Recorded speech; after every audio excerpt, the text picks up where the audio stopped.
Compromised, a Pride and Prejudice variation, written by J. Dawn King, narrated by Stevie Zimmerman. Chapter 1. It was a sound Elizabeth Bennet could not recall hearing in her lifetime. The deep, plaintive tones of a man in agony, an uncomfortable sound, which both resonated in her deepest emotions and pulled at the strings of her heart. It moved her to act, in the manner of one who comes upon a live animal caught in a poacher's steel trap, willingly facing the danger from the wounded animal in an effort to set it free. Elizabeth noted the tumult seemed to be coming from just behind the stand of trees in the lower field to the west of Netherfield Park. The day had been filled with exasperation. From the time of breaking their fast together, Miss Caroline Bingley, sister to the gentleman leasing the estate, had used every opportunity to insult Elizabeth's family. Not one flaw had been left unmentioned. The improper conduct of Elizabeth's younger sisters, the vulgarity of her mother, close family connections in trade, and the entailment of her home to a distant cousin. Miss Bingley spoke as if Elizabeth was not in the room, seated across from her at the long hardwood table. The place settings were elegant, the conversation was not. Mr. Fitzwilliam Darcy appeared to join in her disdain, though he said not a word. His constant stares and arrogant opinions set Elizabeth's back on edge like fingernails run down the length of a slate. Elizabeth, who refused to be intimidated or give evidence that Miss Bingley's comments pained her, had been relieved when Mr. Darcy received a letter that quickly took him away from the breakfast-room.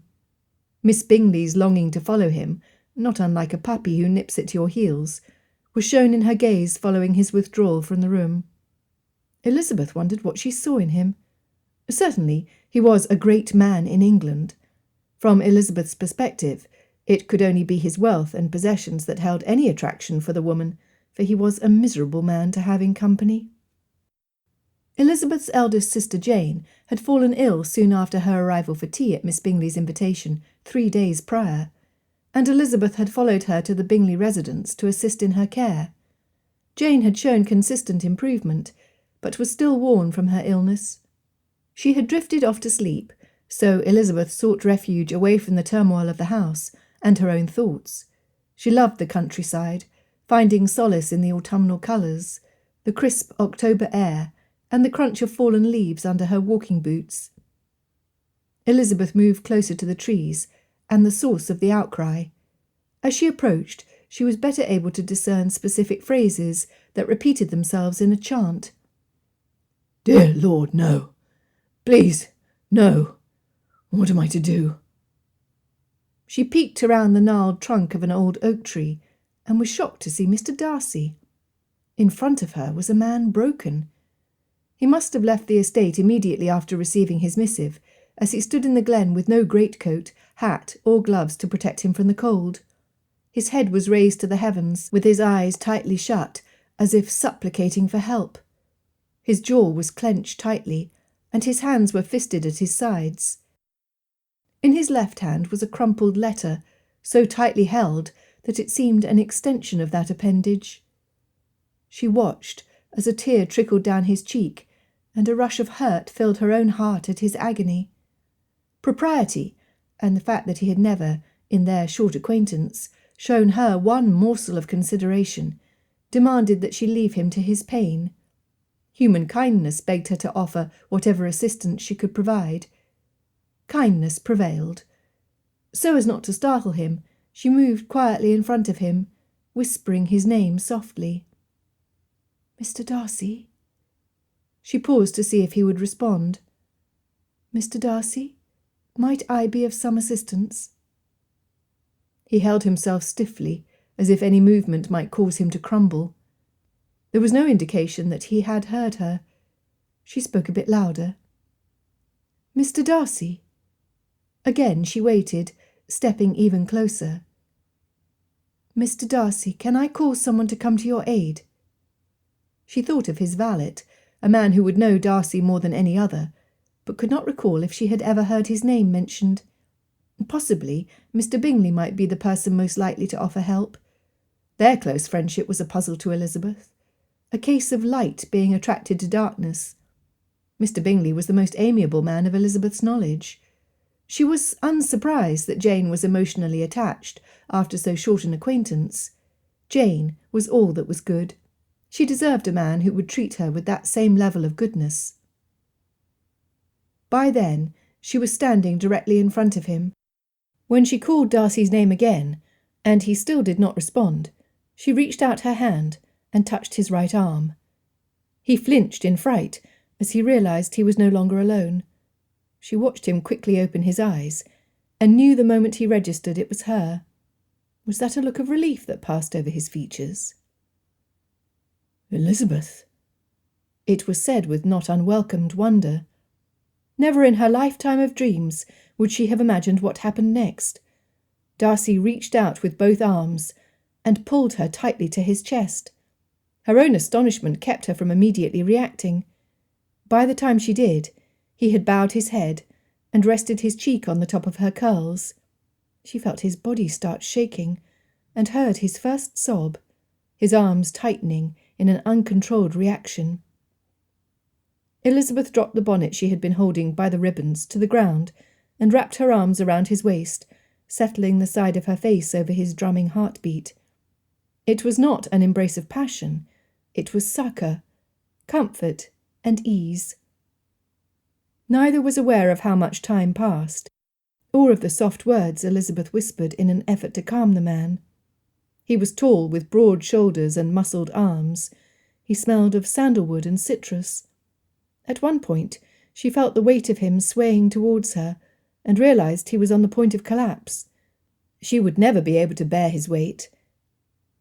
"Mr. Darcy." Her voice was firm. "Mr. Darcy." A heavy sigh came from his lips as his breath rushed out of his lungs. He lifted his head and took deep breaths in and out in an effort to regain a semblance of control. He still kept his arms tightly around her, unwilling or unable to let her go. His posture straightened, and she felt his chest muscles contract. Elizabeth fetched the handkerchief she had tucked under her left sleeve and brought it around to him at the same time he brought his hand up to take it from her. He was unable to because of the letter. Elizabeth knew the second he was aware of what was still in his hand. Pain etched the strong lines of his face. She had never looked at his features so closely. Elizabeth realized for the first time that he was a handsome man, even under these dire circumstances. How might he look if he were happy? She shook her head at the fanciful question. What circumstance would ever crop up to make such a stoic man smile? "Pray, forgive me, Elizabeth." He looked down at the woman who had been such a pleasure to him over the past 3 days. Never had he met a lady who intrigued him like Miss Elizabeth Bennet. She was beautiful, yes, but it was her intelligence, unfailing kindness, and composure under trial that drew him to her like the magnetic pull of the moon. He knew he was fighting a losing struggle with his affections, and he relished having her close to him. His mind warred with his yearning for her, and the horror of the words on the page. Elizabeth was beyond surprised when he exchanged the letter for the piece of embroidered white cloth. After a cursory brush of the handkerchief over his face, he nodded towards the letter, indicating he wanted her to read it. A letter was private, meant to be kept between the sender and recipient. That he would share something so confidential with her astounded her. She wondered what he meant by it. "Please." In hopes it would shed light on his unusual behaviour, she turned her head to the side to read the missive in her hand. He was not letting her go, and she realized that she was not yet willing to remove herself from his embrace either. Should this letter be as unsettling to her as it was to him, she may have need of whatever strength he offered. 21st October, 1811. Pemberley, Derbyshire. Brother, I pray you are well and enjoying your stay with the Bingleys. I have yet to catch up on my studies from the pain caused by my foolishness of this summer. How you must suffer for the shame I have brought upon our family name. I hope never to see Ramsgate again. William, I feel it is the course of wisdom to completely withdraw from society, including that found in Derbyshire. The Darcy estate in Scotland, with its isolation and bleak residence, would serve as a fitting home for the rest of my days. I have instructed Mrs. Reynolds to pack items needed to set up household there, and plan to leave Pemberley on October 31st. The fullness of the moon that night will allow for a longer travel day. It is my hope to arrive at Kerrydale within 4 days. I love you dearly, brother, and am confident you will want to return to Pemberley once I am gone. It will then be a place of peace. You will always be in my heart. Georgiana Darcy. Elizabeth immediately looked up into Darcy's eyes. She saw a mixture of pain, frustration, and loss, and the power of those emotions made her unable to hold his gaze for any length of time. Miss Bingley had expounded at length about Miss Darcy's accomplishments, praising her to the point that Elizabeth assumed they were of the same type of character. Caroline had said nothing about a shameful past, which meant they were not as close as Caroline hoped to convey. What age is Miss Darcy? Elizabeth had to know. If she had reached her majority, it would make this decision much more meaningful. If she was not yet of age, Miss Darcy might not have the authority to make such a choice on her own. She's not yet 16.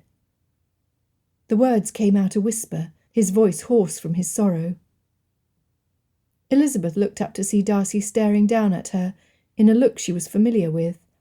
However, seeing it in such close proximity, she did not observe any of the censure she had come to expect. His dark eyes softened, the blue changing from stormy to serene at the mention of his sister. Immediately they filled with tears, and he had to blink them away. Pray tell me about your sister, Mr. Darcy. What kind of girl is she? Elizabeth was curious to see how her brother would describe the paragon Caroline had recounted. Elizabeth's youngest sister was the same age as Miss Darcy. Lydia Bennet was brash and bold, in love with red-coated officers, who possessed a propensity for getting her way. As hard as she tried, Elizabeth could not imagine Lydia ever wanting to distance herself from society. Instead, she used the fact that she was out to promote herself in a silly manner that brought shame and embarrassment to her 2 eldest sisters. Darcy finally stepped back from Elizabeth, and both felt the parting severely. Elizabeth was extremely astonished at the feeling of loss. How could that be possible? Taking Elizabeth's hand, he led her to the most comfortable-looking spot on a fallen log, where they both sat. The natural sway of the old tree trunk moved them together as if in concert with Mrs. Bennet's desire to throw her daughters as close to a single gentleman as possible. Elizabeth tried to lean away from him, but she gave in when his shoulders filled the gap. She had yet to return the letter to the man seated so closely to her, closer than any gentleman had ever been. My sister is shy and very quiet. She has the looks of my mother, so she is fair in appearance, though we share the same colour eyes. Georgiana is about your height, or maybe a bit taller. A small smile played at the corner of Darcy's mouth. When she was little, she would toddle behind me everywhere I went. If I went out riding, she would want to go. I would seat her in front of me, and the faster I would ride, the louder she would squeal. She loved to play hide-and-seek, but did not understand the game. If I was in the library, she would walk into the centre of the room and cover her own eyes, saying, "Find me, William." He chuckled at the memory. If she could not see me, she was certain I could not see her either. Elizabeth chuckled with him. It was such a tender memory. She watched as his face again became serious. It was as if a mask was donned by a skilled actor in an effort to hide his emotions. Early this summer, Georgiana suffered ill health from the horrid air of London. I established her and Mrs. Young, her companion, in a cottage at Ramsgate. It was not only for her health. My cousin, Colonel Richard Fitzwilliam, and I share guardianship of Georgiana, and we both worried that she was becoming listless and bored remaining at Darcy House, where few of her friends were available to visit. She seemed quieter than normal. Mrs. Young, who we now know was hiding behind a facade of all that was proper, had been Georgiana's companion for but 5 months. Richard and I gave no consideration to the influence that woman had on Georgiana. not realizing it might have been her presence that was having such a negative effect on my sister. When we realized Mrs. Young's treachery, it was almost too late. Georgiana had been charmed by a former friend of mine into believing she was in love. This man was in partnership with Georgiana's companion to extort the value of my sister's dowry, which is £30,000. It was most fortunate that I made an unexpected visit to Ramsgate and stopped their flight to Gretna Green. My sister has been heartbroken since. Elizabeth's hand flew to her chest as she shuddered in horror at all he had shared. She now understood the feelings of both brother and sister. He clearly felt he had failed his sister, as Georgiana felt the same about a brother she undoubtedly adored. It was a terrible situation, and Elizabeth wished there was some way to right it. "What is your plan, Mr. Darcy?" She was stunned that he had shared such a private matter with her. It spoke of a trust that she never knew he had.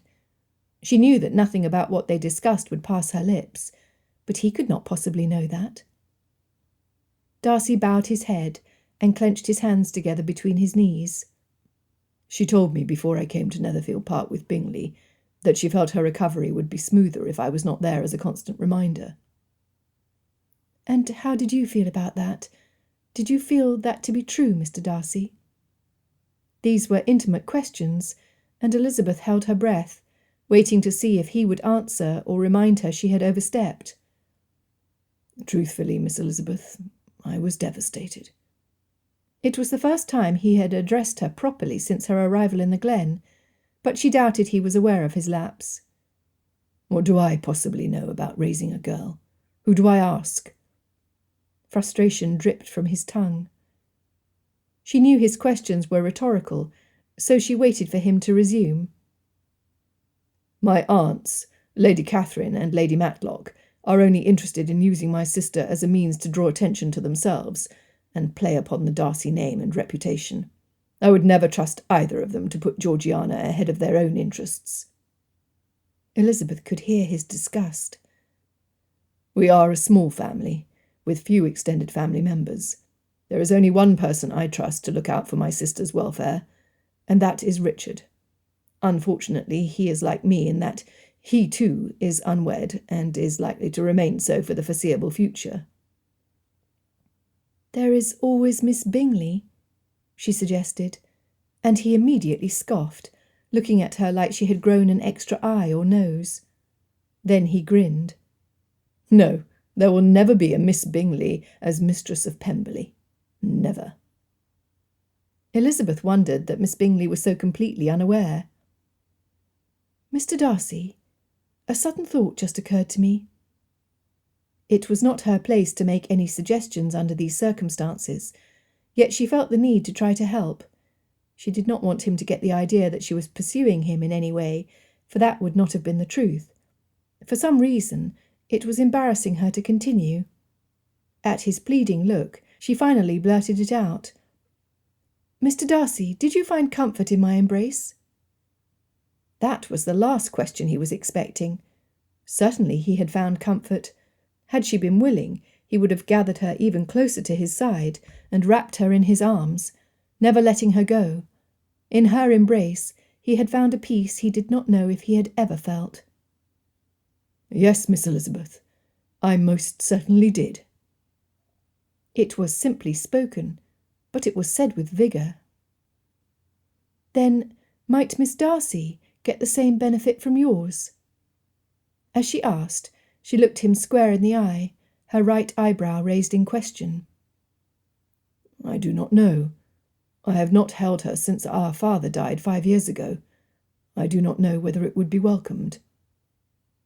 "Do you have anything else to try, sir?" "I do not." He realized that other than his mother and his sister, he had never held a female like he had done Elizabeth. His reaction to his sister's letter had moved him to act in a manner he had never done before, one that would have shocked him had he witnessed it in another. Darcy thought back on all the times, before the death of their father, that Georgiana would crawl up onto his lap, snuggling as closely as possible to him.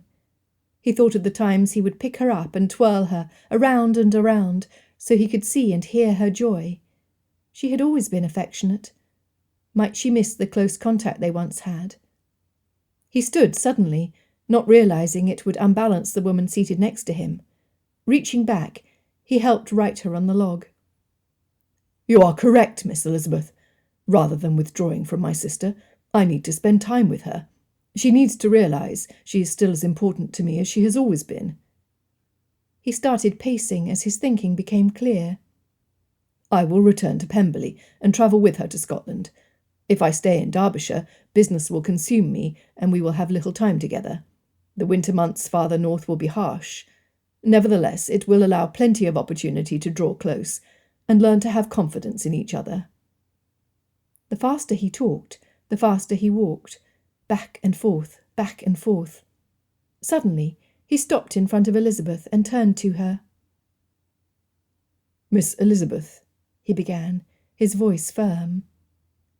"You have witnessed something today which no other human has seen. I pray that all you have observed and heard this day will remain private, something that only you and I share." At her nod, he continued. "I shall leave Netherfield Park as soon as my valet can pack. I do not know when or if I will be back in Hertfordshire. It would be my delight to introduce my sister to you, if we do find ourselves in each other's company in the future. May I presume to do so, Miss Elizabeth?" Again she nodded, not able to take her eyes away from his. "Then let us leave this area separately, so there is no chance we might be spotted together in such a place. I would not want to cause harm to either your reputation or mine." With a definite task in mind, Fitzwilliam Darcy reverted back to the master of Pemberley. This was the Mr. Darcy who was most familiar to her. "Thank you, Mr. Darcy." When he offered his hand to help her stand, Elizabeth accepted it. She was unprepared for the charge that seemed to travel lightning fast up her arm. She wondered if he felt it too. It was the same feeling she had when they had held each other so closely. Before she could release his hand, she heard a noise to the right of her. Darcy must have heard it at the same time, for their heads both swivelled to the sounds of crackling undergrowth. What came at them was their worst fear. It was not a wild animal, but one of Bingley's footmen. He stood just inside the trees, his face bearing a smirk. "Miss, we have been searching for you. Your sister has awoken and is asking for you." Elizabeth gathered her bonnet from the ground where she had dropped it, and prepared to follow the footman back to the estate. As she started to tie the bow tightly, it hit her with full force. Consequences! She looked at Mr. Darcy to realise he had come to the same conclusion. They would not be leaving the glen separately. Mr. Fitzwilliam Darcy and Miss Elizabeth Bennet were compromised.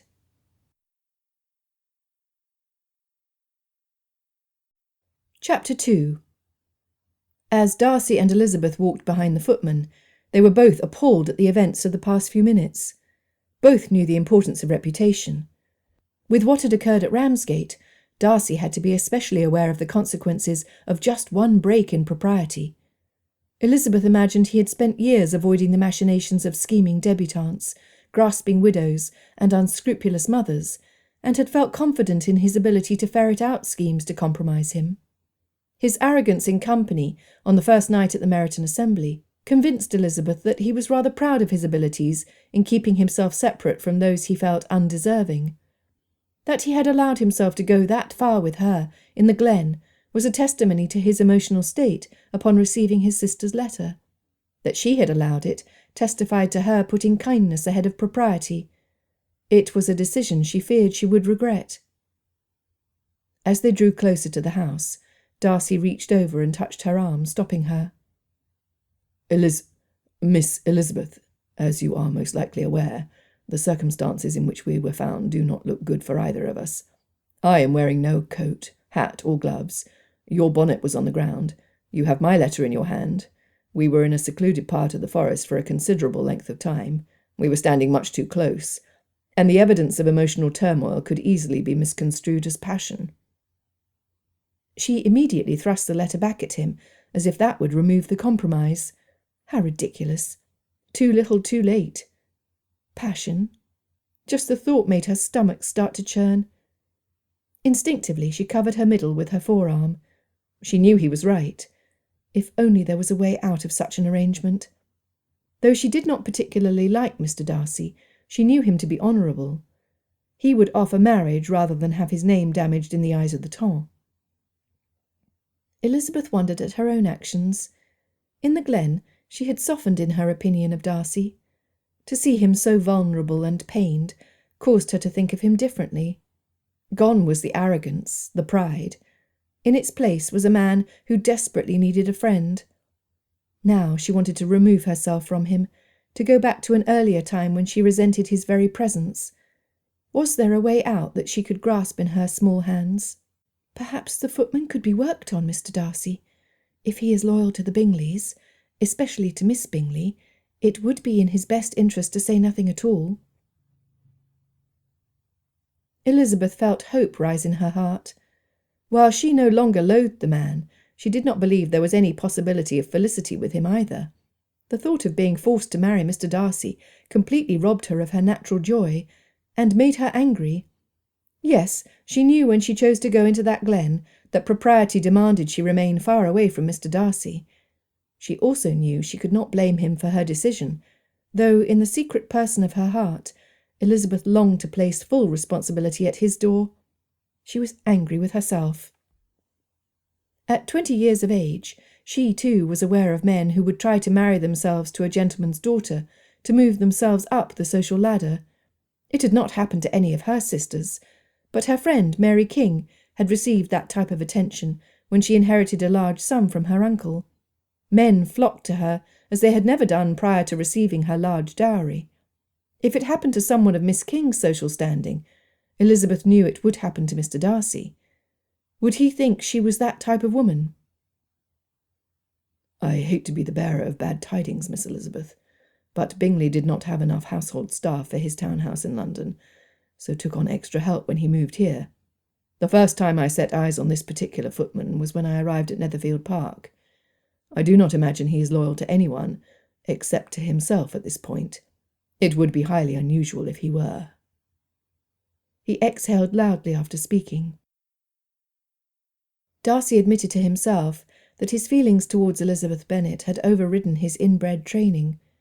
Since the first sight of her at the assembly, he had spent hours in private contemplation, pondering her presence in his life and his home.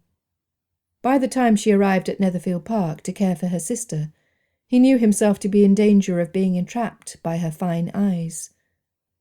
At what point had he decided she was his future? Darcy had envisioned that, when he finally made an offer of marriage to a lady, it would be done with finesse and style, a romantic memory they could call upon for years into the future. Never had he thought to be placed in such a position.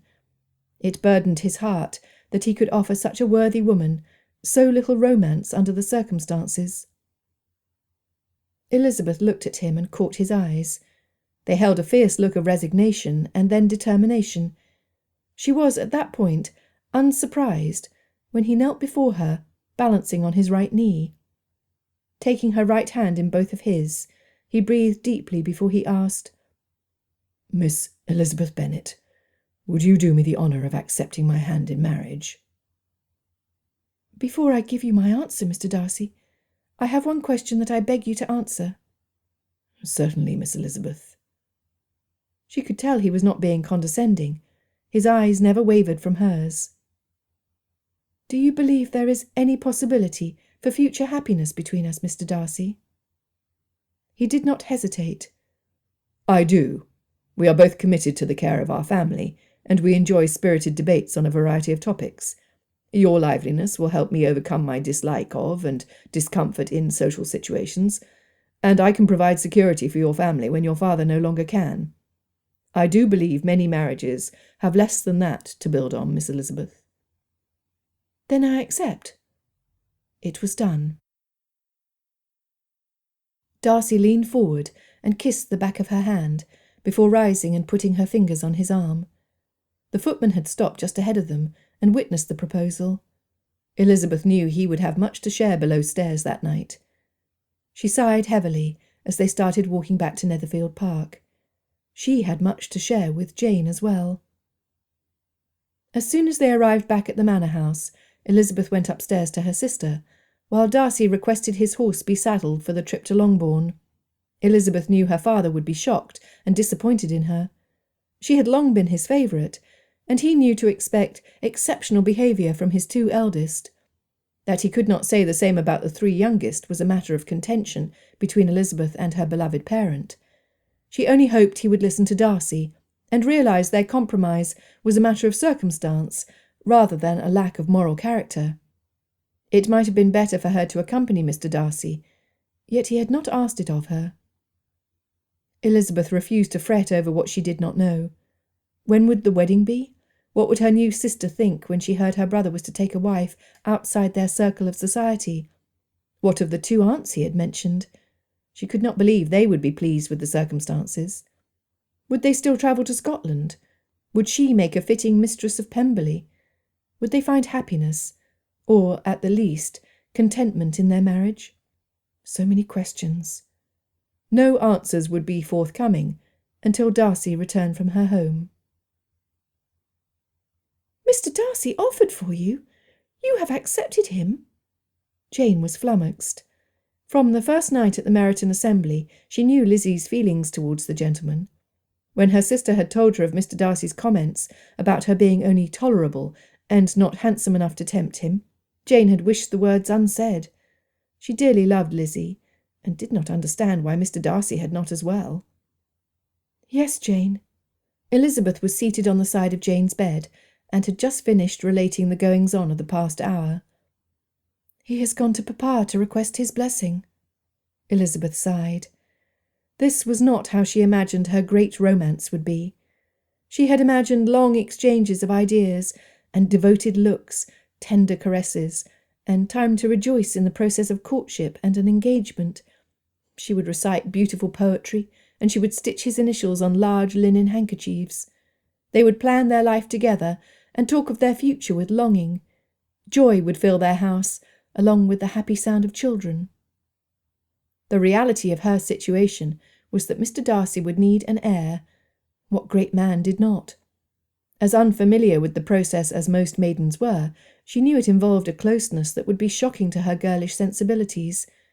She could not imagine it would be Mr. Darcy who would give her the kiss she would remember all her days, her first kiss. Her heart mourned the loss of all her imagination had created. "He will come to love you dearly, Lizzie. I know he will, for who could not?" Jane, sweet Jane. Who could not? Elizabeth wanted to laugh, but she knew the sound would be bitter. "Jane, Mr. Darcy does not love me. I do not believe he even likes me. We have not been able to have a conversation in the past few days where there has not been confrontation." However, as soon as the words were out of Elizabeth's mouth, she realised they had spoken kindly to each other in the glen. "I believe he needs you, Lizzie." Elizabeth thought about the openness of their exchange. He had not once spoken down to her, nor had he disregarded her opinions. Darcy had listened. Not only had he accepted her input, he seemed to welcome it. His willingness to quickly incorporate her ideas astounded her now she was able to ponder their conversation. He had also, even in his heightened emotional state, been concerned about her feelings before proposing marriage. Elizabeth believed he would have worked to help her see reason had she not accepted him. She could respect a man whose mind was efficient and who was willing to listen to a woman. Had he learned this from his parents? He certainly had not learned this unpopular course from his peers in the temps, where women were to be seen and not heard. "I do hope you are correct, Jane, for it will be a miserable life if we are not able to draw close." Elizabeth knew there was a reason for hope. Maybe a small reason, but it was there. It was not until after dinner that Elizabeth was able to speak, albeit briefly, with Darcy about his visit to Longbourn. From his furrowed brow and the tension of his jaw she could see it had not gone well. She sighed, closing her eyes in frustration that her father would finally take a stand as a parent for the wrong daughter. If only he would do the same to Lydia. That was too much to hope for. Be that as it may, Elizabeth longed for details, yet knew Miss Bingley would not leave them alone long enough to thoroughly discuss the matter. "Miss Bingley, might I have some refreshment?" Darcy decided a small measure of subterfuge was required. Caroline was an attentive hostess. As soon as she turned to walk to the table with the tea service, he drew close to his betrothed. "Your father wants you at home, Elizabeth," he whispered, leaning slightly towards her with his eyes looking straight ahead.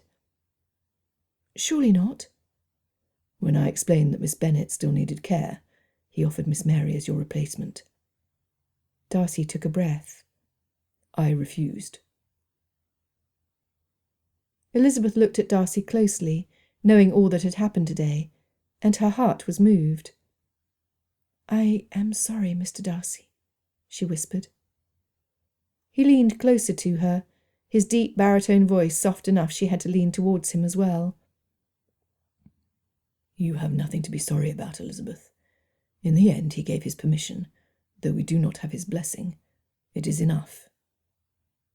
"Will we marry soon?" she had to ask. During the ride back from Longbourn, Darcy had considered the warm feelings filling his heart. He was pleased with his choice of bride, for he had indeed chosen her. Had it been Caroline Bingley or another woman who wandered into the glen, Darcy knew his behaviour would have been much different. Yes, though it was not the start he had envisioned for himself, he realised he would have done it exactly as it had happened to procure Elizabeth for his wife. He spoke fast as Miss Bingley approached with his tea. "I leave early on the morrow for London to purchase a special licence and arrange your settlement. We will be married in 1 week. Your father provided the name of the rector in Meryton. He chose not to have you marry from Longbourn Chapel." He saw the pain reflected in her beautiful eyes. "I am sorry, Elizabeth, truly sorry." It was all they had time for, but, as Mr. Darcy said, it was enough. Miss Bingley's presence had been ignored to the point she was tapping her slippered foot on the floor in front of them, endeavouring to eavesdrop where she was not wanted. Darcy took the teacup from her hands and placed it on a small painted table next to him. Then he turned to the room and cleared his throat for attention, looking beyond their hostess. Standing next to him, Elizabeth looked to the other drawing-room occupants. Mr. Bingley was seated next to Jane on the settee closest to the warm fire. Jane had been tired of being in the bedchamber and hoped to spend at least a short time with Mr. Bingley. Elizabeth did not think she would come to any harm. Bingley's eldest sister and her husband, Mr. and Mrs. Hurst, were seated across the room from each other, separated by as much distance as the large drawing-room allowed. Caroline still stood in front of Darcy, trying to get his attention. "If I might have your attention," Mr. Darcy spoke clearly, loud enough for all to hear, including the Hursts. "I am pleased to announce that earlier today I offered Miss Elizabeth Bennet my hand in marriage, and she has accepted. We are engaged, and will marry from Meryton on Saturday of next week. It would be our pleasure to have you there." Jane had known the announcement was coming, but Miss Bingley and the others had not. It was Miss Bingley that reacted first. Her eyes rolled back into her head, and she fainted. She would have dropped to the floor had Mr. Darcy not caught her. Chapter 3.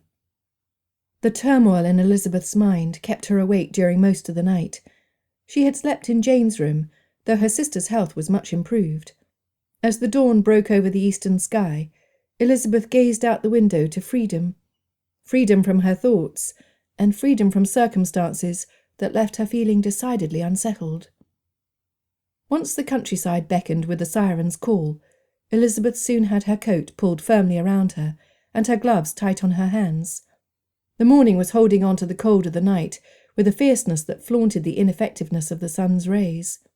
The ground was covered in heavy dew that softened the earth and the fallen leaves that lay like a carpet over the carefully cropped grass. Fields beyond the immediate grounds called to Elizabeth, and she headed there to stretch her legs and ponder the events of the night before. Caroline Bingley had recovered only moments after swooning at Darcy's announcement. Mr. Darcy had carried her to the settee, across from the one her brother quickly vacated. When she came out of her faint, Darcy was just laying her down. She had immediately thrown her arm around Darcy's neck and proclaimed herself compromised. She was deeply embarrassed when her memory of the announcement that caused her swoon was recalled to mind. There would be no wedding between her and Mr. Darcy. She would not be mistress of Pemberley and Darcy House.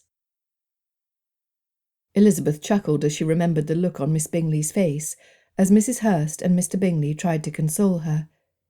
Darcy had backed away from her so rapidly that he almost knocked Bingley off his feet, not realising the young gentleman was standing right behind him. It was a comedy of errors that was not at all funny to Miss Bingley.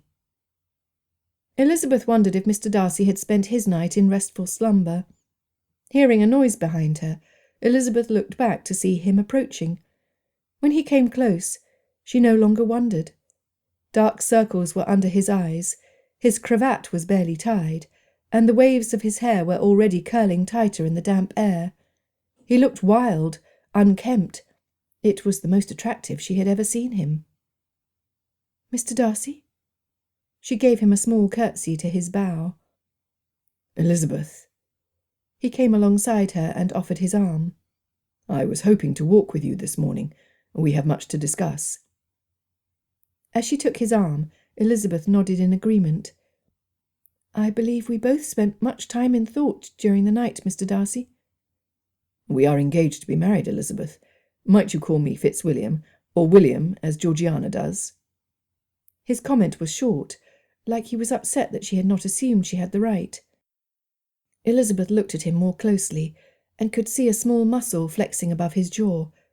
Darcy was tense. She also realised that the muscles under her hand were hard as stone. "Fitzwilliam, are you well?" "I am." They walked in silence for a moment, and then he began, "Elizabeth, I am loath to admit that my fervour to settle matters between us yesterday might not have been to our benefit." Suddenly, Elizabeth was having a hard time breathing. He was ending the engagement. She had to look away from him as she removed her hand from his arm, as if scorched by fire. The feel of him through his coat burned her, branding her as undesirable. Easily recalled were the words he had uttered at the assembly: tolerable and not handsome enough.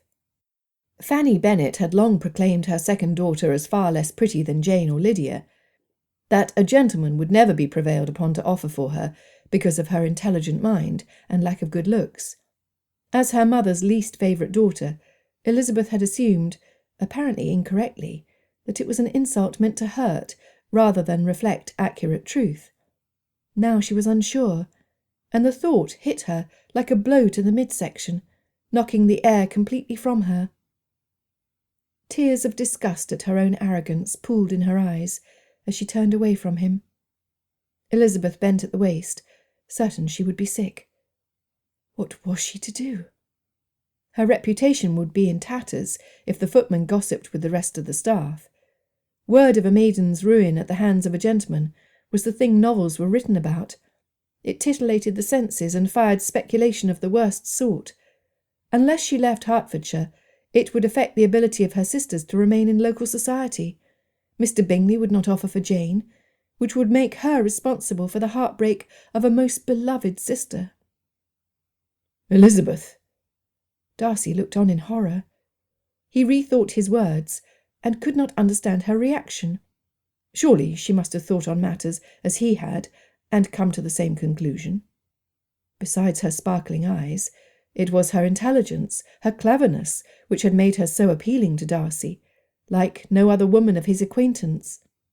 He moved to comfort her in the same manner she had done the day prior.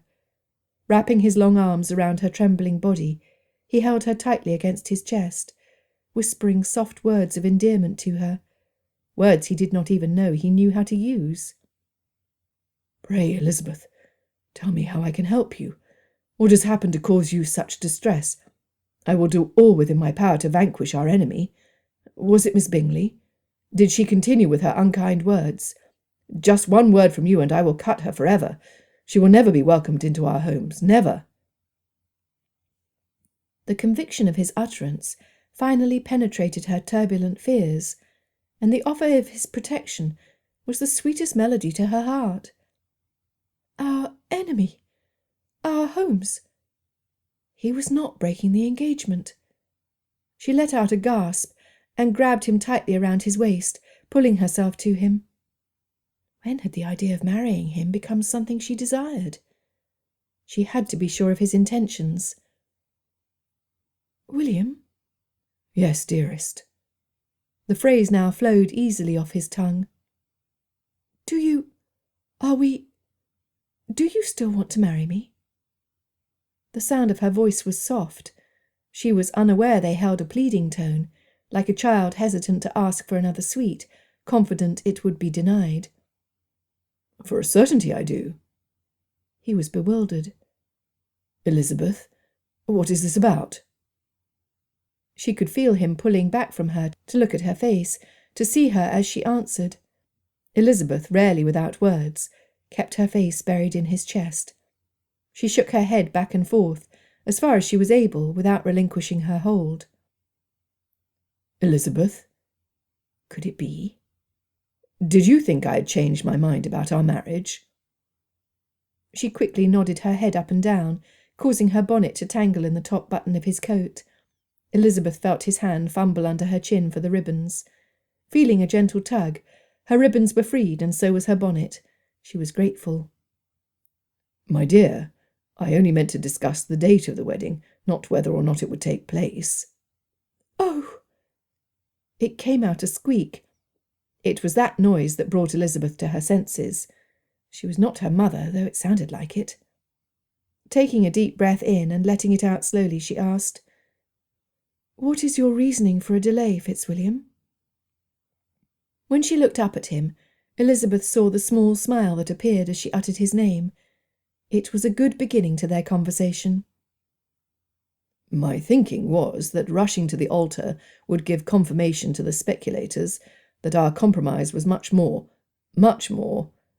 well, that it was worse than it truly was. He ran his left hand through his hair, which she noticed he did when he was uncomfortable. She, too, was uncomfortable with the topic. If we set a date for the wedding in 2 months' time, we could enjoy the benefits of being an engaged couple, deepening our knowledge of each other. We would quiet those who expect to see a Darcy baby less than 9 months after our marriage. He blushed a brilliant red. I could bring Georgiana to Hertfordshire to become acquainted with you, your family. Your father could have the banns read, and might become more accepting of losing you to me. He paused for breath. Elizabeth, it was this that I wanted to discuss with you, dear. Nothing else. Oh. Elizabeth closed her eyes tightly, wondering at being so inarticulate. She swallowed and opened her eyes. May we walk, Fitzwilliam? I think better as I move. He obviously understood her desire. They untangled themselves, and she wrapped her gloved hand around his left elbow, feeling him tuck it closely to his side. Sir, I believe your suggestion to be sound. Moreover, I do feel you need to spend some time with your sister, cultivating a closeness and forging a bond that will see her through the years, until she is ready to be out in society. You are her anchor, and I believe I would be an unwelcome distraction to you. Elizabeth thought of how she would feel to be as isolated from family and friends as Miss Darcy was. It pained her heart to think of the aloneness Georgiana must face every day that she arose, and every night she closed her eyes in sleep.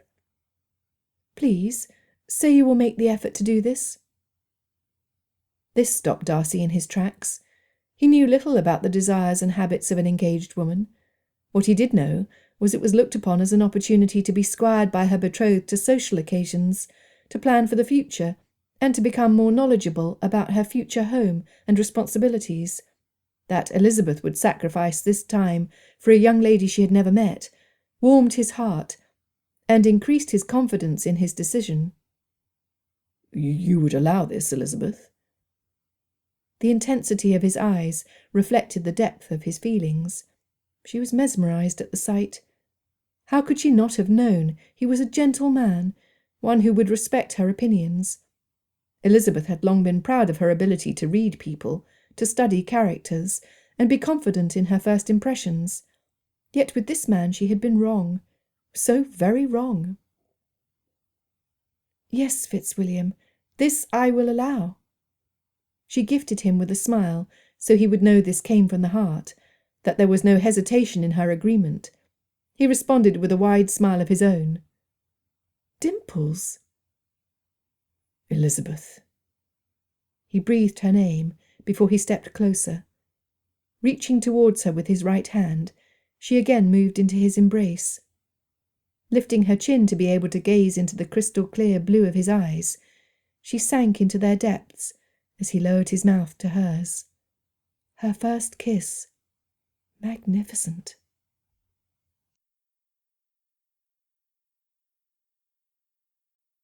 Chapter 4. Elizabeth quickly became aware of the danger of spending time alone with Darcy. Emotions poured from her heart to her brain and back so rapidly and randomly that it was impossible to define clearly what she was feeling each time he drew near. Rational thinking disappeared, and her body quivered from head to toe. One kiss led to 2, and then 3, before he drew back and rested his forehead on hers, trying to calm his breathing. His heartbeat raced in time with hers. Elizabeth, he whispered, what you do to me. It comforted her to know he was feeling the same inner tumult. She realized during the night that seeing him so exposed had changed her view of him. She still wondered at the trust he showed by revealing such private family matters to her, especially when they were so wholly unrelated to each other. Nevertheless, Elizabeth trusted him as well. She was learning her limits, and realized they needed a change of topic that would distract them and diffuse the situation. Fitzwilliam, where might you take your sister for a fortnight? It must be a place you could explore together, a place you can learn to know each other again. Have you a thought on the matter? Darcy put her hand on his arm, and they started walking in tandem, comfortable in their conversation. When he asked for her suggestions, she mentioned she had always wanted to tour the Lake District. Then we shall wait until after we marry to travel there as a family, Elizabeth. Darcy was quick to reply. They would create memories together. It has been years since I visited the Dales of Bakewell. It is fairly close to my home at Pemberley, so would be an easy distance. They have small cottages to let, where Georgiana and I might enjoy the peaks, the bathhouse with the hot spring water, the history, and the pastries. Elizabeth smiled at the mention of the breaded fruit treats. She had recognised his propensity for pastry at breakfast. At the time, Elizabeth recalled wishing he would partake of many more in an effort to sweeten the hard edges of his personality. Now she knew better. They were not needed. You will be away from Hertfordshire for 3 weeks, then? Elizabeth realised she was allowing no travel time between Meryton, London, Pemberley, Bakewell, and back to Meryton. Closer to 4. She could tell he was mentally adding up his itinerary. 1 day to London to apply for the licence and arrange the marriage settlement. 4 days to Pemberley, if the weather held and the roads stayed good. Time to pack up his sister and her luggage, plus sort through any business emergencies that needed to be cared for. A day to Bakewell at the longest, added to a stay of 2 weeks. Then time to return to Pemberley to repack for their trip south. 4 weeks would be closer, but it was not what she wanted to hear. When had he become so necessary to her happiness, her contentment? Disappointment settled on her features, and he seemed pleased by it. Elizabeth, I would like to speak with your father after services today. Will you and your sister be in attendance? No, Fitzwilliam. Jane is still too weak to be amongst so many people. We shall return to Longbourn after your party arrives back from Meryton. Perhaps you might travel with us, sir? She gazed up at him, and was again surprised by his ready smile. Or you might travel with me, possibly. She loved that he teased her. It was unexpected. So much of what she was learning of him was completely opposite to her expectations. She privately agreed with him that there now was a basis for felicity in the future. They decided to return to Netherfield Park to break their fast and prepare for their day, Darcy to services in Meryton, and Elizabeth to help Jane ready to return home. A disappointed Bingley met them at the door. The maid who had been attending Jane informed the housekeeper that there was no longer need to remain at Netherfield Park. "Miss Elizabeth, I understand that you and Miss Bennet will be returning to Longbourn this afternoon." At her nod, he continued, "Pray be unconcerned about your mode of transport. My carriage will be available as soon as we return from services, and can carry you both back home." It was a valiant plan. However, it was not according to Darcy's desire. He thanked his friend, and ordered his own carriage be made ready. He would deliver them to their home. Elizabeth saw a glimpse into her future, one where Darcy would care for even the smallest detail. She wondered how that would work with her nature. Growing up in the Bennet household, Elizabeth had been responsible for her own education and her own decisions. Certainly, her father provided guidance when requested, or stepped in if he thought there might be a potential for harm. Nonetheless, for the most part, Elizabeth was on her own. She relished that freedom. It was rare for a woman to have that level of independence. She cherished it like the gift and opportunity it was. Having a man make even the smallest decisions for her chafed like thick wool on tender skin. It was uncomfortable. Her father had no respect for her mother, and that lack created a friction in the household that was often difficult to ignore. Elizabeth had much different ideas about what marital relations should be. She longed for affection and tenderness, for respect and a sharing of ideas. Darcy's penchant for control was an issue to her, something they needed to discuss later. The meeting with Mr. Bennet started no different from the one the day prior.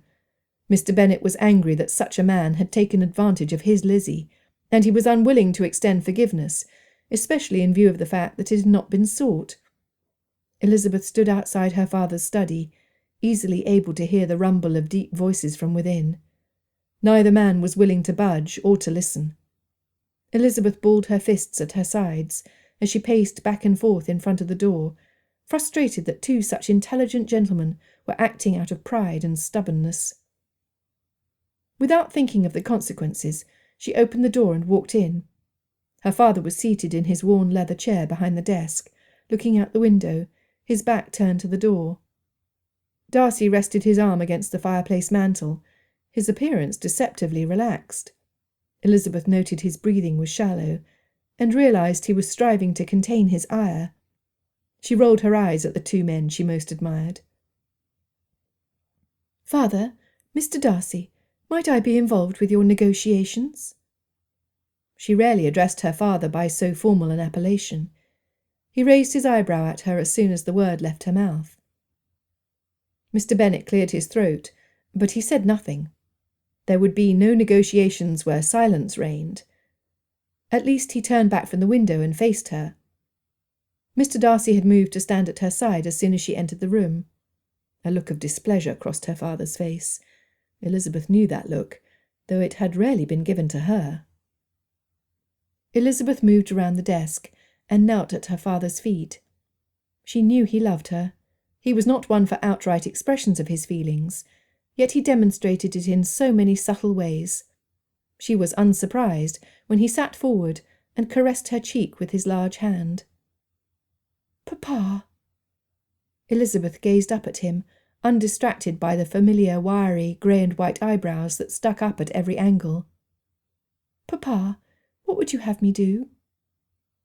"I do not know, child." Mr. Bennet shook his head slightly. "The last mention of Mr. Darcy in my home was that he was arrogant and disdainful of the feelings of others. He called you intolerable and not handsome. Those are fighting words to a father." They both heard Darcy's indrawn breath. "Understand, Lizzie, when this young man came to me yesterday, he spoke only of compromise, of reputations ruined." Mr. Bennet patted her shoulder and rested his hand there.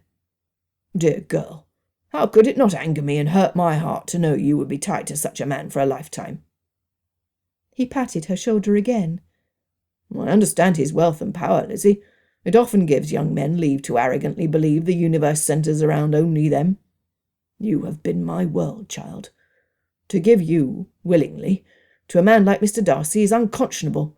It is not a thing a father could bless."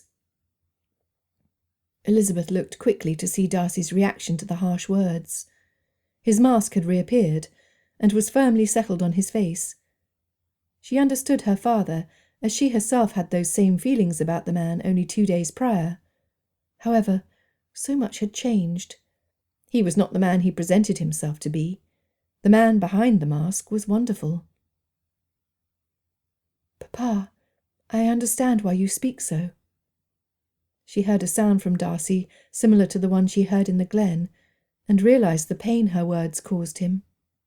Standing quickly, her father's hand slid from her arm. She went around the desk and stood before her suitor. Though he stared at a point straight in front of him, she looked at his face, memorising the lines. Elizabeth rested her right hand over his heart, which immediately captured his attention. "Papa, I learned yesterday that Mr. Darcy is an honourable man." At that, Darcy's hands came up and covered hers. She could see every emotion he was feeling in his eyes. "His words at the assembly were uttered before we met. For reasons I now understand, he was ill-prepared to be in company that evening. I have forgiven him those words, and hope you will do the same." When her father said nothing, she continued, "Mr. Darcy is a man who is responsible for much. He is well read, and knows the world in a way that I would like to learn from him. He puts the care and protection of those he loves, such as his sister, before his own desires and ease." She looked back at her father. "How could I not admire such a man, Papa?" She heard Darcy's exhale and felt him relax beneath her hand. His eyes were liquid pools that looked down upon her with such an emotion that it fairly took the breath from her. "But Lizzie—" Her father was stunned that his daughter was acting so affectionately towards the man. It was highly improper, yet it showed him more than words that his Lizzie was lost to him. "I see. Mr. Darcy." Mr. Bennet cleared his throat. "I ask you, as a father who values the young woman before you more than life itself, why you think you deserve to have her in your home?" It was an unexpected question that went to the root of the matter. Elizabeth wondered how Darcy would respond. She watched as Darcy finally looked to the man seated behind the desk, his gaze piercing. "I do not deserve her, sir." Darcy's eyelids flickered. He recognised the import of this conversation. "My wealth and position mean nothing to your daughter. She is the only woman of my acquaintance who has entirely disregarded what I have to offer financially." Elizabeth knew without looking that her father would be proud knowing that of her. "I was raised with good principles, Mr. Bennet, but was allowed to be selfish in my outlook towards others." He briefly paused, as if trying to locate the words he needed from some far-off place. "It has been humbling to find I had nothing to attract your daughter. Nothing. The more time I spent in her company, the more I realised her value. My own value, however, plummeted with each interaction." Elizabeth could feel him squeezing her hand that still rested under his. "Sir, I do believe we have every reason to hope for a good outcome. I am resolved to earn her respect, and eventually her love. It is my most important task." He smiled down at the woman so close in front of him. "Miss Elizabeth Bennet is worthy of my esteem. She alone holds my heart in her small hands. I fully entrust it to her, and will give it to no other." Tears gathered in Elizabeth's eyes at his beautiful words. They were tenderly spoken and held such power.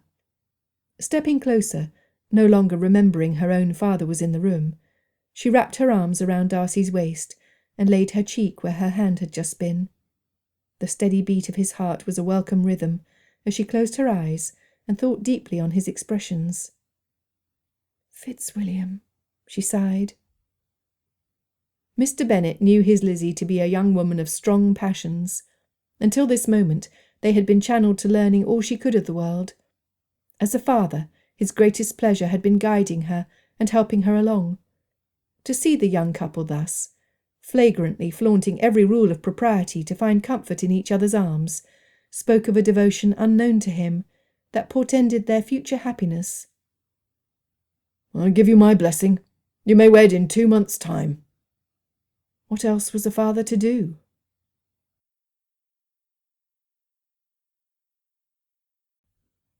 Chapter 5. Elizabeth exhaled in relief. She loved her papa, and hated that there might be resentment between the two most important men in her life. When had Mr. Darcy become such? Mr. Darcy, Mr. Bennet began. What are your plans, sir? Elizabeth stepped back from Darcy, remembering her father was watching them, and would not appreciate their close proximity. She smiled to herself as Darcy seemed to struggle to tear his eyes away from hers. Elizabeth could see that he had relaxed his pose, and realised she was not the only one who felt relief at her father's words. Darcy glanced at the man seated behind the desk. Mr. Bennet was of middle age, with a thick head of greying hair. His eyes were expressive, loving when he looked at Elizabeth, but flint-like when they turned upon him. It crossed Darcy's mind that he would feel just as protective of his daughter if she were in this situation. Darcy knew he felt that way about his sister's future prospects. He would be just as firm. Mr. Bennet, it had been my plan to leave for London early tomorrow to purchase a special licence and arrange for the marriage settlement to be prepared. Since you have given not only your permission, and now also your blessing, we can forego the licence and have the banns posted here at Longbourn Chapel, should you agree. At Mr. Bennet's nod, he continued, I shall stop here on my way north from London, and would appreciate a moment of your time to review the arrangements I have made for Elizabeth. Elizabeth saw her father start at Darcy's use of her name in such a familiar way. While she hated to be a disappointment or a cause of pain to her father, her future was now irrevocably tied to the man alongside her. She looked up at her betrothed, to find his gaze solidly fixed upon her. She saw the question in his eyes, and realised he was uncertain as to her desire to be in his company. His returning to Meryton, even briefly, would be greatly appreciated. I would like that, Elizabeth whispered. Without removing her eyes from her intendeds, Elizabeth spoke to her father. Papa, with your permission, as an engaged couple, would you allow us to correspond during the duration of his time away from me? I would. Both Darcy and Elizabeth smiled at his response. I would appreciate it as well, Mr. Darcy, if you would call me either Thomas or Bennet, as I am known to my friends. We will be welcoming you to our family in so short a time that we want all who observe our conversations to believe we will get along as well as most families do. Under normal circumstances, Elizabeth found pleasure in her father's sarcastic wit. Today it stabbed at her heart as she thought of how it would sound to Darcy. He appeared undaunted. As the men continued their conversation, Elizabeth quickly became aware of two facts. The first was how well the two gentlemen were getting on after their initial outrage with each other. Secondly, many decisions were being made about her future, and she had yet to be asked her opinion. It was as if both men were caught up in a power struggle over who had the most right and authority over her. To the smallest detail, they were moving ahead.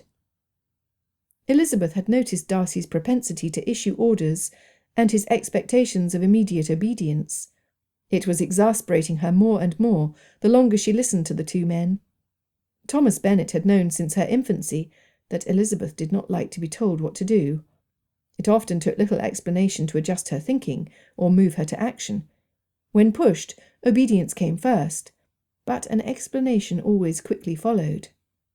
The thought that Darcy expected to control her was abhorrent to Elizabeth. It was not a future she could look to with pleasure. Though she had learned much about him over the past 24 hours, Elizabeth realised that she knew very little about the man. While at Netherfield Park, she learned that he took his matters of business seriously.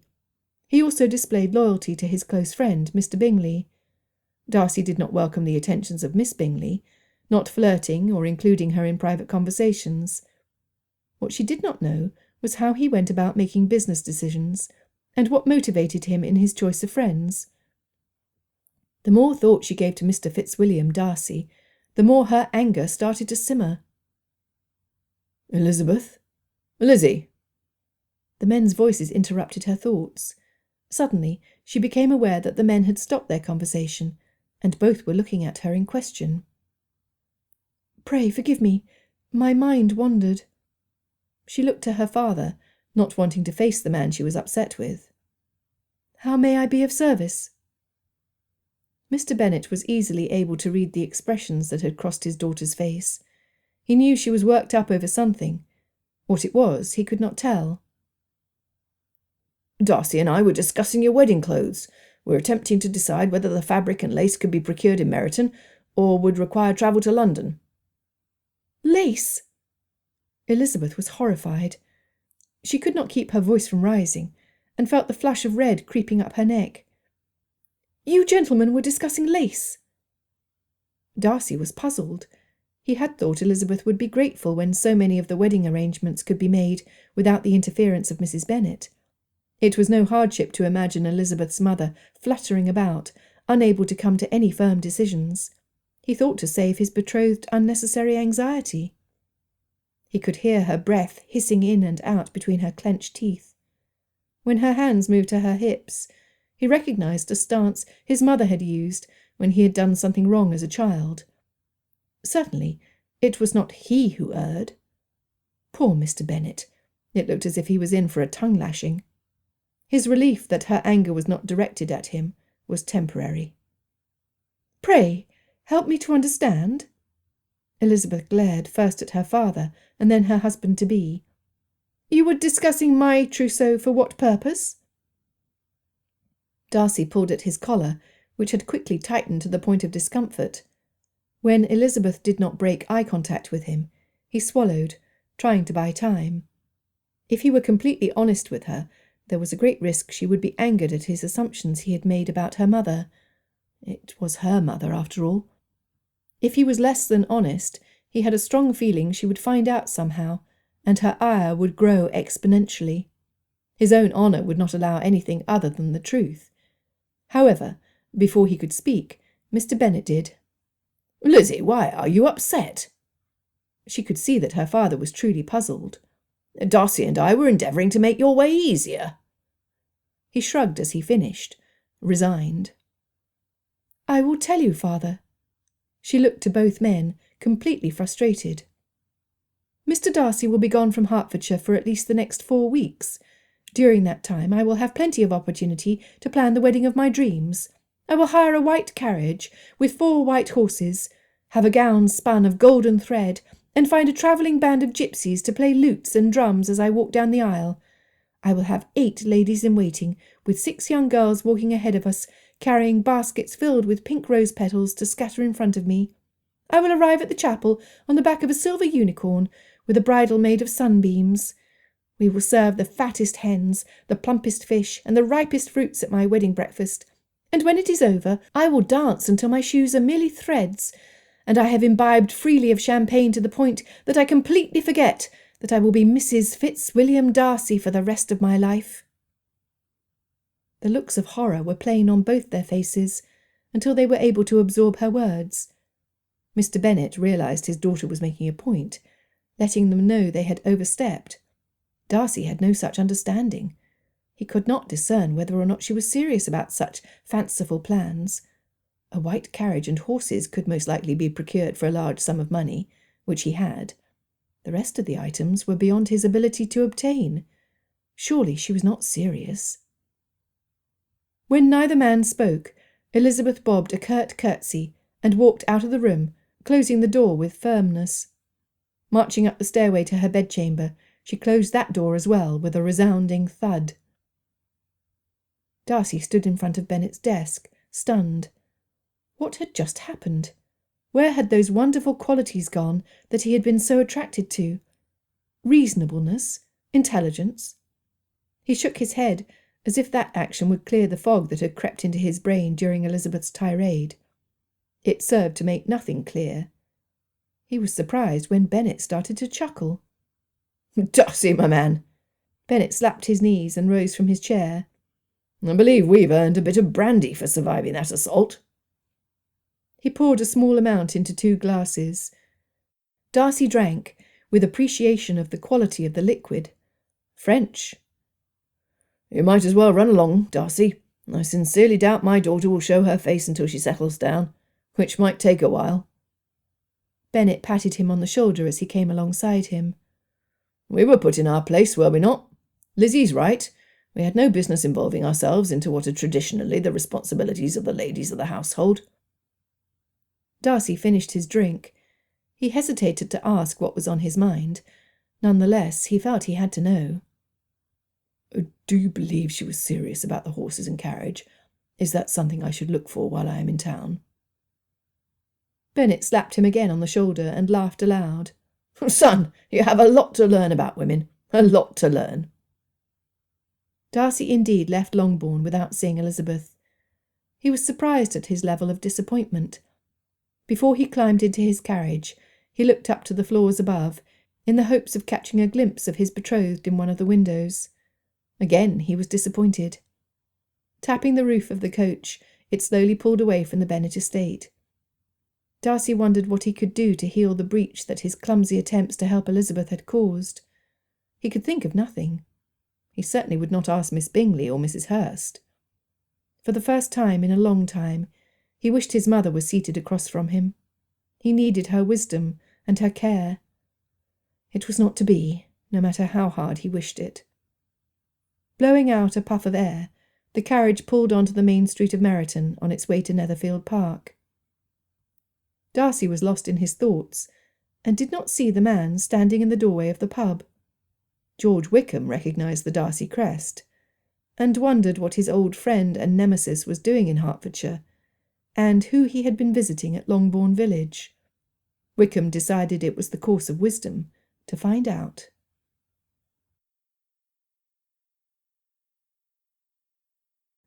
Chapter 6. George Wickham could not remember a time in his life when he was not coveting what Darcy had. Growing up at Pemberley, he looked on from the outside as Darcy was praised and petted by a devoted father. Anything he wanted was given him.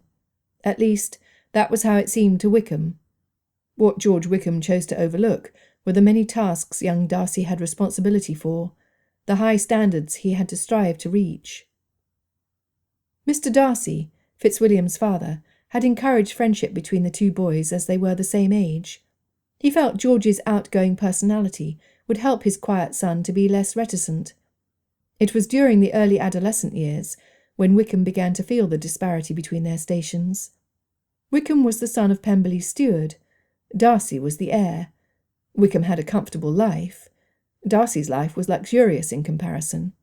Actually, it was luxurious in comparison to that of the majority of the population in all of England.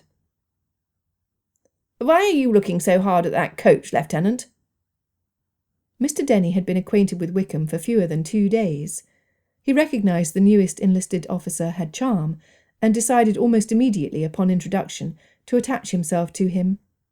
Mr. Denny was the second son of an impoverished baronet. He had chosen the military to support himself. He was not a handsome man who attracted the female sex. With the confidence Lieutenant Wickham oozed, the opportunity of an improved social life in this small town had increased substantially for the gentleman. Wickham looked at the small man beside him. "It's nothing important, sir. I thought I might be acquainted with the owner of the coach. However, I believe I must be mistaken. No matter." In the 2 days since arriving in Meryton, Wickham had scouted for opportunities to indulge his habits. Denny was a good man, though gullible. He was easily led, the perfect friend and companion. He usually had some of the ready in his pockets, which Wickham noticed he used eagerly to keep his friends by his side. Yes, a perfect ally. The men stepped into the pub, where a game of cards, some cold ale, and a willing woman could be had for a price. Wickham had no money, but Denny did. It was while they were inside the tavern that Wickham realised he had a treasure ripe for the plucking within his reach. "You are lucky at cards, Denny." Wickham knew the course of wisdom was to allow his target to win a few hands before he was fleeced. "How will you be spending your winnings in this fine village?" "Oh, there are many lovely ladies in the neighbourhood that always appreciate a piece of ribbon or lace." Denny's mind flashed to the 2 youngest of the daughters of Mr. Bennet. Why, Longbourn alone has Miss Bennet, Miss Elizabeth, Miss Mary, Miss Kitty, and Miss Lydia. He was proud of himself for remembering their names. 5 daughters, you say? Wickham was uncommonly pleased. Yes, Lieutenant Wickham, all of them uncommonly pretty. Though it is said the eldest daughter, Miss Bennet, has recently become attached to the fellow leasing Netherfield Park, Mr. Bingley. Captain Carter, Denny's closest friend, was already well into his cups. They say Miss Elizabeth was gravely insulted by that so-called friend of Mr. Bingley. Darcy is his name. Disgust riddled the voice of the third man at the card table. Miss Elizabeth is a favourite here in this town. Mr. Darcy had best watch himself. We do not take kindly to speaking poorly of our gentlefolk. The speaker was a local man who, like Captain Carter, had been imbibing for a long while. Immediately Wickham decided to draw out as much information as possible. Darcy had been brought up a gentleman. For him to insult a lady, even a single lady, implied that some of the famed Darcy control had slipped. Wickham was determined to know its cause, so he could use it to his advantage. Would you be one of the 5 Bennet daughters? Wickham knew how to gain what he needed to know. She is. The man took another healthy swig of his ale. He was elderly. Most likely he had children the age of the Bennet sisters. Denny had leaned over and whispered to Wickham that the man lived on a run-down estate the other side of Longbourn, the Bennet's estate. She's the second daughter. Sharp is our Miss Elizabeth. Always has her nose in a book. Her younger sisters are interested only in bits of ribbon and lace. The 2 oldest, they are women of quality and kindness. So you had mentioned that Mr. Darcy insulted the fair lady? Wickham changed his tone to one of surprise. I have known Darcy for all of my life. Never have I known him to be less than kind. It surprises me greatly to hear this of him. Wickham paused to gather his thoughts and wait for his last statement to sink in. He did not want word to get back to Darcy that he had spoken against him. It would not suit his purpose at the moment. What do you think he meant by his actions? It is my opinion that he considers himself high and mighty, above his company. And Miss Elizabeth, how did she respond to the insult? Why, she laughed at him. The 3 men applauded her actions, wishing they had been as bold. Wickham was stunned. He had personally borne witness to the attentions women paid to Darcy. There was not a woman of his acquaintance who would not have willingly overlooked harsh words, if it meant the possibility of attaching herself to the Darcy name. This Miss Elizabeth Bennet must be unparalleled. Darcy was 28 years old.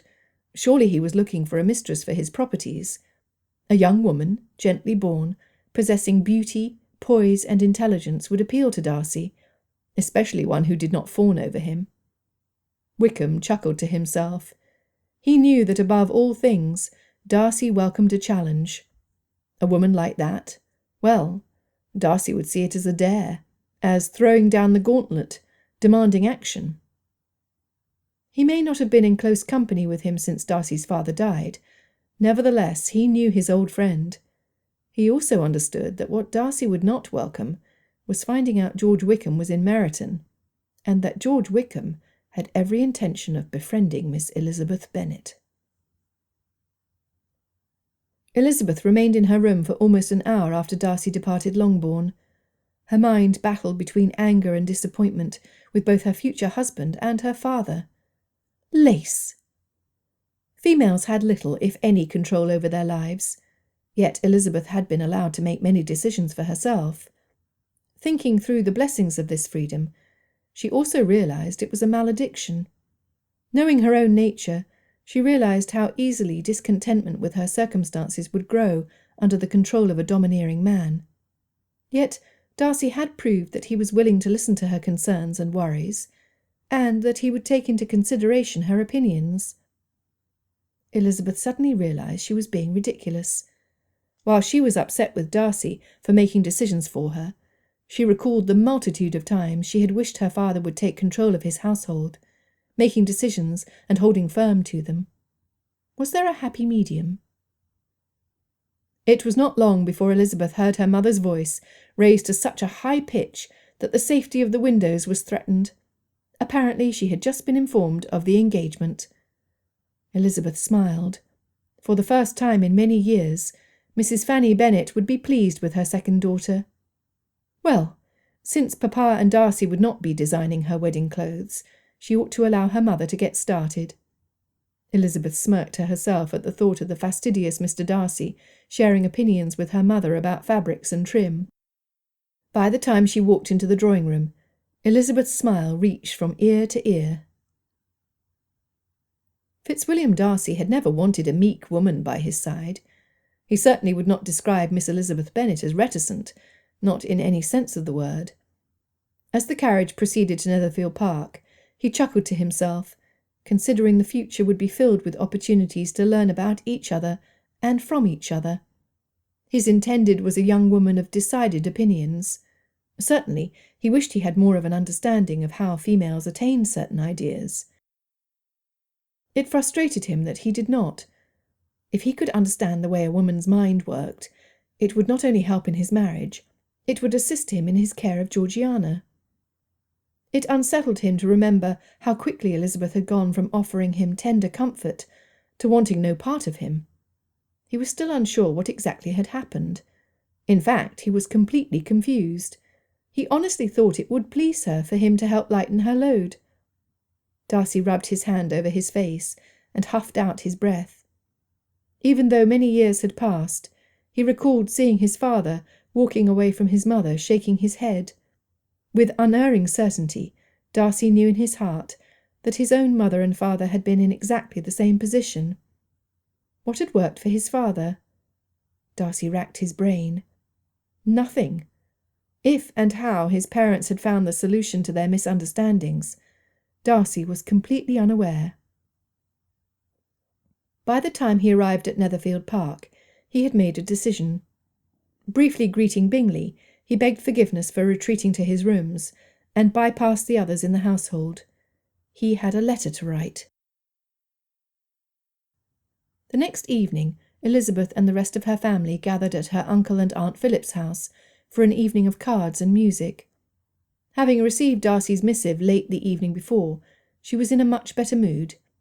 The parchment was of fine quality, and his penmanship was uniform and easily read.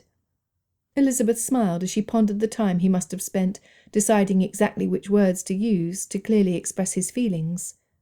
It was her first love letter, for indeed that was exactly what it was. She sighed at the memory of the winsome words on the pages.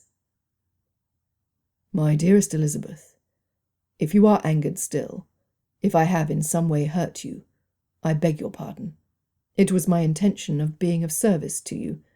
Your father and I, in our newly formed camaraderie, both sought to ease your way into a future you unexpectedly found yourself faced with. Pray understand that I meant you no harm. Since the death of my father, I alone have been responsible for the hundreds who are dependent on Pemberley for their livelihood.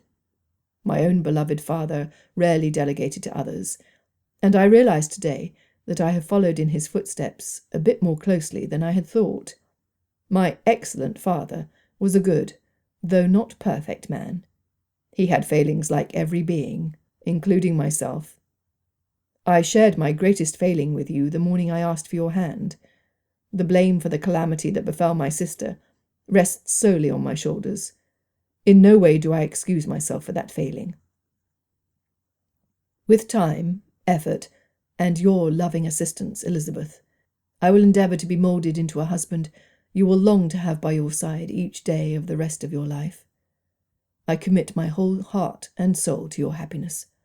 In doing so, I will find mine. With every good wish, I am, your betrothed, F. Darcy. Elizabeth looked around at the gathering and noted several new faces. She spied her youngest sisters batting their eyes and giggling with some of the officers who had recently arrived in Meryton. Elizabeth wished her mother would require caution from her youngest two daughters. They were determined to gain a reputation of being flirts. Mary sat against the back wall, absorbed in a book, which Elizabeth recognised as Fordyce's Sermons. Elizabeth shook her head at her middle sister, knowing there was nothing she could do to pull her away from that wall. Jane was in easy conversation with Mr. Bingley. Bingley's sisters and Mr. Hurst were making themselves comfortable around the refreshment table, speaking in derisive terms that were easily heard over the rest of the crowd. Their rudeness seemed to know no bounds. "Lizzie, there you are!" Elizabeth turned to find her close friend, Charlotte Lucas, standing beside a handsome gentleman. He was dressed in an officer's uniform. His dark hair and blue eyes showed well against the white of his shirt. He was taller than both women, though not so tall as Darcy. The two men were approximately the same age, Elizabeth guessed.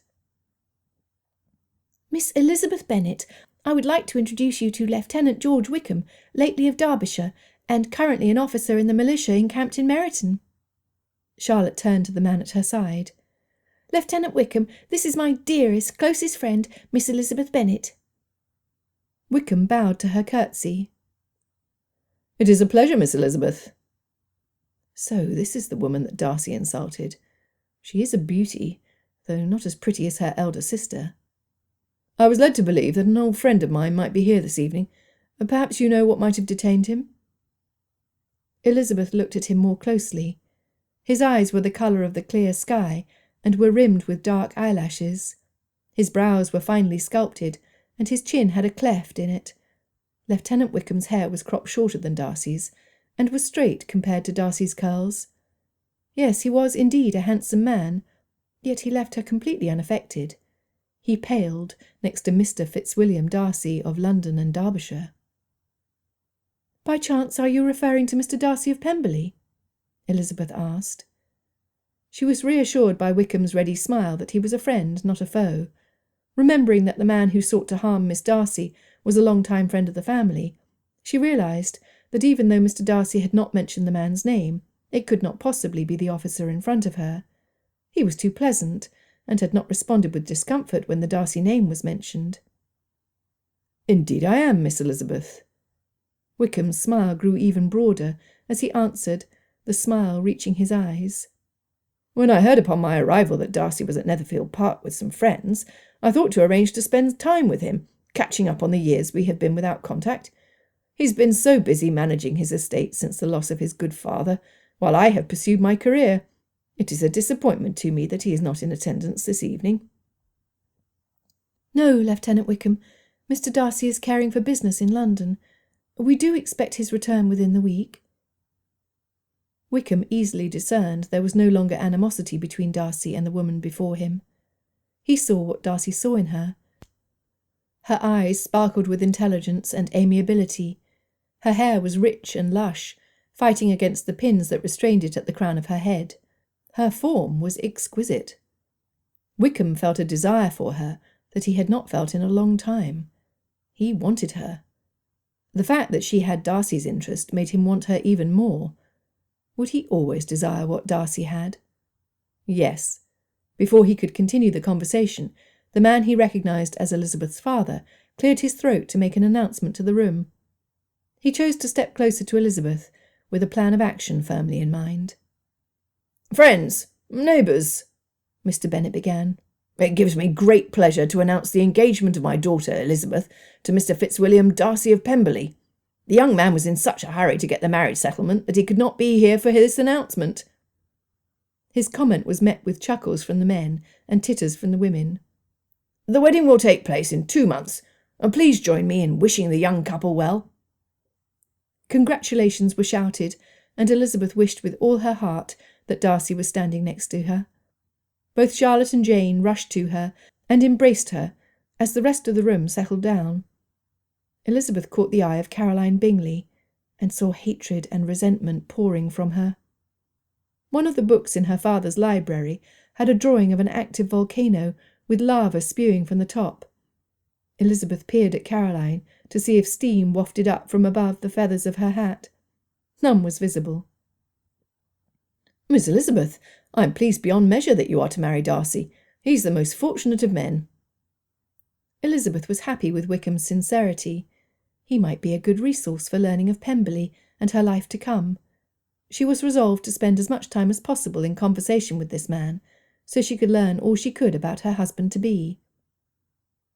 Wickham seethed inside at the announcement. It looked like Darcy was, again, going to get something Wickham could not have. Nonetheless, he had much to gain by pursuing a friendship with the woman next to him. He would befriend her. He would start chipping away at her trust and affections, until Darcy would finally comprehend how it felt to have something he wanted outside of his reach. If he could have, he would have laughed out loud. He saw the appreciative glances Miss Elizabeth was giving him. It would take little effort to turn her away from Darcy. And he would start tonight.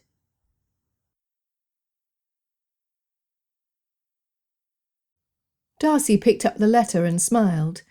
He had been in London 4 days and accomplished much. The settlement papers were promised for early the next morning, so he would find himself back in Elizabeth's company by the afternoon. He sat back in his large leather chair that creaked with his movement. The letters of business in front of him were a small pile in comparison with the stack of invitations. It was a constant puzzle to him how word of his arrival in London spread so quickly, and why anyone would care. Those who knew him even slightly were aware he was not a social man. He had read the letter through at least 3 times since his footman delivered the post to his study, and Darcy stubbornly determined he would not read it again. He had work to do. Nevertheless, he could not keep from lifting it to his nose to sniff the hint of lavender fragrance that reminded him of her. It was in this position that his cousin, Colonel Richard Fitzwilliam, found him. Richard rarely knocked, and this was no exception. "What have you there, Darcy? A love letter?" Richard started to laugh at his own humour when he noticed the telling signs of a blush creeping up above his cousin's immaculately tied cravat. Darcy was as close as a brother to him, and Richard had never known him to be affected by any young woman in hot pursuit of Darcy as a mate. That there was any reaction at all to his teasing was enough to stop him where he stood. "Say, what is this?" Knowing his cousin's skills at observation, and that he had been caught red-handed, Darcy admitted the truth. "It is from Miss Elizabeth Bennet." He paused. "Soon to be Mrs. Fitzwilliam Darcy." "What?" Richard was flummoxed. "When? How?" Realising he was not familiar with any family named Bennet that moved in their sphere of society, his next question, fired in brisk succession, was, "Whom?" Darcy laughed at Richard's confusion. It was not often that he bested the man. He gestured for Richard to have a seat, and moved to pour him his favourite whisky. He returned to his chair and waited for Richard to take his first sip before he began his explanation. "I first met Elizabeth when I accompanied Bingley and his family to Netherfield Park in Hertfordshire. It was not long before I realised she was unparalleled in every way." He leaned forward in his seat, resting his elbows on his desk. "Before you ask, yes, she is beautiful. Her eyes are full of life, and her intelligence is unmatched by any woman of my acquaintance. She is kind, Richard. Elizabeth walked 3 miles to tend her sister when she became ill. I found myself drawn to her. Her lively character and grace under pressure will make her a fitting sister to Georgiana, and she will be the perfect mistress of Pemberley." Richard hesitated to ask what he most wanted to know. He had deep respect for Darcy.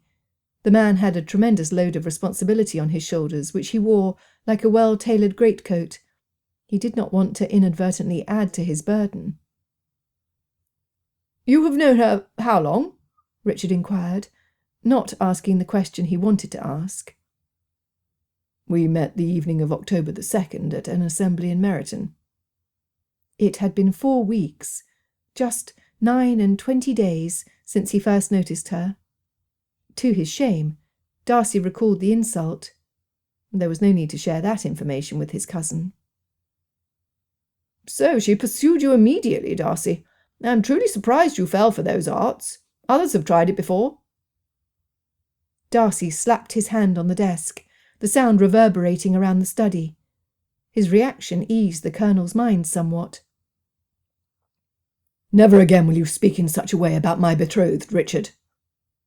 His countenance was stern, and his voice was sharp and unnaturally quiet, his look intense.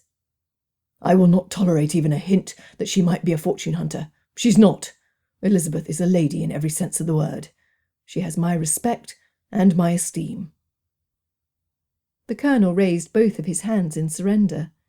He had long suspected that when the time came for his cousin to lose his heart to a worthy woman, he would lose it completely. Yet something about Darcy's response bothered him. It took only a moment to realise what it was. "Fine, cousin." Richard looked Darcy in the eye. "Now, explain to me why you are so defensive." "What do you mean, Richard?" Darcy was exasperated with his cousin. He had never, in all of their growing-up years, been able to fool his cousin. Darcy realised he was defensive. He knew he could be completely frank with the colonel, for he trusted him like no other. "You will hear the rumours eventually." Richard raised his brow, but wisely chose not to say a word.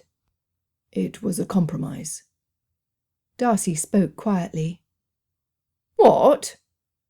It was the last thing Richard expected to hear from his cousin. "Darcy, how could you?" Fitzwilliam Darcy smiled to himself as he waited for the colonel to calm. Both of their fathers had warned their sons from infancy to be wary of grasping women who would do anything to attach themselves to their families. It was the nature of their society. "Actually, Richard, it was much easier than I ever could have imagined it to be." His smile grew, perplexing his cousin. For a moment, the only sound in the room was the snapping and popping coming from the lit fireplace. Darcy abruptly stood from his chair, and rounding his desk, he leaned back on it directly in front of his cousin. "Richard, have you ever held a woman in your arms and felt safe? Felt like you could take on the world, as long as you remained together?" His gaze never wavered from the colonel. "Have you?" "I cannot say that I have, Darcy." As a soldier who had seen more of battle than most officers in the army, the desire for safety and peace was paramount. He saw in Darcy's eyes a happiness that had been missing since the death of first his mother and then his father. "You're pleased about this arrangement?" "I am." It was enough for Colonel Fitzwilliam. He would question his cousin no further. The obstacles Darcy and his Elizabeth would face from the temps would be overwhelming to a less resolute man and his bride-to-be. They would need to stand together to have any chance of happiness at all. For the third night in a row, the Bennets gathered with friends and newcomers at the home of either Sir William Lucas or Mr. and Mrs. Phillips. Much was said of the future marriage of Darcy and Elizabeth. It allowed the matrons of the village to be preoccupied, which left Bingley to come to know Miss Jane Bennet in relative obscurity. It was a relationship that was steadily growing closer, and Elizabeth suspected an attachment would be formed fairly soon. The idea filled her with joy. She loved her gentle sister, and longed for her happiness more than her own. Elizabeth was not the only one who noticed the attentions Charles Bingley was paying to the eldest Bennet daughter. Caroline Bingley sat next to her sister, Louisa Hurst, in the most central spot in Lucas Lodge. It was perfect to see and be seen. Unlike Elizabeth, her thoughts on the possible marriage of her brother to Jane Bennet were volatile. She had plans for Bingley, which included Miss Georgiana Darcy. Should they marry, the amount of time Caroline would be in Mr. Darcy's company would increase exponentially. He was not yet tied in marriage to anyone. There was still hope. Jane Bennet was a hindrance to her plans. Caroline surveyed the room and noticed an officer paying particular attention to Elizabeth. His charm and attractive good looks were appealing to the eye. However, Caroline wondered at the man's intelligence. After all, how could he possibly be distracted by Elizabeth Bennet when the Bingley sisters were in the room? It occurred to Caroline that the engagement between Darcy and Elizabeth would end if the officer successfully compromised the lady while Darcy remained away from Meryton. This, in turn, would result in Charles losing interest in Miss Bennet. An effective plan indeed. She rose from the chair and made her way over to the man. Approaching from his left, and slightly behind him, she whispered over the shoulder that was not currently leaning against the room's outside wall. There were no others around, and a thought flitted through her mind how similar a stance it was to Mr. Darcy. "Pardon me, Lieutenant Wickham, was it?" Though they had been introduced 2 days prior, it was the first time Caroline had acknowledged the man. None of his surprise showed on his face. He turned slightly to look closer at the woman. Wickham had heard the rumours of a £20,000 dowry, and had given consideration to pursuing her to gain possession of those funds. None the less, the loss of Georgiana Darcy's £30,000 dowry was what drove his current purpose. He would have that and more by the time he finished with Darcy. "I am Lieutenant George Wickham, Miss Bingley." Deciding to play along with her, curious as to her motives, Wickham turned to face Caroline. "How might I be of assistance?" "What is the nature of your interest in Miss Elizabeth, Lieutenant?" Wickham was astounded she was so direct. "Your reason for asking?" he replied. "Are you a man who appreciates plain speaking, Lieutenant Wickham?" "I am." Caroline stood in front of him, confident in her own beauty, feminine accomplishments, and poise. Whatever had driven George Wickham to seek his future in the militia was of no concern to her. Since birth, she had led her brother wherever it pleased her. The iron grip she had on the metaphorical ring through his nose kept him under her firm control. This increased her sense of power. Caroline's conviction in her abilities, in her appeal, convinced her it was only a matter of time and exposure to Darcy before he turned off Elizabeth and sought Miss Caroline Bingley as the most qualified mistress of Pemberley. She was not in love with Fitzwilliam Darcy.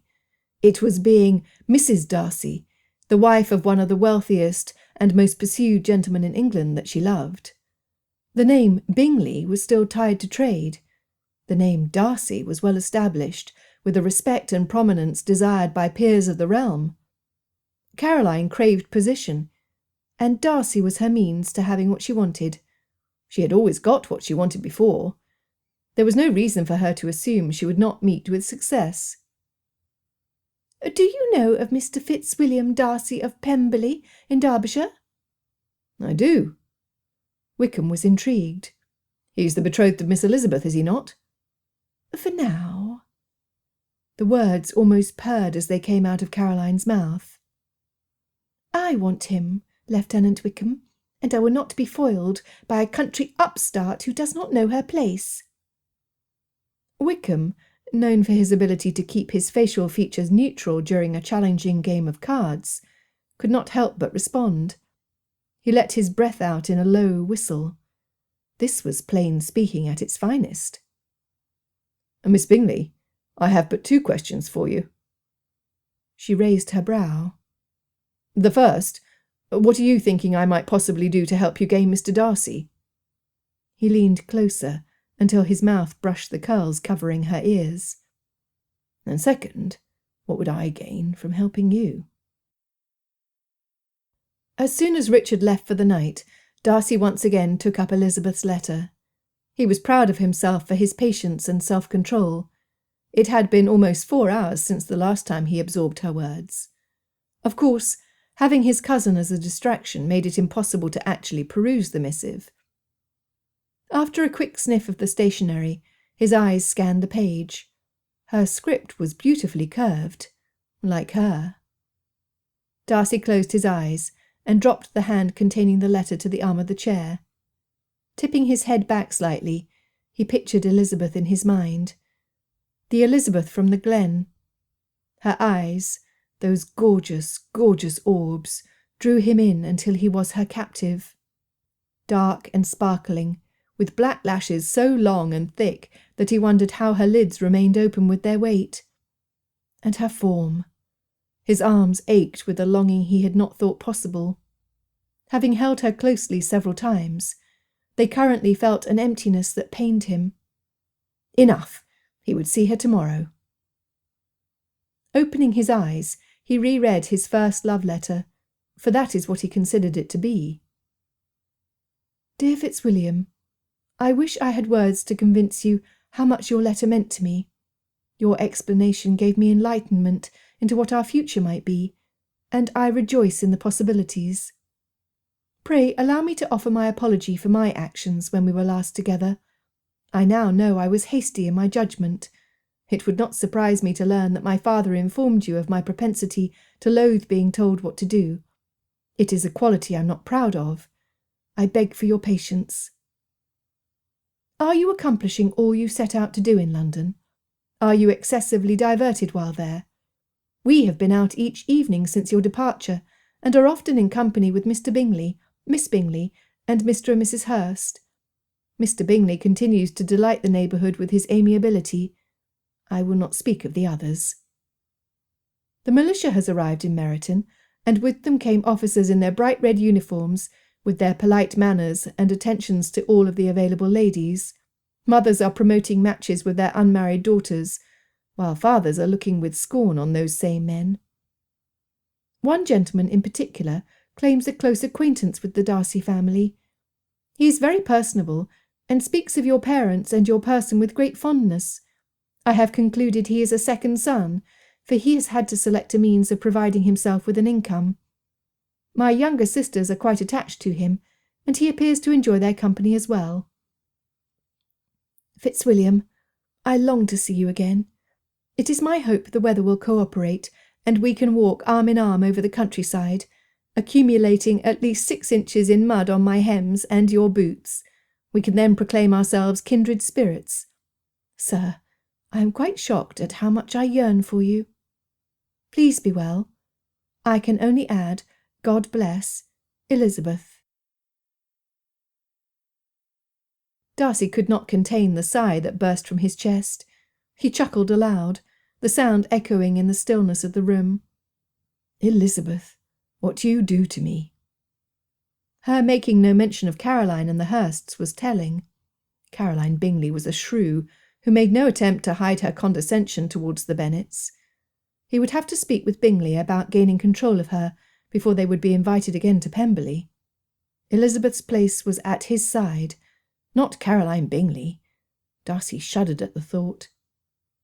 He pondered over the identity of the officer when he remembered Baron Alcorn's son purchasing a commission in the militia. The family happened to be neighbours of Pemberley, and their estate was small. Darcy had attended Eton and Cambridge with the oldest son, John. Simon was the younger son. Elizabeth was correct in her opinions. They were genteel and pleasant people. It was good that Elizabeth was already meeting his neighbours. Again, Darcy smiled. Life was certainly turning out to be better than he had planned.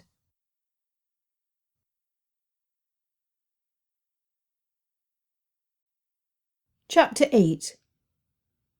Charlotte Lucas had been Elizabeth's dear friend for years. She understood Elizabeth's nature more than her sister Jane, and Jane and Elizabeth were close. At 27 years of age, Charlotte was on the shelf.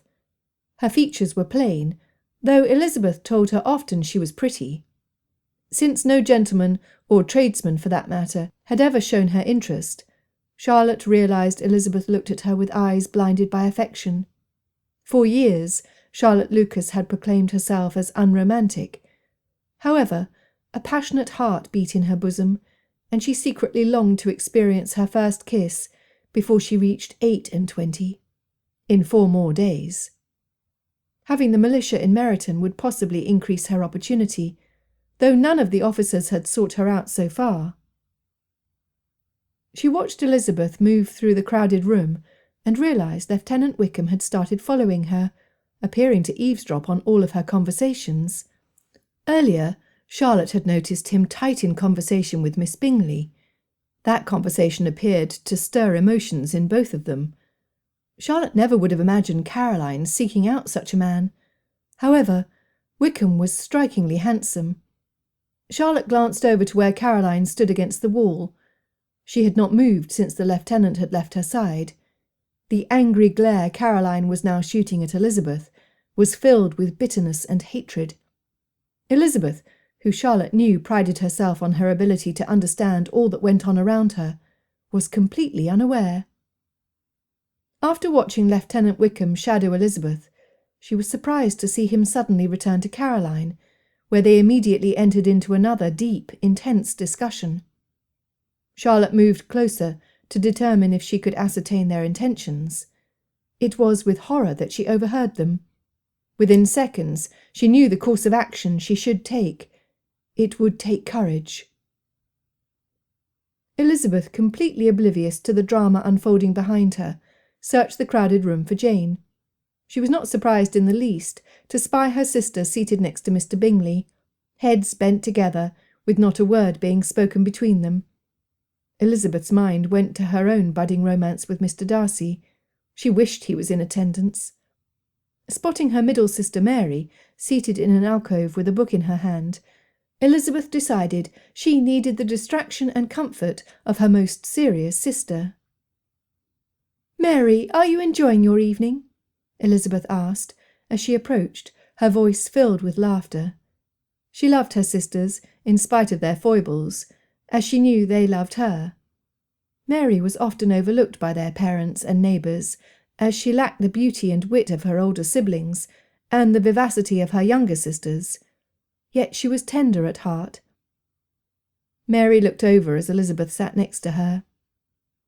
"I have a good book, and I am left to myself, so yes, I believe I am enjoying my evening."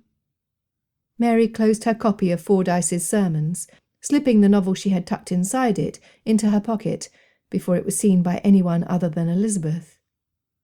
"Are you pleased with this gathering, Lizzie?" Though some misunderstood Mary's tone to be one of piety, Elizabeth recognised that the more wild and unruly the two younger Bennet girls became, the more proper Mary acted. It was an effort to distinguish herself from Kitty and Lydia.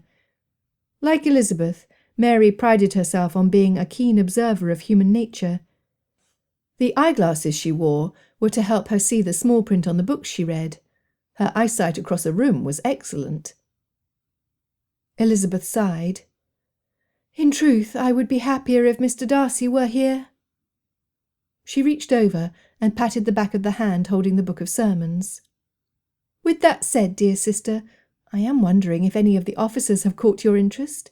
Someone possibly with charming good looks and winsome words." Mary had hoped nobody had noticed her looking at Lieutenant Wickham over the top of her books. Next to Mr. Darcy, George Wickham was the handsomest man she had ever seen. However, there was something about him that unsettled her, and that was what inspired Mary's notice. Wickham had a predatory look about him, and his actions in trailing Elizabeth were worrisome. "If you are speaking of Lieutenant Wickham, Lizzie, I must confess that he has displayed conduct that belies his claim to being a gentleman." Elizabeth was shocked. "Whatever do you mean?" She had seen no such display. Mary was pleased to not only have her sister's attention, she was gratified she had noticed something Elizabeth had not. "The lieutenant has spent his time here at Lucas Lodge, flitting between Miss Bingley and following you as you move about the room." "I see." Elizabeth knew her sister to be astute, but her comment did not adequately answer her charge. "While I was unaware of him following me, it is not so unusual for a single man to seek out the company of young ladies. It would be rather odd if he did not, would you not say?" "Lizzie, you sound like papa." Frustration dripped from her mouth. Mary understood her sister's relationship with their father, as they had many similarities, one of which was the ability to overlook the obvious in the pursuit of a bit of entertainment. Both held themselves slightly above others intellectually, believing they had keen understanding. Until the arrival of new neighbours at Netherfield Park, this had been of little concern. Her sister had redeeming qualities that made this particular characteristic of little merit. Now, it was time Lizzie realised the world did not revolve around their father's study and wit. "Is that a bad thing?" Elizabeth was perplexed. This was very unlike Mary to challenge her or to tease. She looked closer at her younger sister and realised she was serious. This was not a joke. "Mary, pray tell me your concerns." Before Mary could utter another word, Caroline Bingley started playing a reel on the pianoforte, and the rugs were rolled back to provide room for dancing. Wickham approached and requested Elizabeth's hand. She was unable to refuse. As she walked to the floor, Elizabeth looked back at her sister with her brow raised in confusion, hoping a look would clarify Mary's intent. It did not happen. She noticed that Mary's consternation had not abated with Elizabeth's partner, only increased. Curiouser and curiouser. George Wickham did not fail to notice the interaction between the sisters, and knew that somehow doubt about his character had been sown. Skilled at intrigue, and practised in lies and deceit, Wickham knew he had to present himself well to regain ground. He turned on the charm, but soon he could see it was not having its usual effect.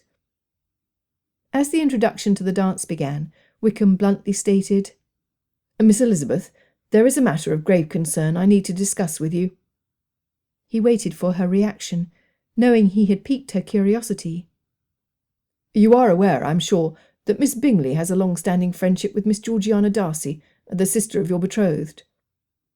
When Elizabeth nodded her head, he continued, "As her future—" They were separated by the movement of the dance.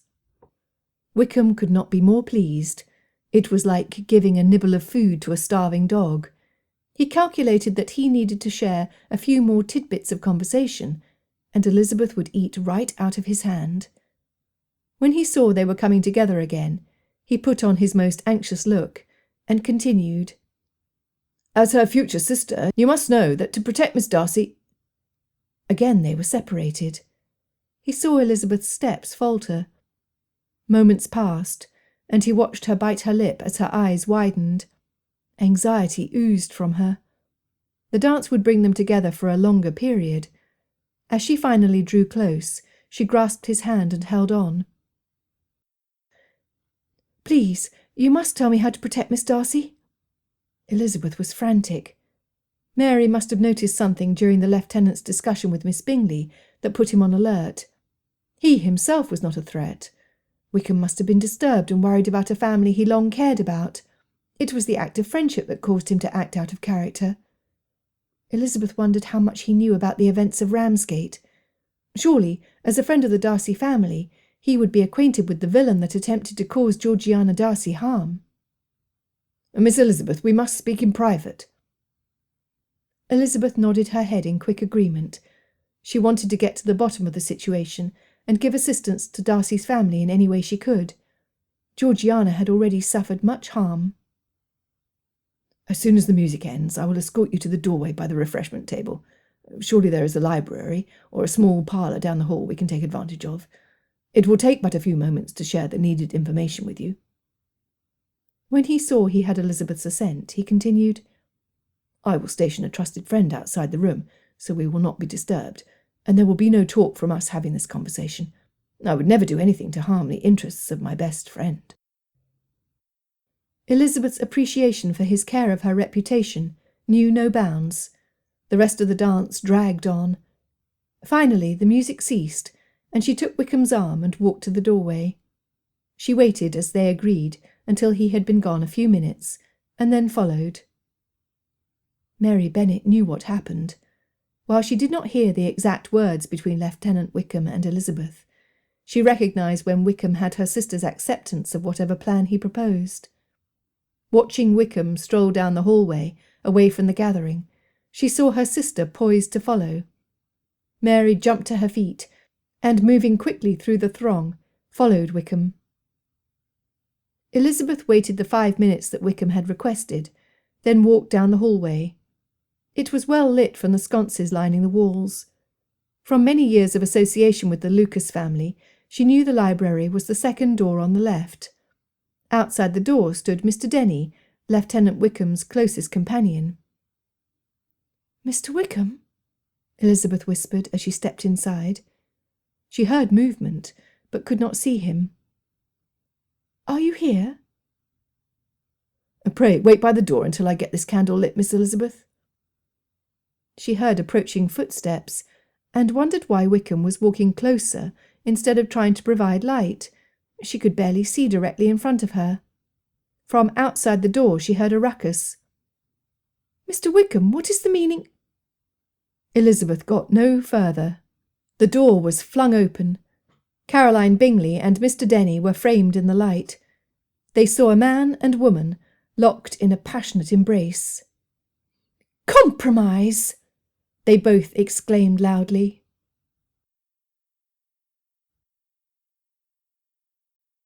Chapter 9. Darcy hurried into the garden on the west side of Longbourn, on the lookout for Elizabeth. When he found her sitting on the bench under the oak tree growing out of the far corner of the footpath, he rushed to her.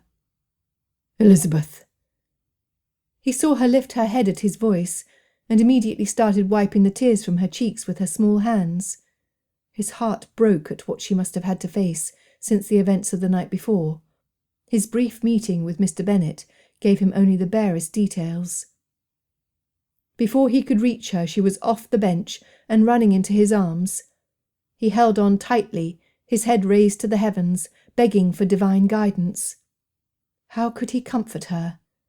In one act from a wicked man, she had lost much. "Hold me, Fitzwilliam," she whispered into his coat.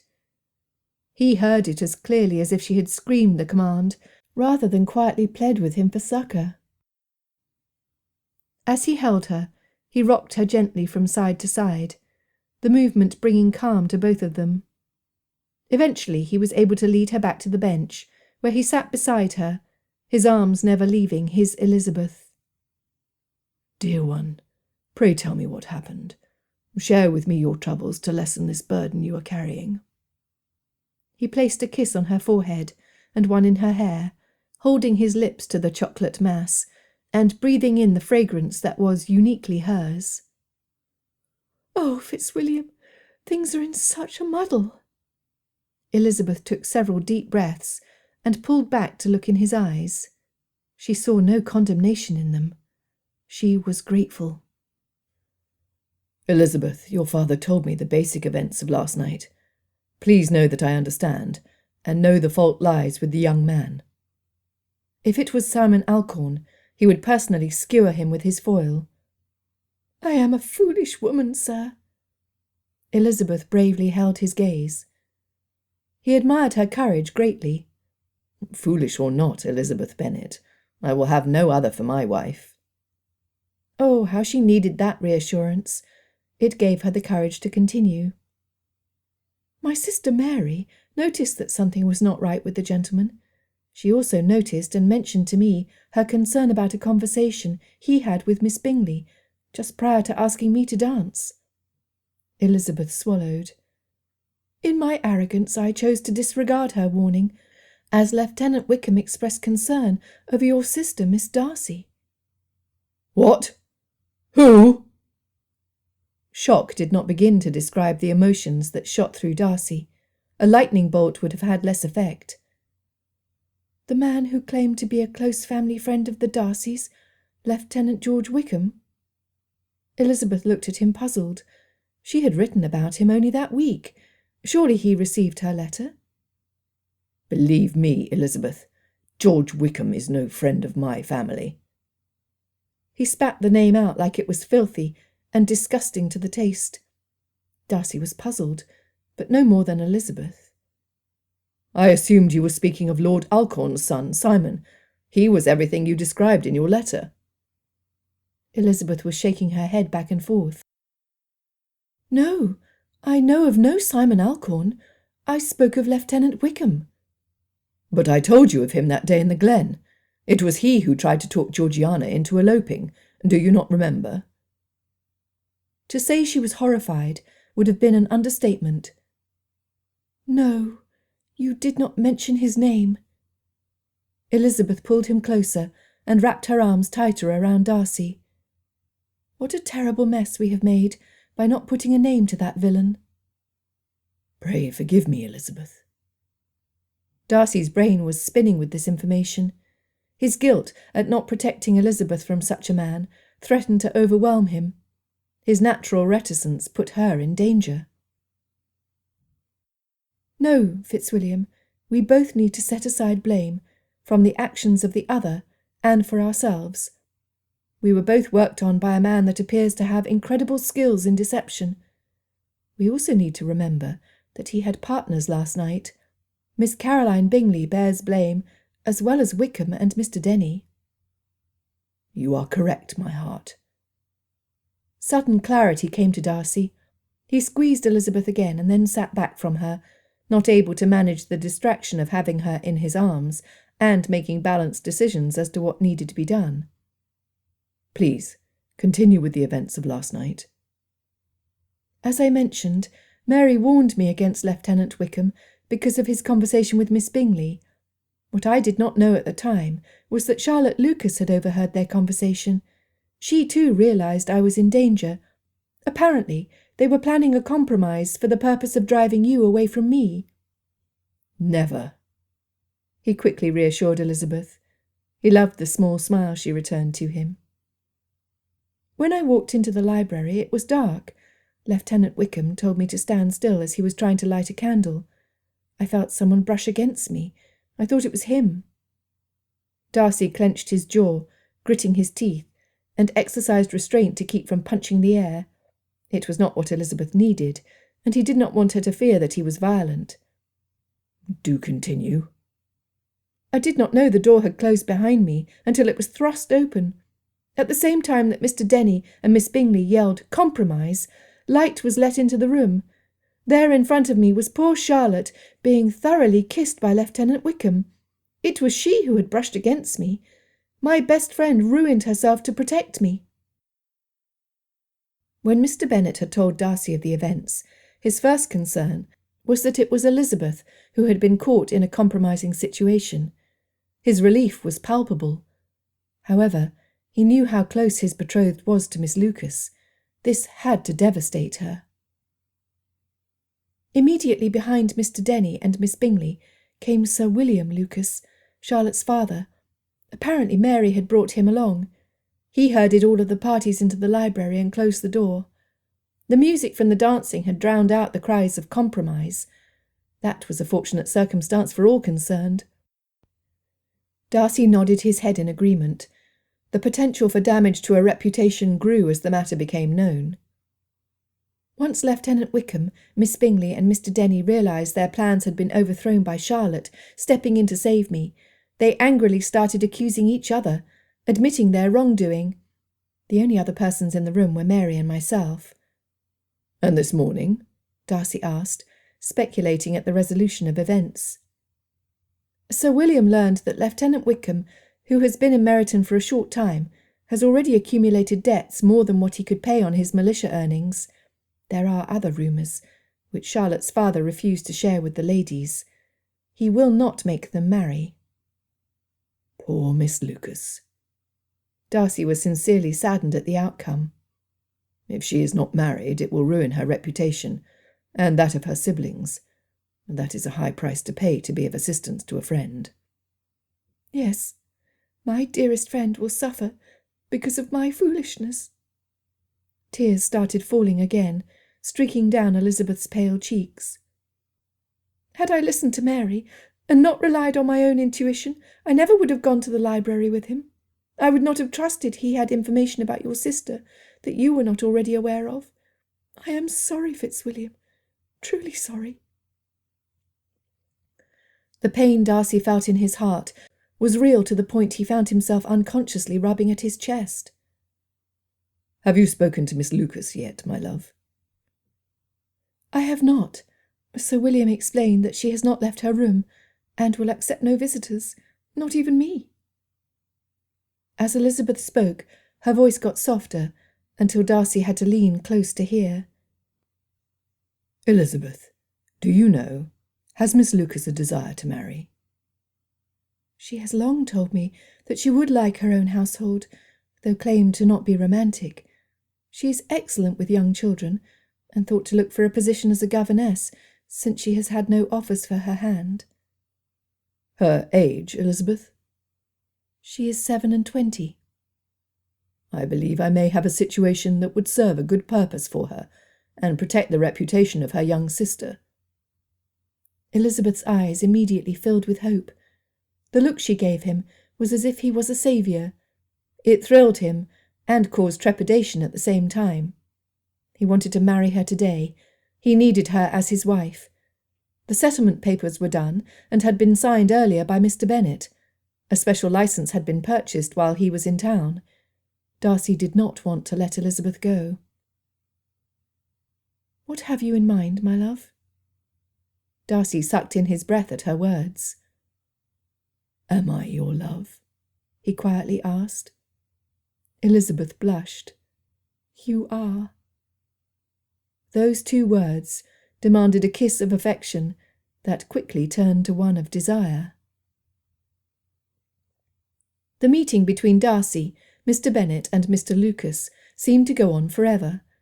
Jane was with their mother and 2 younger sisters in the drawing-room, while Elizabeth and Mary were upstairs in the room Elizabeth shared with Jane.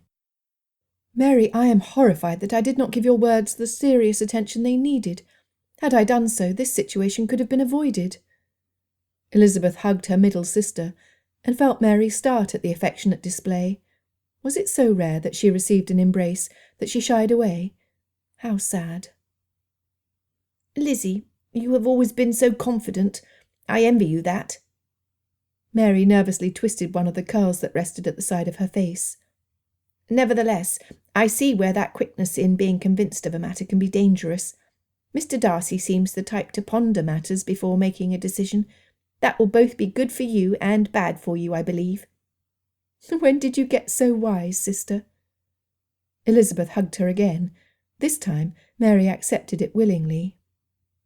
"You and Papa are not the only student of characters in the Bennet family, Lizzie." She said it with such stoicism that Elizabeth could not help but laugh. Within seconds, Mary joined in. After a few minutes, they both felt the relief that merriment brings. "What is going to happen to Charlotte, Lizzie?" They both instantly sobered. "I do not know." The 3 men in the study were quietly meditating on the opinions each other had expressed and the offer Mr. Darcy had made. Mr. Bennet, relieved that it was not his daughter involved in the compromise, realised that it had been only a week since the danger of Elizabeth's reputation had been on the line. How quickly matters can change when a lady and a gentleman are involved. "I ask for an answer, Sir William." Darcy felt there were no more words to be said by himself. He had offered Miss Lucas the position of companion to his own sister, Georgiana. The reputation of the Darcy family would quiet any naysayers or rumour-mongers, for society knew that Fitzwilliam Darcy would never bring a woman into his home that had a less than stellar reputation. It would remove Charlotte to a distant location, where she could decide whether or not she wanted her own home, or whether she would remain with Georgiana. Darcy promised enough funds to purchase a small home and maintain it indefinitely. It was the least he could do for such a valuable friend. Then, should she choose to marry, it would be her choice alone. She would not be forced into a situation she did not desire. "I shall speak to my daughter." Sir William had wanted his children to remain close to Lucas Lodge. He loved all of his sons and daughters. Having his eldest so far away wrenched his heart. But it would protect her and the others. "I spoke with Colonel Forster this morning. Lieutenant Wickham has been arrested for being unable to pay his debts with the merchants, and his debts of honour. His future is debtor's prison or deportation. I have no sympathy for the man. He will be escorted to Marshalsea before the day is done." Darcy had thought he would feel a measure of regret at the outcome for his old friend and companion. However, justice was being served. It was a fitting end to a man who had been given every opportunity, but chose to demand more instead. Wickham would finally bear an account for his choices. "Then let us speak with your daughter, Sir William." Darcy was ready for this matter to be done with. Turning to Mr. Bennet, he asked, "May I have a moment of your time, sir? I would like to speak with you about my marriage to Elizabeth." As Sir William was shown the door, he heard Mr. Bennet mutter, "I imagine you would."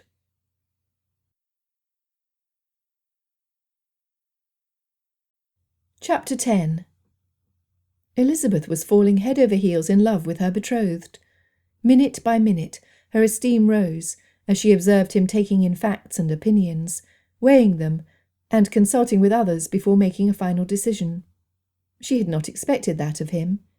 Her earlier anger with Darcy for being controlling seemed like unnecessarily wasted emotions. She could see that he was torn. One part of him longed to stay and protect her from any repercussions of Wickham and Caroline's actions. Another part of him demanded he proceed immediately to Pemberley to care for his sister. Elizabeth felt deep shame and embarrassment over her naive conduct the night before. What could possibly have motivated her to follow a stranger into a darkened room? Daily she was struggling with her own failings. How could this man, this wonderful man, possibly want her by his side? While the gentlemen were discussing the fate of Miss Charlotte Lucas, Bingley had arrived at Longbourn. His countenance was downtrodden, and he looked tired beyond his years. When he stepped into the doorway of the front parlour, his eyes swept the room, searching for Jane.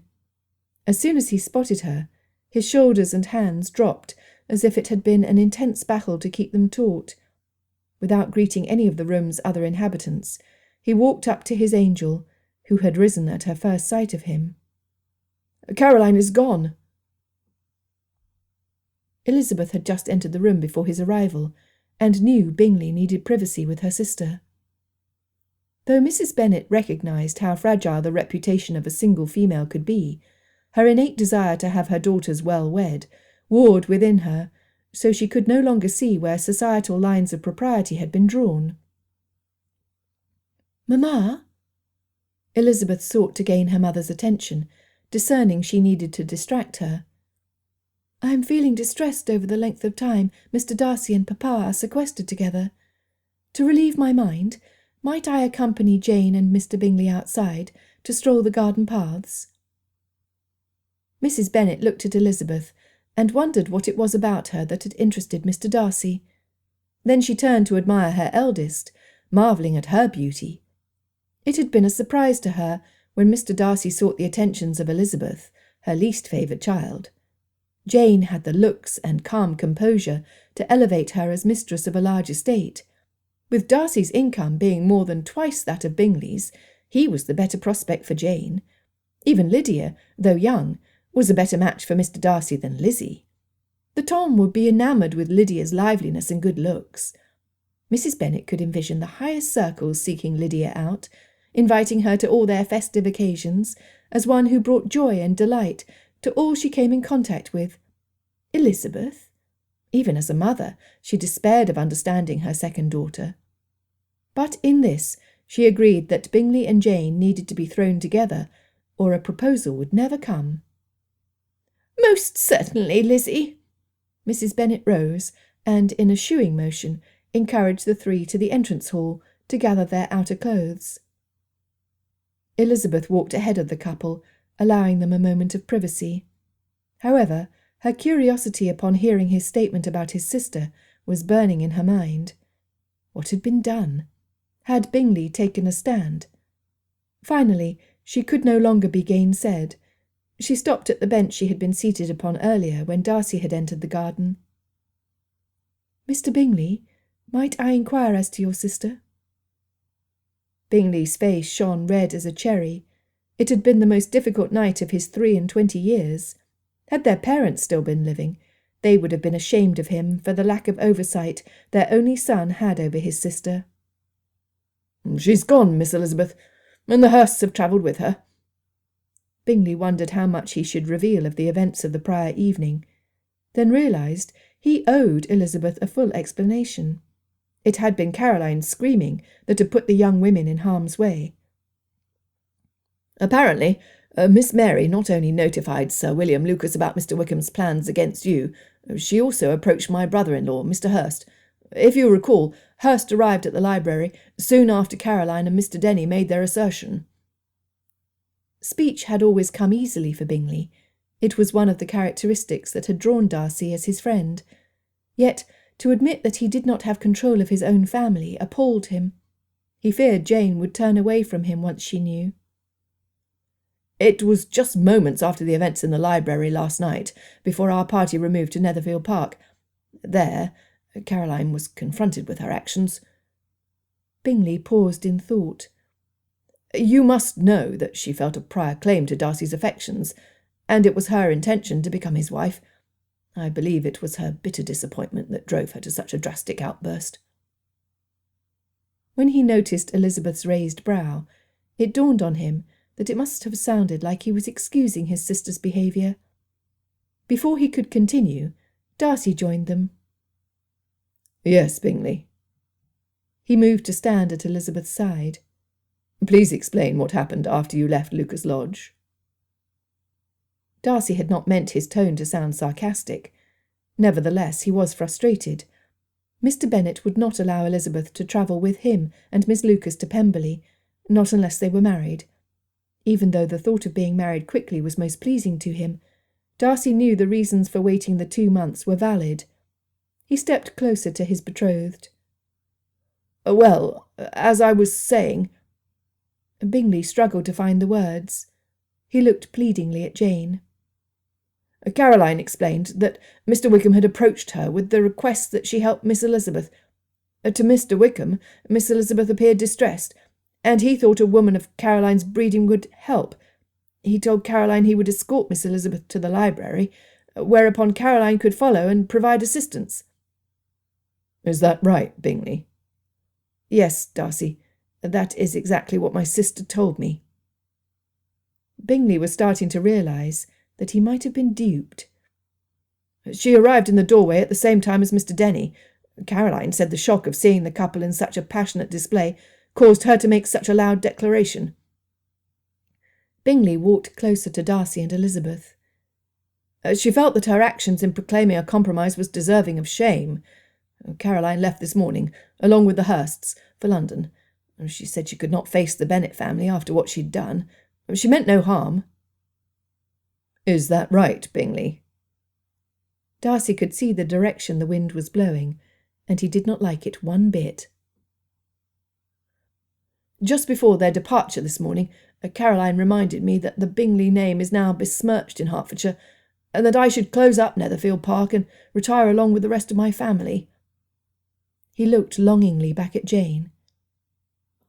"But I could not make myself go, Darcy. I could not." By then, Bingley's voice had quieted to a whisper, and his chin was almost resting on his chest. Darcy raised his eyes to the heavens and exhaled loudly. Stepping forward, he put his hand on his friend's shoulder.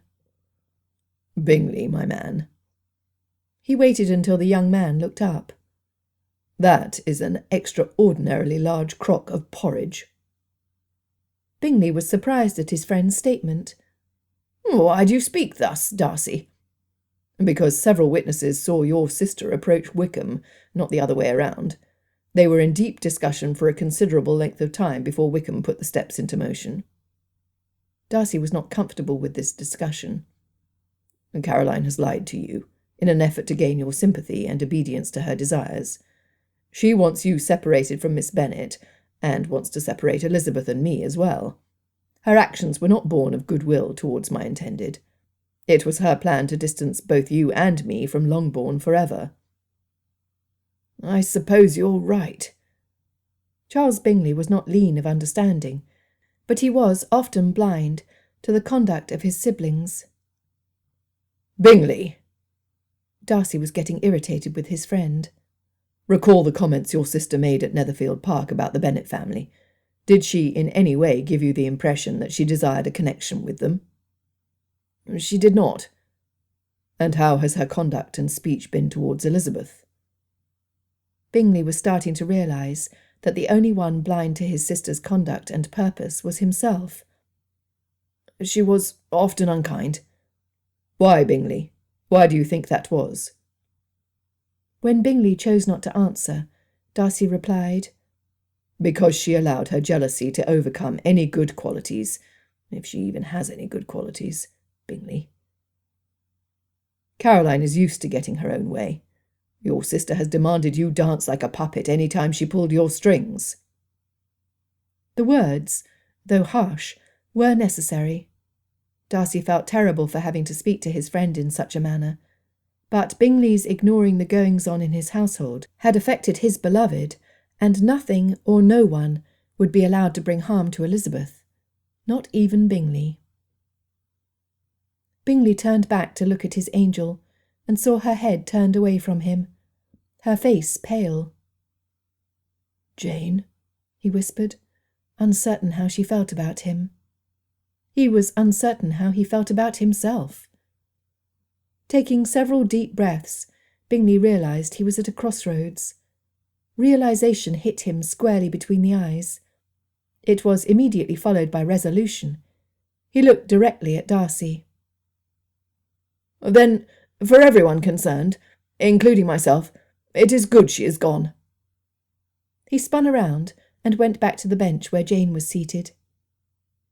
When Elizabeth determined Bingley's intentions of healing any breach between him and her sister, she wrapped her hand around Darcy's elbow. They walked on. "Fitzwilliam, I can only imagine this was not what you had hoped to encounter on your return from London." Elizabeth shook her head at the ridiculousness of the whole situation. "It is a fine kettle of fish, or, as you stated, a crock of porridge." She could not help but chuckle as she looked up at the man walking so closely beside her. "My dearest, only you would see the humour in this situation." He was amazed at his betrothed. Her response to what was, in actuality, an attack on her person, provided a foretaste of the future. For the rest of his days, he would not live with a bitter woman like so many of his married acquaintances. Yes, there would be joy in his life, no matter the circumstances. That thought brought the first feeling of peace and contentment since his arrival at Longbourn. "If I did not, sir, I believe I would cry." She felt him pat her hand where it was wrapped around his arm. "Oh, Elizabeth." Checking back to discern that Bingley and Jane were unaware they were not alone, he removed his gloves and cupped Elizabeth's cheek with his right palm. "Am I wrong to wait to marry? Standing this close to you, I feel that I must have lost my mind when I agreed to such with your father." Elizabeth smiled into his hand. "You dear man." How easily she became lost in the clear blue of his eyes. They drew her emotions from her heart, like water drawn from a deep well, and she knew that she loved him more than she could ever love any other man. She respected him for standing firm for what was right and good, and she cherished him for caring for Charlotte. At the sound of a man clearing his throat, they quickly stepped apart. Mr. Bennet was standing alongside them. They both were completely unaware he had approached. "Darcy, I might have a solution to what I unintentionally overheard." As a father, he could not be happier with the choice his Lizzie had made. The young master of Pemberley would challenge his daughter's intellect and opinions. He could foresee great things for the young couple. "Might I suggest you travel to Derbyshire and bring Miss Darcy here to stay with Lizzie until you marry? She could then become acquainted with Miss Lucas, while Charlotte remains in her own home, allowing the Lucas family to become resolved to her future. It would also allow your sister to meet her 5 new sisters." Mr. Bennet laughed. "And she could become as silly as they are." Darcy failed to see the humour in his suggestion, though he did see the wisdom of bringing Georgiana to Netherfield Park. Wickham was to be gone that day to Marshalsea. There would be no need for a hostess at Bingley's estate, as the men would be spending their time at Longbourn. Having Georgiana in such close association with Elizabeth, Mary, and Jane would benefit her greatly. Even the 2 youngest Bennet daughters would introduce her to the type of débutantes Georgiana would meet in society. It would be better for her to learn how to respond to such silly characters, under the close supervision and guidance of Elizabeth. He looked at his betrothed, and tilted his head in question. She smiled beautifully, and he knew what needed to be done. With the 5 days he already spent caring for business in London, by the time he returned with his sister, there would be fewer than 6 weeks until the wedding. Darcy glanced back to his soon-to-be father-in-law. "I will leave immediately."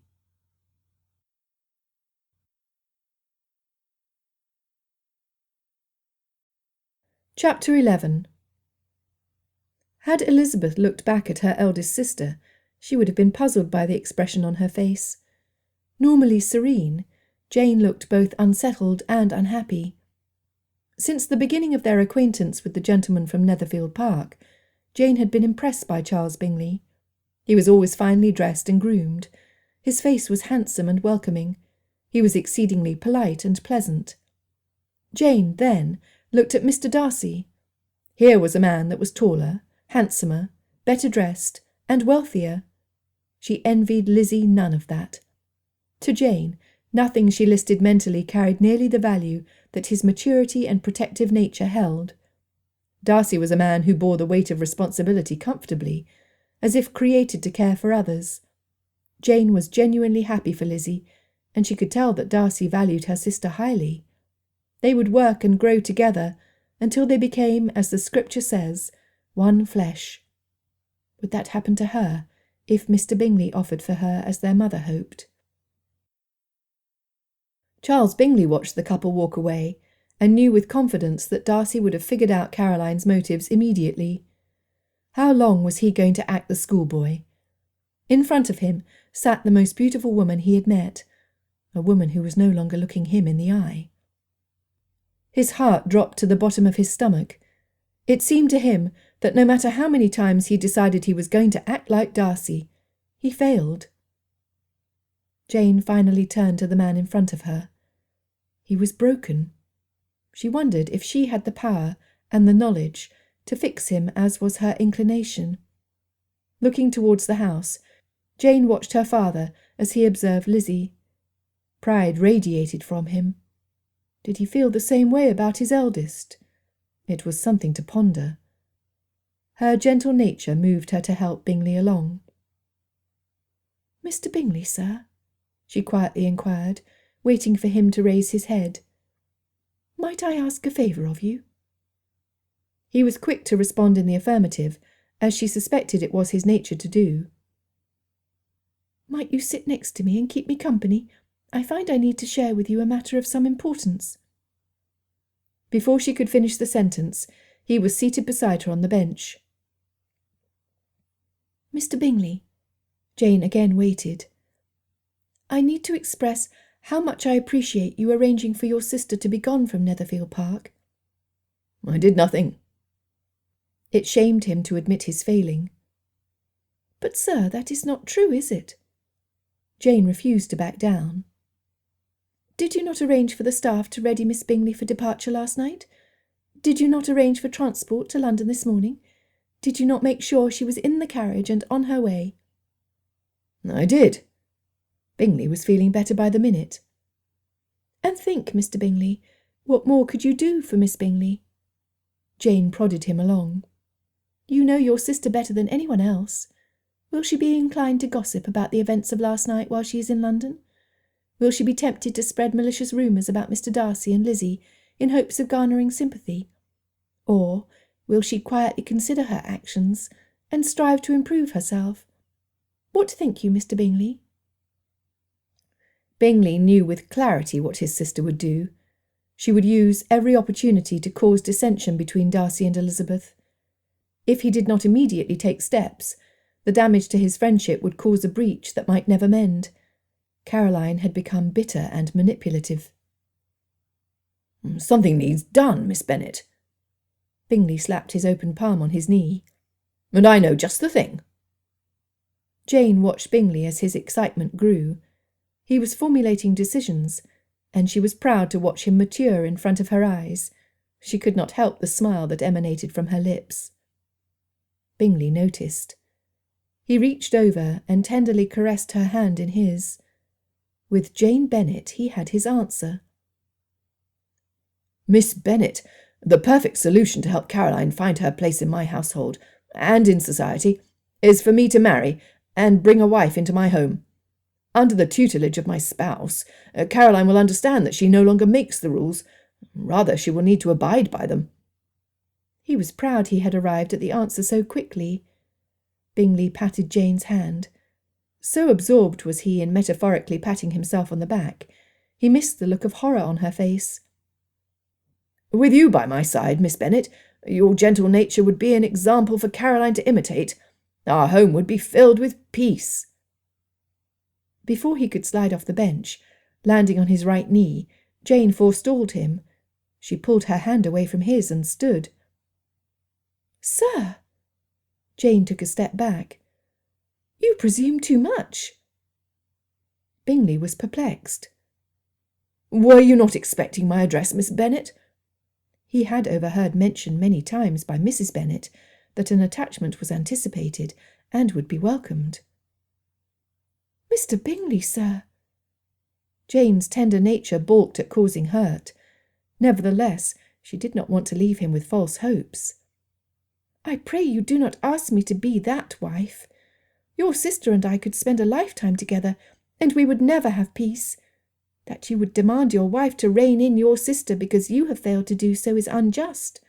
And, Mr. Bingley, it is not the type of employment I have been raised to expect in a marriage." She gave a quick curtsy. "Please accept my apologies, sir, if I have caused you pain." With that, she turned and walked into the house. As she moved closer to the doorway, her father approached and put his arm across her shoulders, pulling her to him for comfort. Though he had not heard the conversation, it was easy to determine what must have happened. There was only one reason for a single man to try to kneel before a beautiful young woman. That Jane stopped him testified to a stronger determination than he knew she had. "Well done, Jane." Mr. Thomas Bennet had been a lackadaisical parent, which proved itself in the conduct of his youngest children. With his two eldest, he could not have been more proud. Darcy and Elizabeth returned from their stroll and noticed Bingley sitting alone on the bench, stupefied. They looked at each other, wondering what had happened to Jane. "Bingley, I have said my goodbyes to Elizabeth and need to depart immediately for Netherfield Park to arrange travel to Pemberley. Will you be staying in Hertfordshire or travelling with me?" When his friend failed to respond, Darcy grabbed him by the shoulder and shook him. It was only then they received a response. "I am to London, Darcy." Bingley was dejected.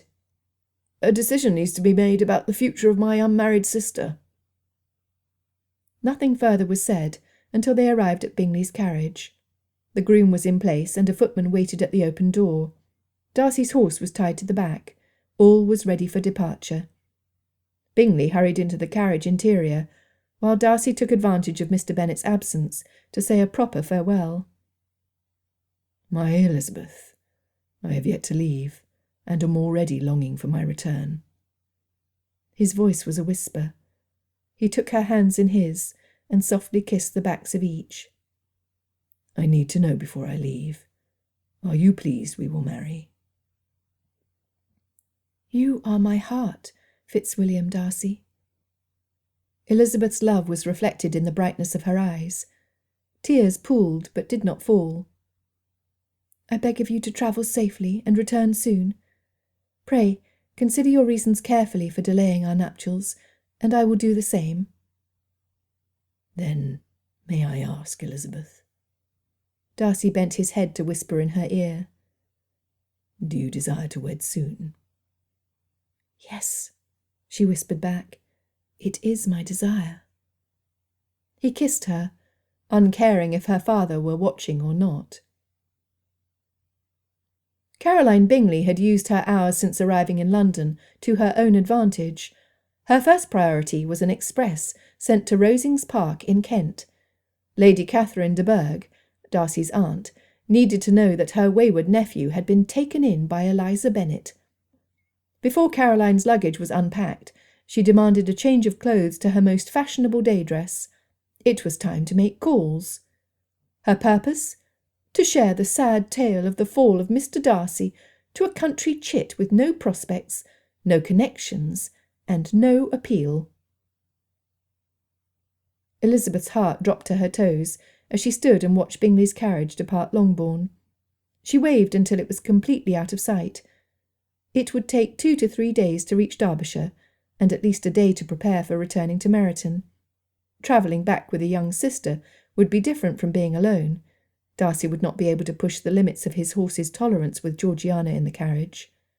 1 week, 168 hours, over 10,000 minutes. The sigh escaping from Elizabeth was long and drawn out. 1 minute less than the minute before. Lizzie! Lizzie Bennet, you come inside! The shrieking sound of a harried Mrs. Bennet was familiar to her ears, though rarely welcome. Elizabeth suspected that Jane had refused Bingley, and could imagine her mother's nerves.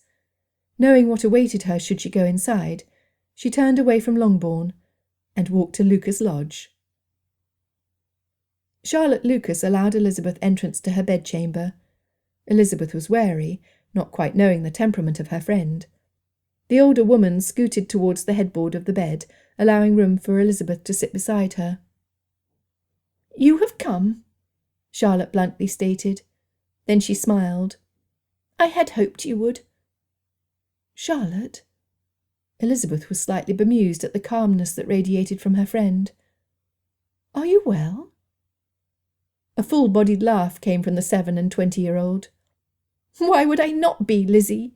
I received my first and only kiss from a handsome man who has much skill in the art. I have the prospect of having my own home, no longer being a burden to my parents, and I will be seeing a part of England I have never been to before. I choose to look at this as an adventure, Lizzie, not a reason for sorrow. And as a bonus, I will be near my dearest friend. So yes, Lizzie, I am well." Joy filled Elizabeth's heart. She hugged Charlotte tightly, wondering if she would have had the same positive attitude had it happened to her. Charlotte started chuckling when she saw the look on Elizabeth's face. Everything she was feeling and thinking was shown in her eyes. "Lizzie, are you not happy you were compromised by Mr. Darcy?" Charlotte was sly in her question and her countenance. "I am."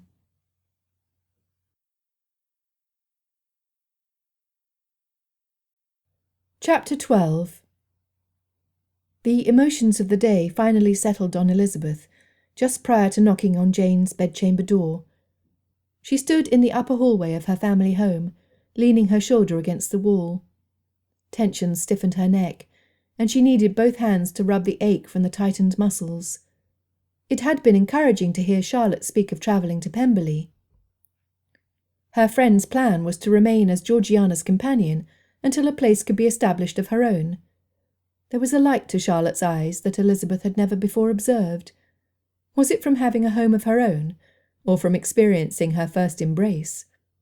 Elizabeth chuckled at Charlotte's comments about Wickham. That she could be so pleased with Wickham's kiss was shocking to Elizabeth. Charlotte only complained about its brevity. At the same time, Elizabeth wondered if she might not feel as did Charlotte had she never been kissed by Darcy. Shaking her head, puzzled at the events of the past 24 hours, she knocked gently on Jane's door. At her sister's call to enter, Elizabeth stepped inside, closing the heavy oak door behind her. Like Charlotte, Jane was sitting on her bed, moving to make room for her sister. "How is Charlotte?" Elizabeth was not at all surprised that Jane's first concern was for another. Jane was entirely selfless. "Charlotte is determined to prosper with this change in her life, and I am exceedingly proud of her for it." She leaned against her sister and put her arm across her shoulders. "So my question to you, dear sister, is how are you faring after the tumult of this day?" "Oh, Lizzie!" Jane rested her head on her sister's shoulder. "I hardly know." "Whatever happened between you and poor Mr. Bingley, Jane? He looked positively miserable, and you are not looking much better than he." "I hardly know what happened, Lizzie. At first I was so excited. It seemed he was prepared to make an offer. Then he started speaking of how he expected his wife to gain control over Caroline, and I knew immediately that as much as I admired him, I did not want to be that woman." "I can only imagine, dear sister." Elizabeth could not help but make an instantaneous mental comparison between Darcy and Bingley. Immediately it was clear who the better man was. While Darcy's high-handedness often served to be an irritant to Elizabeth, the fact that he was competent and comfortable taking the lead was a relief. "When I left him in the garden, I sought the refuge of my room. However, Mamma would not have it. She screamed at me, Lizzie. Me!" Being at the receiving end of Mrs. Bennet's squeals and effusions was not unusual for Elizabeth. It was a sound she had heard up close since her youth. For Jane. Yes, a rare occurrence indeed. Mamma insisted I return to the garden and apologise to Mr. Bingley. She also demanded I do whatever was needed to become his wife. Jane gulped in horror at the thought. Lizzie, I had to tell her no. I have never done that before today. Well, that is a peculiar sort of accomplishment, is it not? Elizabeth wanted to chuckle, though her sister would find no humour in the situation. Oh, Jane, do you have regrets over your decision? I do not, I think. Jane stood from the bed and moved to the window. She spoke without looking back at Elizabeth.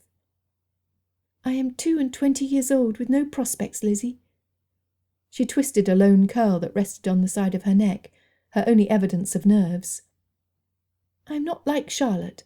I do not want to set out on my own. Every minute of my life I have been told and trained to be the woman of the house. Even though Mamma seems to take little pleasure in her marriage to Papa, she is proud she has a home to run and children to rear. Jane finally looked back at her sister. I want children, Lizzie. Many children. Then we know what has to happen first, do we not? Yes, Lizzie. I need to marry. Jane sighed heavily. Mr. Bingley was closer to asking me than any other has been before. Jane. Elizabeth walked to stand next to her sister. You are not reconsidering Mr. Bingley, are you? Elizabeth knew the life of a female of the time was tenuous. Having no prospects was devastating. The experience of Charlotte Lucas certainly proved that. Jane had so much to recommend her. She should have suitors streaming to her side. The reality was that the gentleman at Netherfield Park with the most attractive prospects to arrive in Meryton during Elizabeth's lifetime. How could I not, Lizzie? Jane stopped the movement of her fingers. As poor as our parents' marriage is, I believe if you asked Mamma if she would go back and not marry our father, rather than live in an unhappy union, she would marry him again. Being the wife of a gentleman has always been her purpose and joy in life. Turning us into the same is also her priority. Jane's voice dropped to a whisper as her chin fell to her chest. When she demanded I tell her my response to Mr. Bingley, she called me a fool. Do you believe you are a fool, dear Jane? Elizabeth could not help but hold her breath until her sister answered. Much weighed on Jane's response. It would determine her beloved eldest sibling's future, and Elizabeth had forever desired the happiest of lives for Jane. Jane turned from the window and looked directly at Elizabeth. It was a look so serious that humour or teasing would have no place in the rest of the conversation. Sister, do you love Mr. Darcy? I mean, really love him? The forever kind of love, where your heart is bound to his, never to be separated by any other. Elizabeth pondered before she answered. It had been a subject she had given much thought to over the past week. Taking a deep breath, she slowly let it out. Jane, when I am in Mr. Darcy's presence, I have such feelings for him. When he told me of his love and affection, I easily told him I felt the same. Elizabeth paused briefly and took her sister's hands. Now that he has left for his home, I long for his presence. Does this mean I am in love? I believe it is so. Jane nodded her head. But Jane, in being honest with myself, I wonder how I have gone from abhorrence to having my heart attached to him so quickly. Yes, I do understand him more, and now that I know him better, his actions, for the most part, are reasonable and easily explained. Elizabeth could not help her small smile. And he is devastatingly handsome, especially when he looks at me with such tenderness and appreciation. Oh, Jane, when he smiles, there is not a more glorious sight in all of England, I'm sure. Lizzie, years ago, when I was 5 and 10 years old, our Aunt Gardiner spoke to me of the difference between love and desire. There had been a woman she was acquainted with who had claimed to love one of the clerks in Uncle's store. Both were quite young, though they were older than myself at the time of their romance. Jane tried to remember her aunt's exact words, as they were powerful. They proclaimed a long-lasting love, and they looked and acted like they were in love. Then a gentleman came into the lady's presence while she was shopping for her trousseau. He was all that was handsome and charming. A flirtation ensued. It was but a short time before the young woman spurned the young clerk, leaving him heartbroken, and married the gentleman. At the time Aunt told me this tale, the couple had been wed for almost 10 years. There had been several children, and the household had been reduced by a drastic loss of income. The wife told Aunt that she no longer loved her husband, regretting her decision each time she saw Uncle's clerk. For you see, the clerk became the kind of man that knew how to cherish a wife. He was a responsible worker, and cautious in his decisions. The woman thought she loved each man, only to find out later that it was only desire she felt. The only person she truly loved was herself. That kind of love led her astray. While Elizabeth was thinking of the relationship between Darcy and herself, Jane was thinking of Mr. Bingley. Sudden awareness flooded Elizabeth, and she could feel her cheeks burning. Was she like that woman? It horrified her to think she might be that shallow. I need Fitzwilliam. Panic was starting to rise in Elizabeth's breath as she considered her feelings. My dearest Lizzie! Jane pulled on her sister's hands, drawing her closer. Aunt Gardner also spoke about desire. She said it was such a powerful emotion that it can blind you to the serious flaws of the man. She said it looks like love and feels like love. However, it is not love. I cannot imagine the circumstances whereupon Aunt would speak to you of this subject, Jane, but I am pleased she did. I believe her to be correct. Elizabeth compared Jane's comments with what she knew of love from books. The only example of a loving relationship she was familiar with was that of their Gardner family. All other marriages were ones of tolerance and trouble, where one partner felt disdain for the other. In Romeo and Juliet, when the young man sees his lady love for the first time, he states, "But soft what light through yonder window breaks. It is the east, and Juliet is the sun."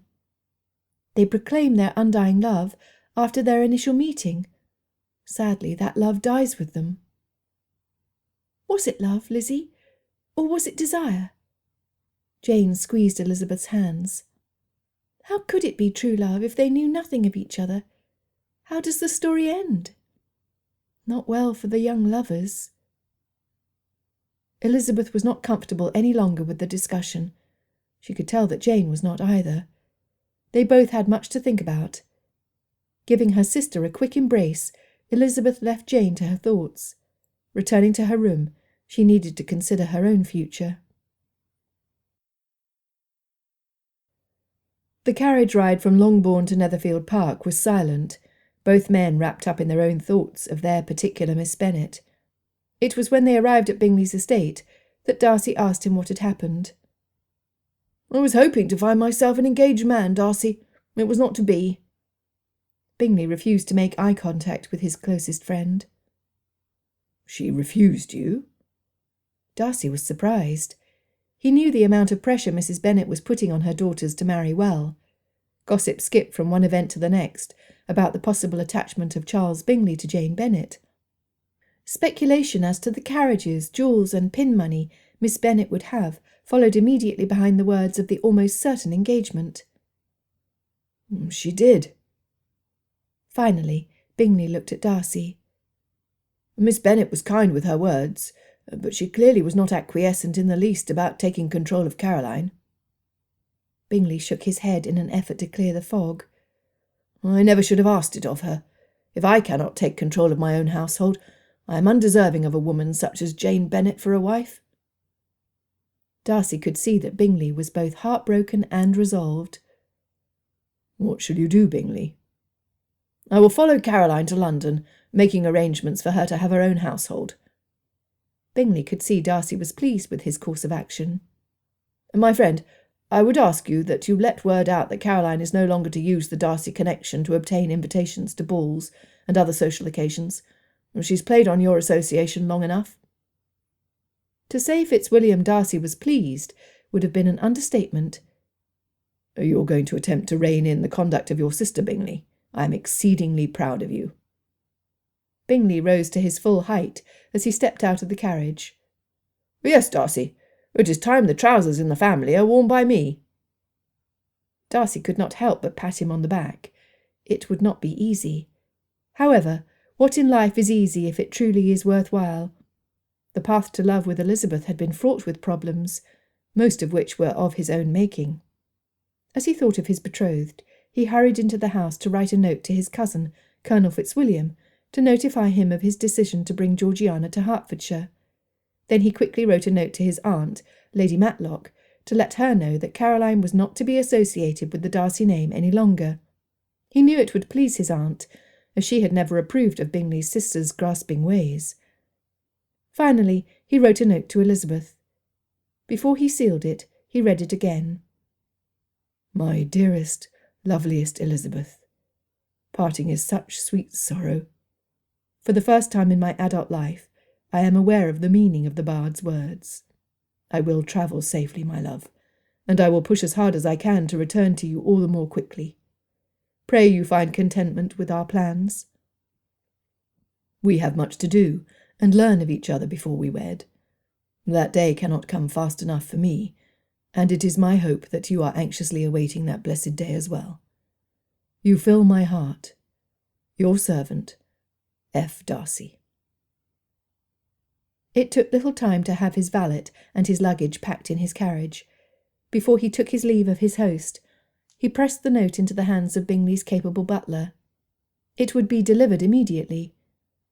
Darcy wondered at Elizabeth's reactions to his words.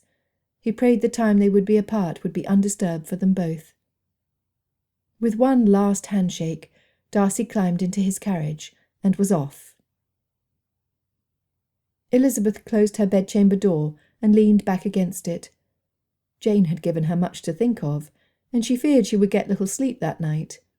It was not until her eyes became accustomed to the dark that she spotted the white envelope upon the small table that flanked her bed. Could it be?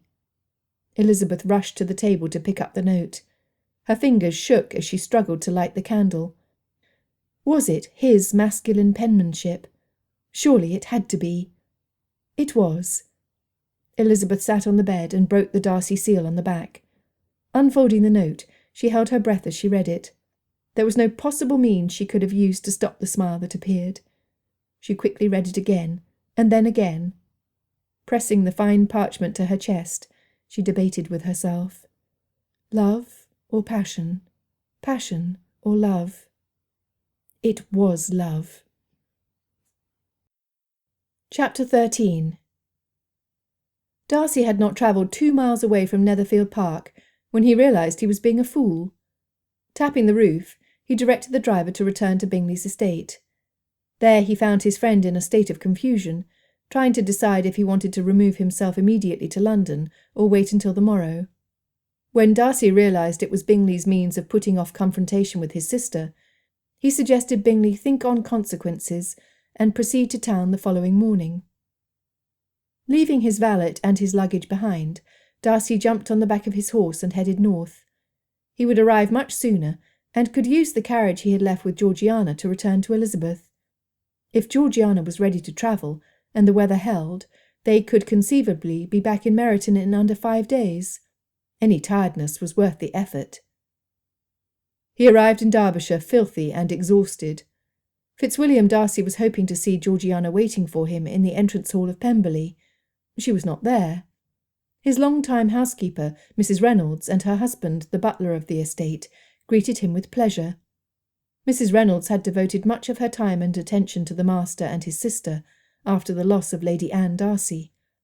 The express she had received a few days prior, stating Darcy's desire to spend time with Georgiana, filled her with joy and trepidation. The siblings had spent little time together recently, and she could not help but worry that their silent natures would further alienate them rather than draw them closer. "Mrs. Reynolds, if you would follow me to my study, we have much to discuss." Once Darcy's outer clothes were taken away, they both moved to the designated room. His express, sent earlier that week while he was in London, begged Georgiana to remain at Pemberley until his arrival. In it, he had shared his plans for the two of them to spend time together. He had had no response, nor had he expected one. The letter to his housekeeper had shared that same information, with the additional direction to not allow his sister to travel on her own by any means possible. Once they were seated, Darcy began.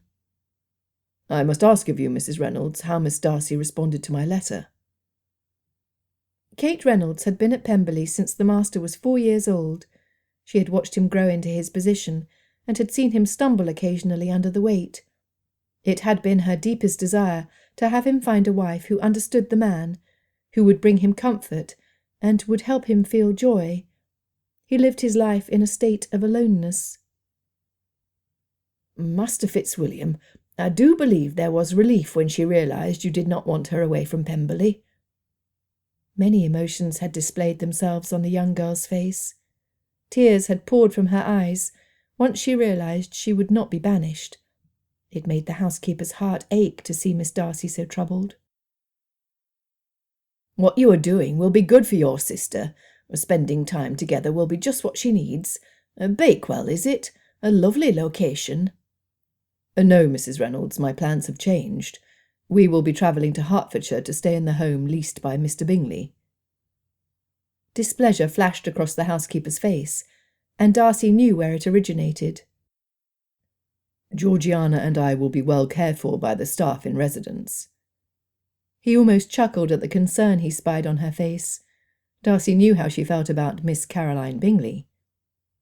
"And so you are aware, I will be introducing my sister to my betrothed." "Betrothed?" "Yes, Mrs. Reynolds, betrothed. In just over 5 weeks I will be bringing my wife to Pemberley. I ask that you have the mistress's rooms readied and prepared to welcome her."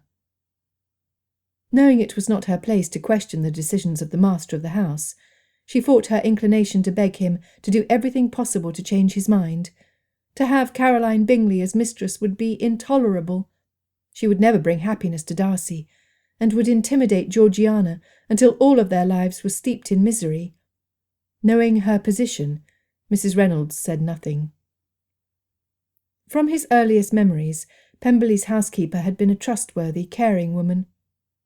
She went about her duties with deep affection for the house and those residing in it. Upon the death of his parents, she quietly became a pillar he could occasionally lean on. Affection between the Darcys and Mrs. Reynolds ran deep. When he saw her drop her head to her chest in disappointment, he blurted out, "Elizabeth Bennet." Her head snapped up. "Pardon?" "I am marrying Miss Elizabeth Bennet of Longbourn in Hertfordshire." Just the thought of her made him smile.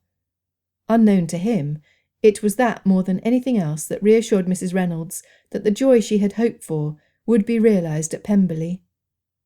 "She is a lovely woman, with a vibrant character and a kind heart. There are 4 sisters from Georgiana's age up to 22 years old. They are gentlewomen of varied personalities and interests, who will benefit my sister greatly." Mrs. Reynolds watched as his smile grew.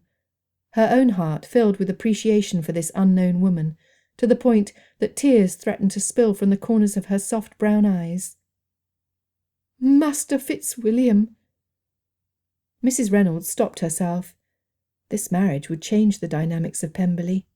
Darcy would be a man taking charge of his family and his household, with a woman who would become his bastion. "Master Darcy, the staff will have Pemberley prepared to welcome the new mistress with happy anticipation." Darcy suddenly realised it was the first time his housekeeper had referred to him by the name she had called his father for so many years. It was a defining moment for him. With Elizabeth's help, his life would be complete. His emotions threatened to overwhelm him as he left the study to clean off the dust and mud of the road. Mrs. Reynolds had notified him that his sister's things were packed and ready for travel. It was time he greeted his sister. It was finally good to be home. As Darcy and Georgiana prepared themselves to depart Derbyshire the next morning for Meryton, Lady Catherine de Bourgh was doing the same. Her outrage at hearing that a young woman from Hertfordshire was attempting to usurp her daughter's position as the future mistress of Pemberley, angered her beyond measure. For the first time, Lady Catherine was grateful for the distant acquaintance of Miss Caroline Bingley. Upon reading the letter from Caroline, she knew how to act. Colonel Richard Fitzwilliam read the note from Darcy with pleasure. That his cousin was pursuing his own happiness was a pleasure. It was about time. Sipping a glass of Darcy's finest French brandy, he sat in front of the warm fire in Darcy's study and contemplated his own future. Yes, in the secret person of his heart, he longed for a woman who would bring contentment and love to his home.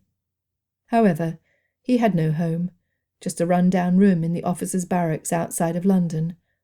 It was why he so often trespassed on the hospitality of his cousin. Being the second son of Lord and Lady Matlock guaranteed him nothing but a name. His older brother, James, and his parents were all about position and power. There would be no setting aside of funds for younger sons. Even his 2 sisters had more in their dowries than he would ever see. Yet he was pleased to make his own way and not be dependent upon the handouts of others. It offered him an independence that he craved. Military life had opened his eyes to a variety of backgrounds, social spheres, and foreign cultures. This gave him knowledge that he wanted more than a subservient woman to live with for the rest of his years. Colonel Fitzwilliam wanted a partner, a woman of mental substance, who would not hesitate to engage him if she thought him to be in the wrong. And he wanted this on a colonel's pay. Standing up from the chair, his glass now empty, he realized that if he was going to dream, he might as well dream high. Chuckling to himself, he knew his cousin would tease him for his thoughts. His cousin said Miss Elizabeth had sisters. Might there be one like her for me? Calling for his horse, he decided a trip to Bingley's estate in Hertfordshire might be in order. Mr. William Collins, rector to Hunsford, had one purpose in his small life, that of pleasing his patroness, Lady Catherine de Bourgh. When he saw the great lady's carriage moving swiftly away from Rosings, with Lady Catherine and her daughter, Lady Anne de Bourgh, tucked safely inside, he fretted that something of a disastrous nature had occurred. Running to Rosings Park to determine the nature of their flight, he was horrified to find the de Bourghs on their way to confront one of his cousins at Longbourn. The estate was entailed away to the male line of the family, as Mr. Bennet had only daughters. It would eventually fall to Mr. Collins. In Mr. Collins' mind, that made him responsible for the actions of Miss Elizabeth Bennet. That left him with only one thing to do. Running back to the parsonage, he struggled for air, demanding his servant pack his bags for immediate departure. An overweight man who cared little for his personal hygiene, Collins gasped as he held his side, where the muscles were cramping from his exertion. It was imperative he leave immediately. He needed to be at Longbourn before Lady Catherine arrived to discipline his cousin for whatever she had done to upset the great lady so. Caroline Bingley had been welcomed into the homes of the Temps her first day back in town. There had been a much different reaction the second day. Doors that were easily opened at the hint of a connection to the Darcy name were now closed. Her ire grew in proportion to the refusals. It was her worst nightmare. Having her brother arrive into the midst of her turmoil offered her a scapegoat, enabling her to lay complete blame at his feet. Little did she realize at the time just how responsible he was for her being shunned by the society she had long coveted. Bingley had used the 4 hours in his carriage to consider his actions towards his sister. Her schemes had caused embarrassment, and had alienated him from his closest friend and the woman he admired. Jane Bennet had been right to reject him. He did not deserve her affection. It had been at the coaching inn halfway to London that Bingley had found the solution to the problem of his sister. While he waited for his carriage horses to rest and a meal to be served, he perused a copy of a London newspaper another traveller had left behind. It was an advertisement on the back page that had caught his attention. Wanted. Wife. Widower with 3 small children, seeking woman of gentle birth to share my home on the sea coast of Nova Scotia. Must be hearty, educated, and willing to work hard to make my cabin a home befitting the grandsons of the Baron of Sternhaven. An immediate response is appreciated. Pray contact my agent for full disclosure of details. Bingley knew the family. The third son had been with him at university. He was a pleasant young man who had been born almost a decade after his next older brother. It was this second son who had placed the advertisement. While it was true that Bingley had not yet met the man, he was certain that Caroline would be pleased to be married into a family with close ties to a title.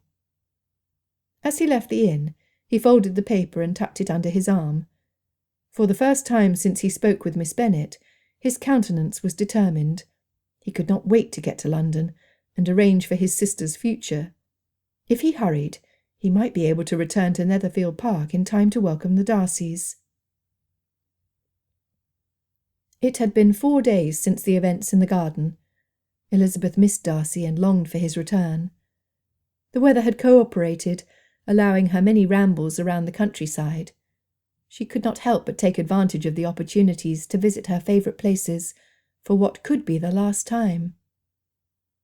Elizabeth had thought hard about Darcy's request that she consider the reasons for waiting to marry. It was now the first part of November. Just over 5 weeks remained until the date her father and Darcy had determined they would wed. Emotions clouded Elizabeth's thinking until she could no longer see Darcy's reasoning clearly. Looking out the window of her bedchamber, she felt she was staring at her future. Mrs. Fitzwilliam Darcy, Mrs. Elizabeth Darcy, Lizzie Darcy. She giggled at the last one. It sounded like it should be part of a nursery rhyme. Most likely, this would be the day Darcy and Georgiana removed themselves from Pemberley, heading south on the London road to Meryton. It was easy to picture him giving orders and making sure all was ready for departure. It was also easy to imagine the silence that reigned inside the carriage, with 2 such reticent individuals as passengers. Elizabeth smiled to herself. She was excited to meet the young woman who would be her sister, and she was anticipating the need to draw her out and help her be comfortable amidst the noise and confusion of Longbourn. Elizabeth had just turned from the window when she heard pounding at the front door. It was too early for morning calls. Rushing to the top of the stairs, she collided with all 4 of her sisters. There was much excited conjecturing until Hill opened the front door. All 5 females quieted, refusing to draw even a breath, so as not to miss the announcement of the unexpected guest. Elizabeth sucked in a breath as her right fist clutched her chest. She did not recognise the voice, but she did know the name.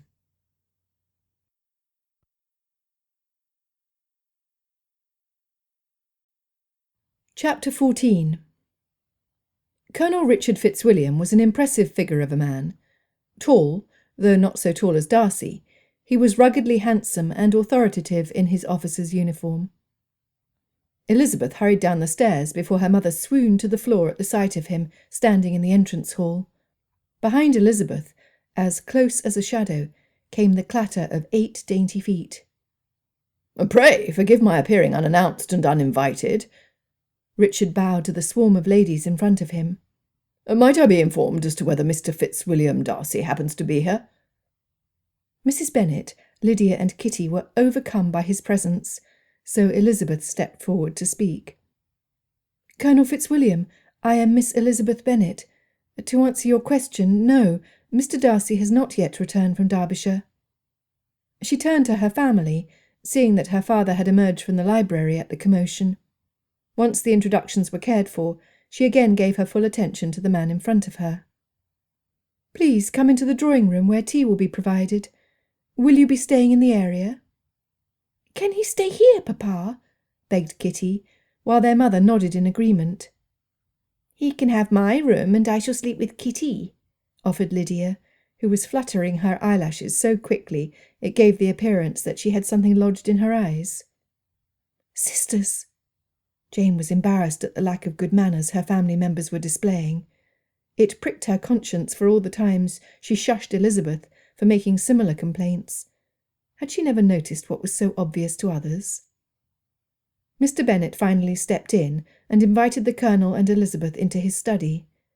Jane watched them walk down the hallway. and felt a pull to her heartstrings that was entirely unexpected. Once the door closed, the Colonel came to the point of his visit.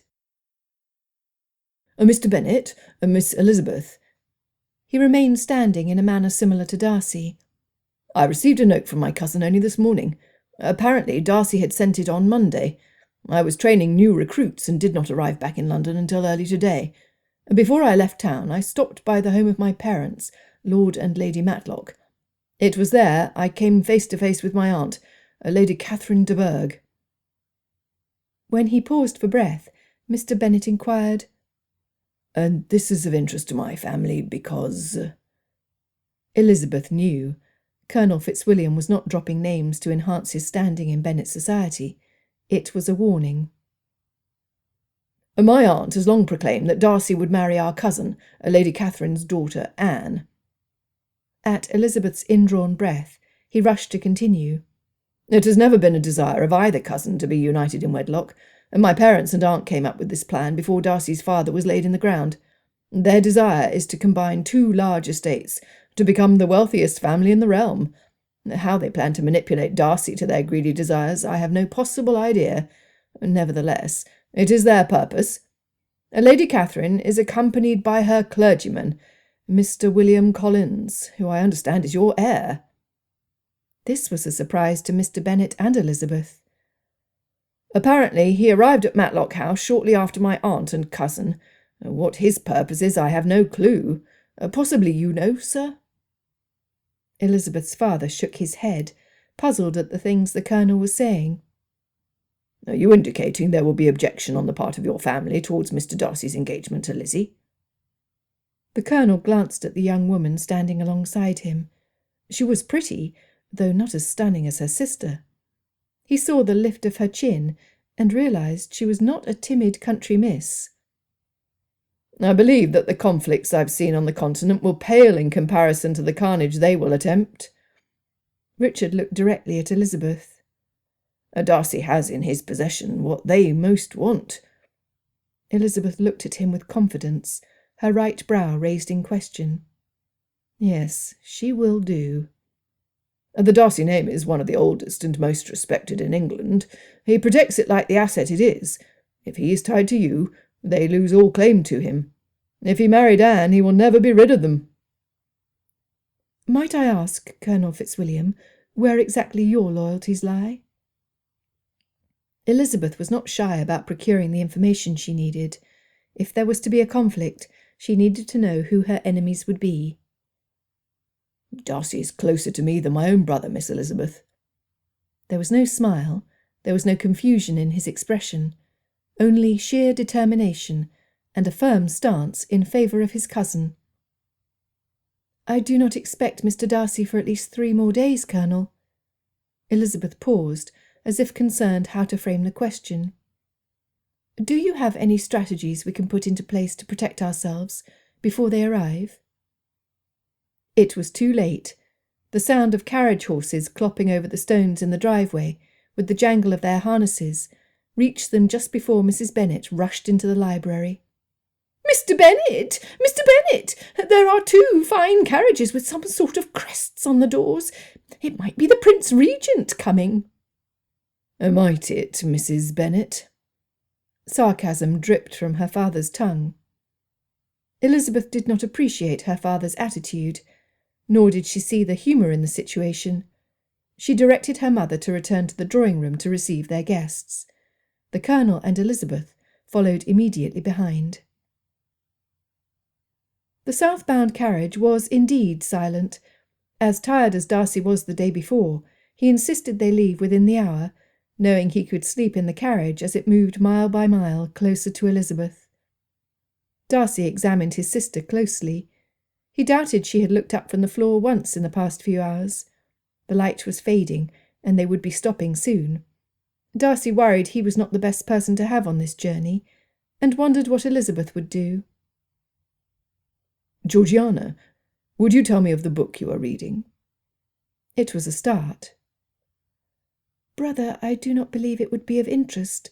It is not the type of book you read." She still did not look up, so her voice sounded like she was mumbling. Perhaps she was. If it is a novel, possibly I have already read it. At that, her head snapped up, and she looked at him in shock. He could not help but chuckle. "You have read Anne Radcliffe?" She was incredulous. "I thought you only read Shakespeare or agricultural books." Darcy laughed aloud.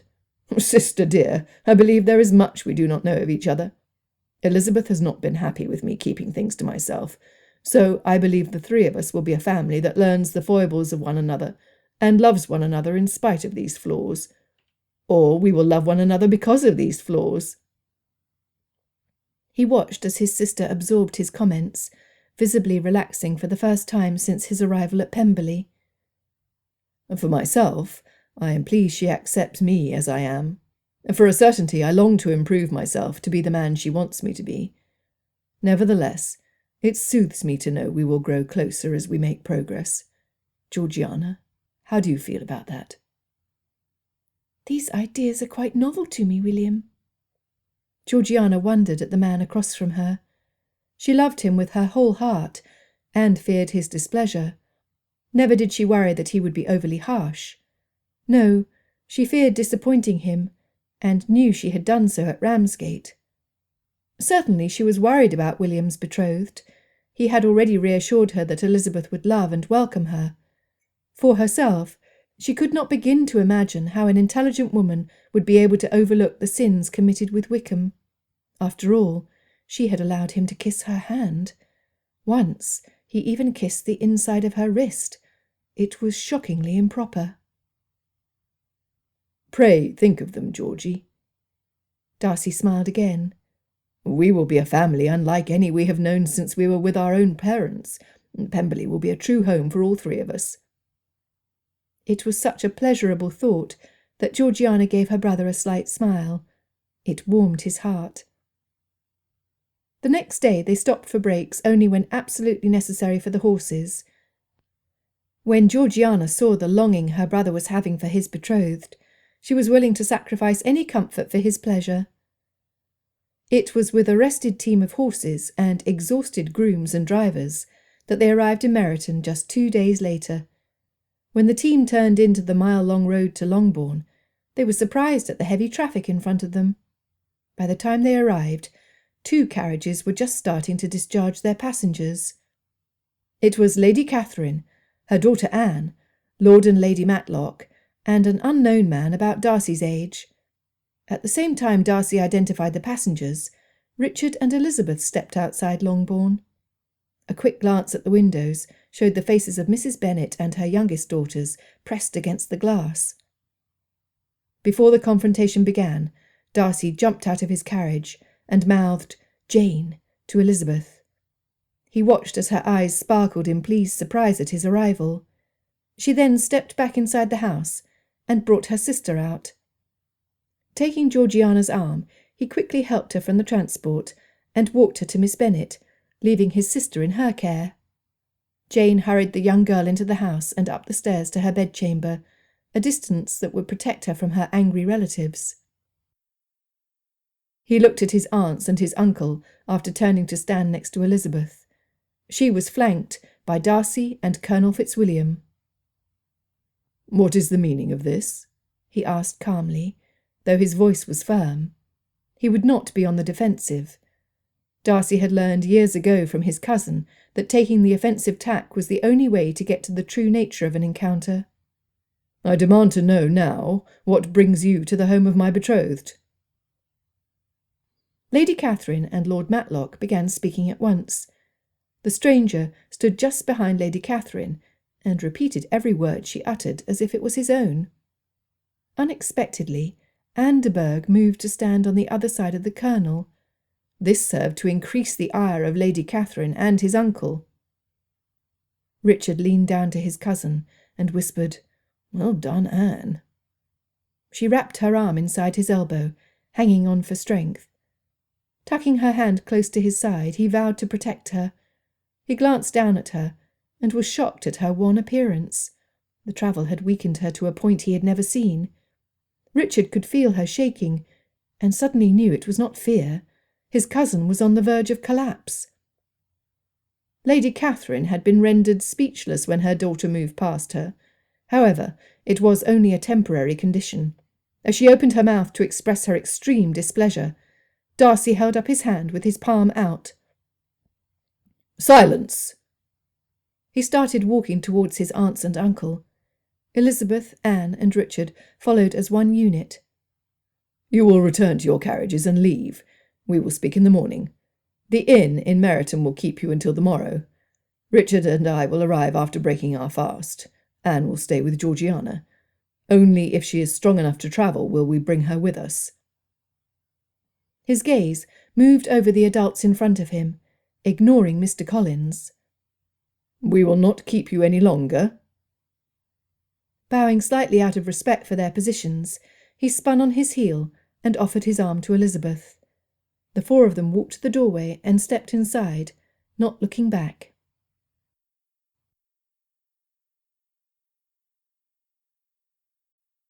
Chapter 15.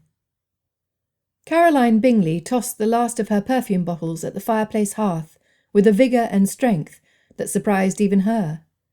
The initial explosion when the liquid hit the flames served to increase her anger to the boiling point. How dare her brother think he could control her life? She had just returned from a series of unfortunate calls when Bingley arrived from Hertfordshire with his plan. Earlier, Caroline had first gone to Millicent Coburn's home, where the parlour was filled with gossiping ladies anxious for the latest news. Silence had fallen when Caroline's name was announced. The looks the ladies sent her would have unnerved a lesser woman, but Caroline Bingley oozed confidence in her own self-importance. She walked into the drawing-room and seated herself despite the absence of welcome. Staying the required 15 minutes amidst the silence, broken only by occasional snickers, was a form of torture, but it was done.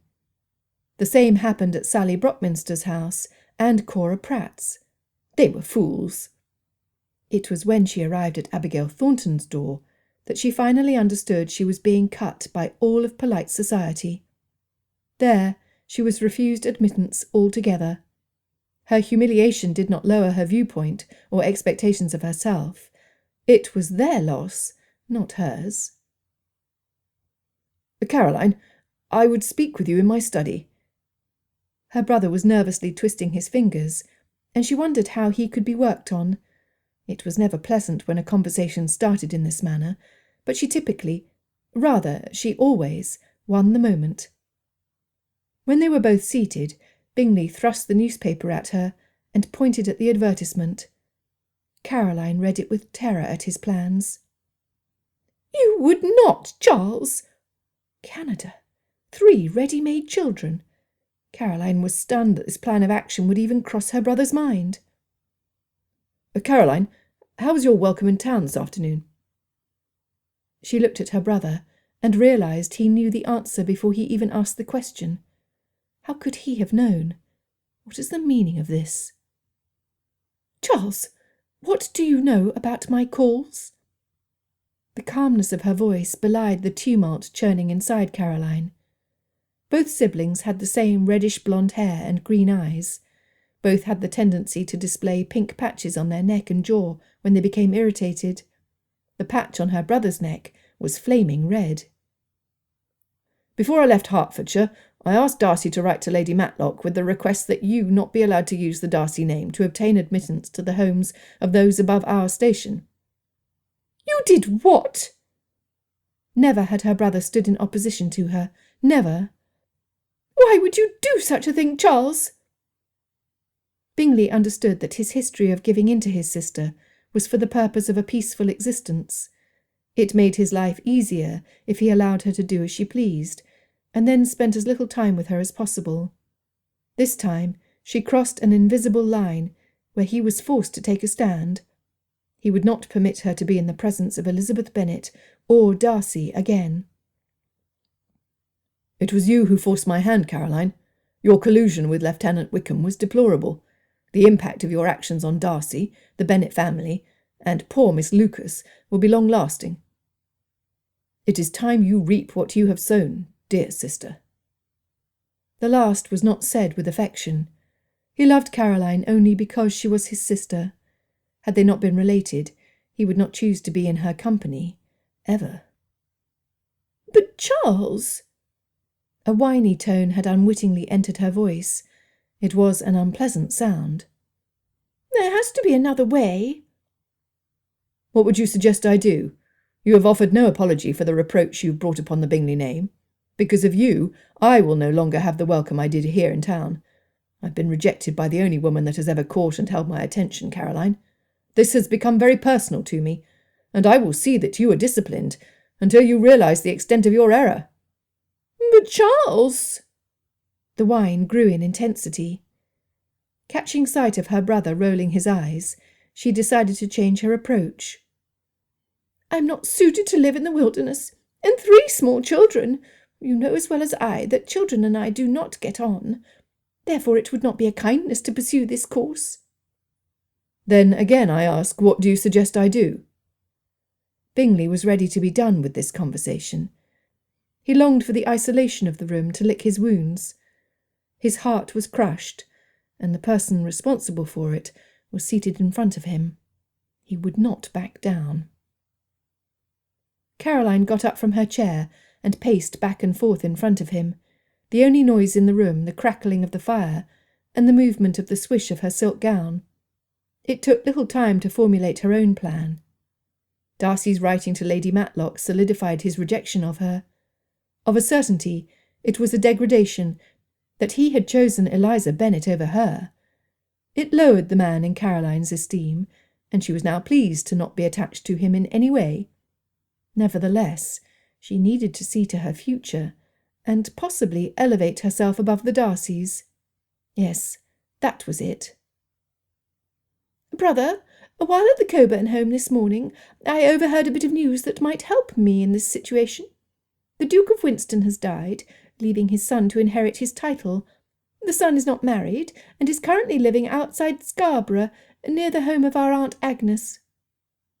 In her mind, Caroline could already see herself hearing the Darcys address her as Her Grace Caroline Smith, Duchess of Winston. "No." In this, Charles Bingley would not be moved. "Caroline, you are not fit for polite society. If you travel to our aunt's home, it will be for the purpose of removing yourself until you learn your proper place. You will not be moving in the same circles as the Duke's son. Put that out of your mind." He pondered his earlier decision. "I do think it wise of you to have considered the children. For that you are to be commended. I also understand you not wanting to place yourself in the hands of a man travelling such a distance from England." Caroline was pleased he was so quickly coming around. She failed to detect his determination.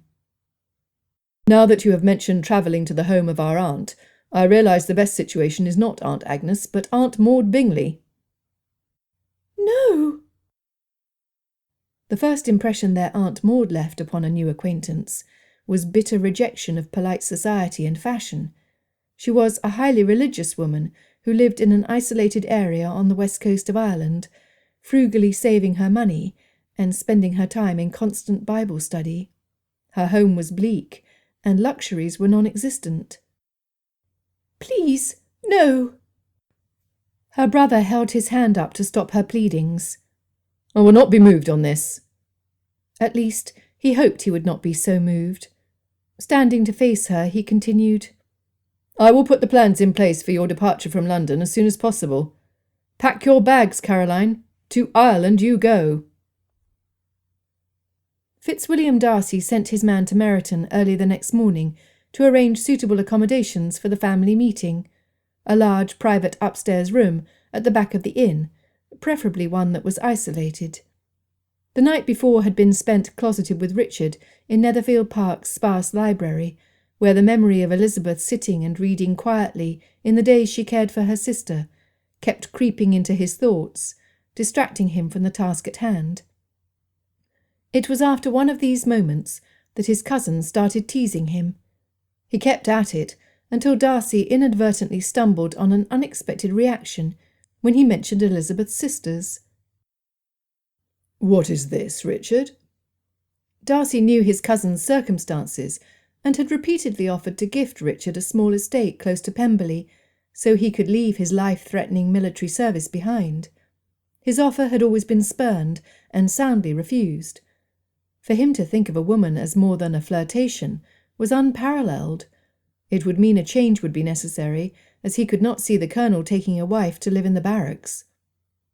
Did you, like Bingley, fall under the charms of the lovely Miss Bennet? What is this about Bingley? The colonel almost sputtered the words out of his mouth as he sat forward in his chair. It was not a casual question. I believe Bingley made an offer to Miss Bennet not too long before your arrival, Richard. Darcy did not elaborate, nor share with his cousin the fact that Elizabeth had told him that Bingley had been rejected. Richard looked like he had just swallowed his tongue. Darcy had never seen him so unsettled. Finally, after enjoying being the one teasing rather than the one teased, he relented. She refused. Relief rushed out of the colonel, as if a dam let loose on a raging, flooded stream. Darcy walked over to where he was sitting and solidly smacked him on the shoulder on his way out of the room. What are you prepared to do with that information, Richard? His grin grew to a smile as he climbed the stairs to his bedchamber. He hoped to dream of Elizabeth tonight, and wondered if Miss Jane Bennet would appear in Richard's. Lady Catherine de Bourgh loved her daughter as much as a mother could, whose child had been raised by the staff that attended them. It had long been her dream to see Anne as mistress of Pemberley. With Anne settled in distant Derbyshire, Lady Catherine would have complete reign over Rosings Park in Kent. The true delight of her heart was power and position. Surrounding herself with sycophantic fools fed her desire for adoration and subservience. One such was Mr. William Collins. He had received his orders soon after completing his Oxford years. It had been his father's dream to have an educated son. Like the father, the son was lean of intelligence and understanding, so university had been a daily struggle, where Collins had been teased and tormented by smarter boys. He was a tall, heavy-set man in his mid-20s, with plain features and a fragrant aura, who was grateful to have been offered the living at Hunsford. After a year of serving Lady Catherine, he believed himself well enough instructed by the great lady to be able to properly manage an estate of his own. Longbourn. The brief glimpse he had of Mr. Bennet the day prior gave him to believe that man was in good health, so the only opportunity to obtain an estate of his own was to marry one of the daughters. He was unable to see the major flaw in this thought. A wiser man would have realised that Mr. Bennet retained control of Longbourn until his death, whereupon Collins would receive the inheritance, no matter who he had taken as a wife. He would not receive immediate benefit from marrying a Bennet. However, this did not occur to the clergyman. By his calculations, after his patroness was done with Miss Elizabeth Bennet, even she would be available if he wanted her. And want her he did. Darcy hoped Elizabeth would avoid the meeting. In truth, he was not intimidated by his relatives. He was his own man, and so was Richard. Neither of their futures was dependent on Lady Catherine or Lord Matlock. The only control the Darcys' aunt and uncle had was over Anne, who was happily ensconced with the rest of the Bennet sisters and Georgiana in one of the downstairs rooms. Georgiana had greeted him with a ready smile that morning, and Darcy could already see the effect of Elizabeth on her sister-to-be, when the first thing out of Georgiana's mouth was, "If I had but known how delightful it was to have sisters, William, I would have exchanged you years ago." He chuckled, as he was supposed to. As Darcy embraced Georgiana, he looked beyond her to Elizabeth. It was then that he knew he would give in to her request. He wanted her by his side. No, he needed her by his side. Not for strength or courage, as he had those when facing his family in abundance. Elizabeth's kind heart would serve as a reminder to him of the possibilities and the potential for felicity. She would soften him if the circumstances called for it, and she would comfort him if it did not. Next to Elizabeth stood her sister Jane. Darcy glanced at Richard and saw him enraptured. It was the second time he chuckled that morning, and he knew with confidence that his relatives waiting at the inn would be livid if they were aware how unaffected he was by the threats he knew they would make. "Well, let us be away, Richard. We have business to care for this morning." He took Elizabeth's coat from the waiting butler and helped her with it, lingering over smoothing the fabric over her shoulders. Mr. Bennet must have come out of his library as he heard the man clear his throat behind him. Darcy could not stop the blush from creeping up his collar, and noticed the same on his betrothed. It was good they would be marrying soon. Now the three stood before the door of the inn, where Lord Matlock, Lady Catherine, and Mr. Collins were waiting. Darcy had no doubt of what he needed to see him through the confrontation. He had not let go of Elizabeth's hand since they started down the long hallway. Turning to his cousin, he barked, "Look away, Richard." Used to command, the colonel did so. Darcy immediately pulled a willing Elizabeth to him and kissed her thoroughly. She swept his hat off onto the floor, where it bounced with a loud thud, burying her hands in the curls at the back of his neck. For both of them, the time they had been apart had been intolerable. Since Darcy's arrival in Meryton, they had been surrounded by family with no time to be alone. The noise of the beaver chapeau hitting the hardwood floors in the quiet of the isolated hallway alerted their aunt and uncle to their presence. The door quickly swung open. What greeted them was a shock to their senses. "Darcy!" both siblings yelled at the same time. Elizabeth could feel his smile against her lips. She pulled back slightly and whispered, "You planned that, sir?" His smile grew. She had wondered why he had left his hat on when they entered the building. Now she knew. Darcy quickly kissed her again before stepping back and wrapping her hand around the crook of his elbow. Richard had picked up Darcy's hat and walked behind them, sitting the hat on the table along with his own. "Darcy, what have you to say for yourself?" his uncle demanded. "Oh, I have much to say, Uncle Hugh." He smiled down at his Elizabeth as Richard moved to the other side of his betrothed. "Yes, I have much I want you to hear."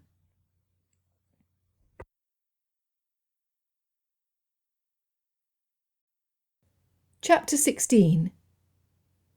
Lord Matlock was as tall as his youngest son, with the same broad shoulders and straight spine. He had the reputation amongst the House of Lords for being a fierce orator. He was a demanding father, husband, and master of his household. As such, he had commanded his wife to remain in her room, not because he did not think she would have stood beside him, only because he could do so. It was a rare man that voluntarily went toe-to-toe with him, and he expected his nephew to cower before his presence, until the door opened. Lady Catherine was the first to regain her voice. "Fitzwilliam Darcy, you step away from her immediately," his aunt demanded, coming at him with her bony finger extended, wagging like it had a mind of its own. "She will claim compromise, and you will have the devil's own time separating yourself from her. Get away from her, I say." Darcy gently squeezed the hand that was tucked in his arm. But you see, Lady Catherine, you are several weeks too late. I have already compromised Miss Elizabeth, so your warning is wasted on us." "The shades of Pemberley to be polluted!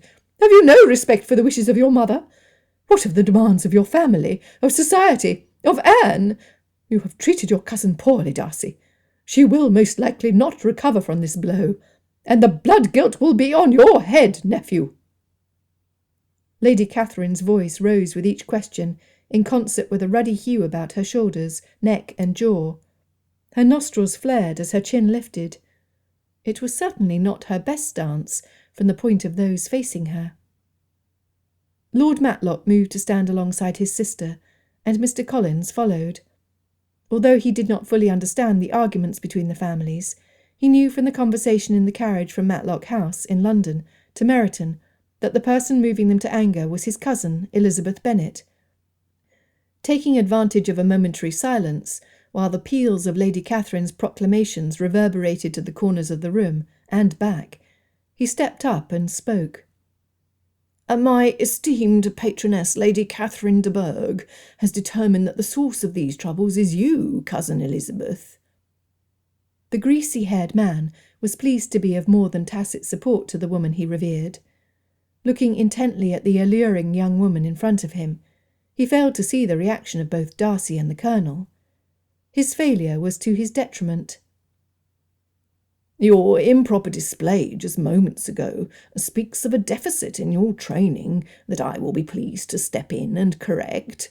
Only discipline of the severest manner will serve to improve your circumstances, though you could never hope to be in such exalted company again after the wanton harlotry you displayed."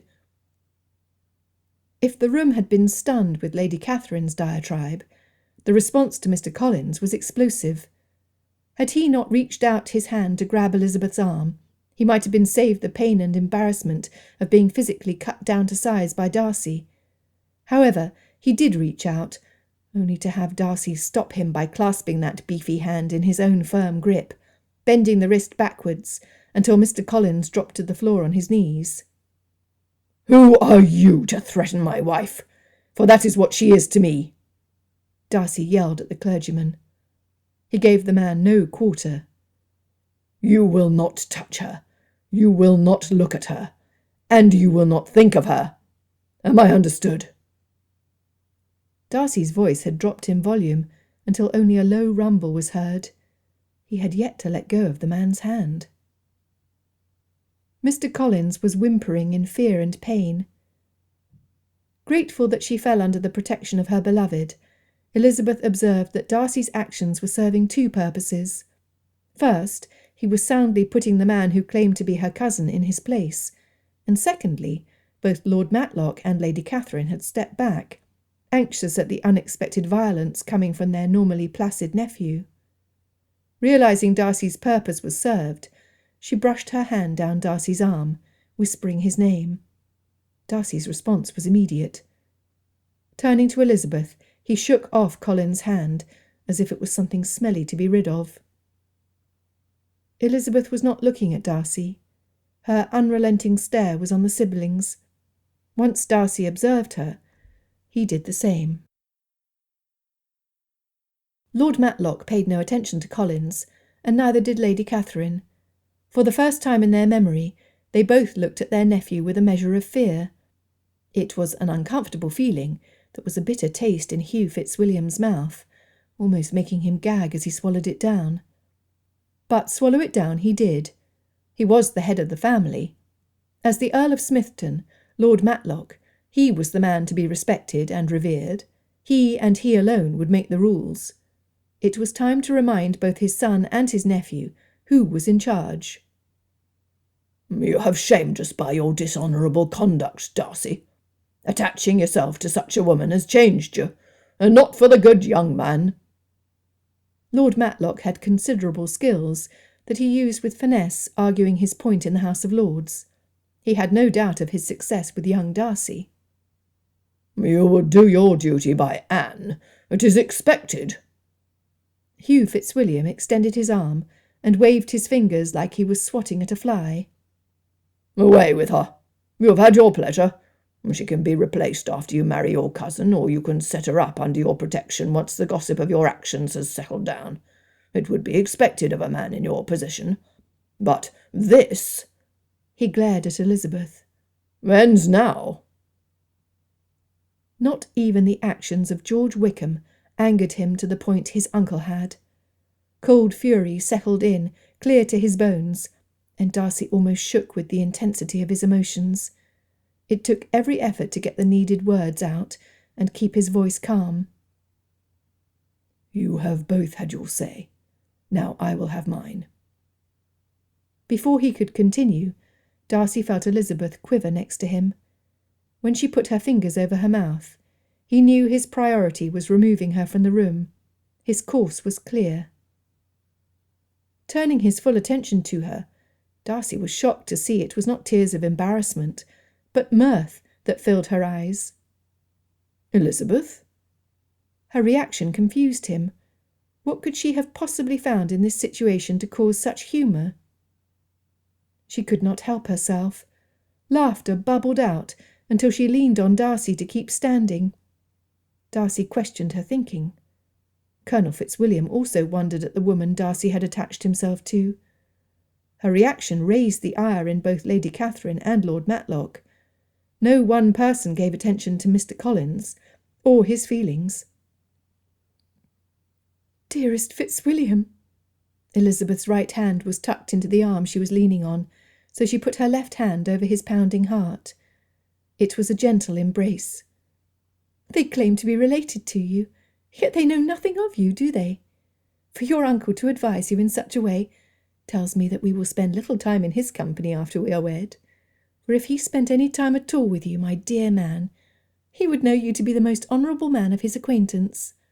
That he is unaware of your true nature means his opinion of you and me is of no importance at all. Am I correct in my thinking, dearest?"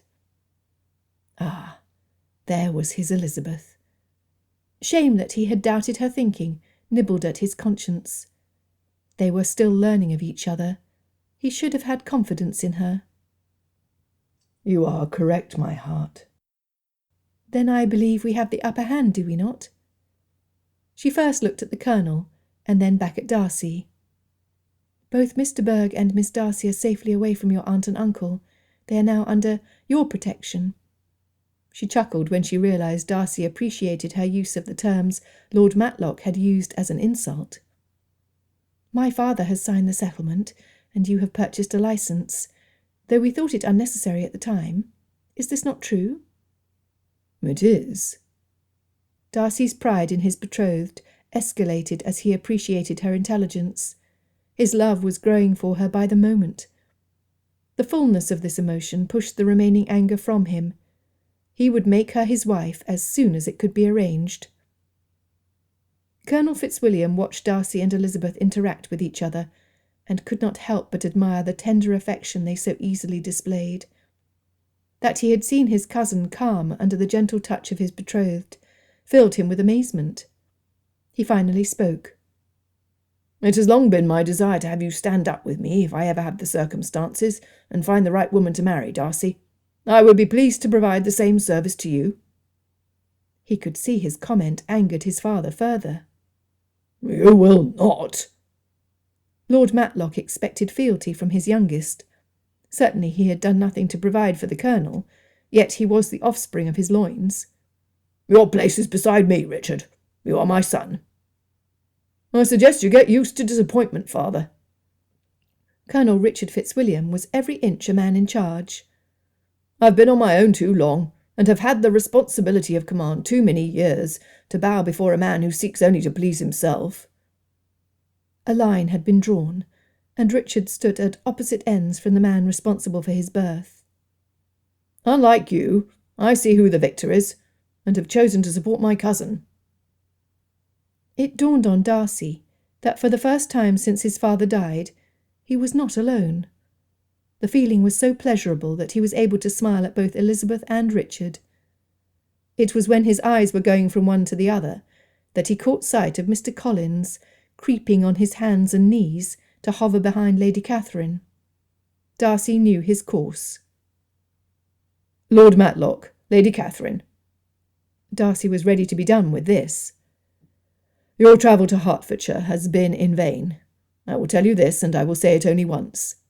Any future welcome at any of my homes is solely dependent on your showing respect for my future wife. If I hear one negative word, if she is shunned in any way, I will cut both of you publicly." "You would not dare!" Lady Catherine spewed. She knew her nephew's greatest weakness. "My sister, your mother, would roll in her grave to know how her only son was treating his family." "Oh, I would dare, Lady Catherine." Darcy rested his right hand over Elizabeth's. "My mother would love Elizabeth, and she would rejoice that Pemberley will be a home filled with happiness, not bitter pretension. Do not—" His icy stare stunned his aunt into silence. "Do not ever imply my mother would be displeased with me. Ever." Looking at his cousin, Darcy reached over and took his hat from the table. "I believe we are finished here, Richard." Without taking his leave, He turned and escorted Elizabeth from the room. He was unsurprised to hear yelling between the siblings before the door was even closed. 2 hours later, Mr. Collins presented himself at Longbourn in hopes of gaining a hearing ear with the master, Mr. Bennet. Both Lord Matlock and Lady Catherine had commissioned Collins to penetrate the estate to determine how best the family might be worked on. He had been given 2 options. First, a draft from Lady Catherine's bank in the amount of £10,000 was written to Mr. Thomas Bennet for the purpose of relocating his second daughter to a place Darcy would never find. The second edict was to attach himself to one of the daughters, preferably the eldest, so his presence at Longbourn would be frequent. Therefore, regular reports of Elizabeth's activities could be supplied to his superiors, reassuring them that she was no longer a threat to their plans. When Mr. Collins caught sight of Miss Jane Bennet as he walked down the hallway to Longbourn's study, he was overjoyed at his good fortune. Being attached to such a beautiful woman was fitting for a man in his position. With oversight from Lady Catherine de Bourgh, she would blossom into a wife befitting the heir of an estate such as Longbourn. However, the conversation had not gone well. Mr. Bennet stubbornly resisted every effort to appreciate the attentions of someone attached to the sphere of his patroness. Finally, Collins paused to reflect on the situation, and came up with what he assumed was a fail-safe argument. "Cousin Bennet." Collins was in such a tither that he did not wait for Mr. Bennet to close his book before he began speaking. He had not registered the master of Longbourn's firm reply of, "You will not under any circumstances attach yourself to any of my daughters, Mr. Collins," as a dismissal.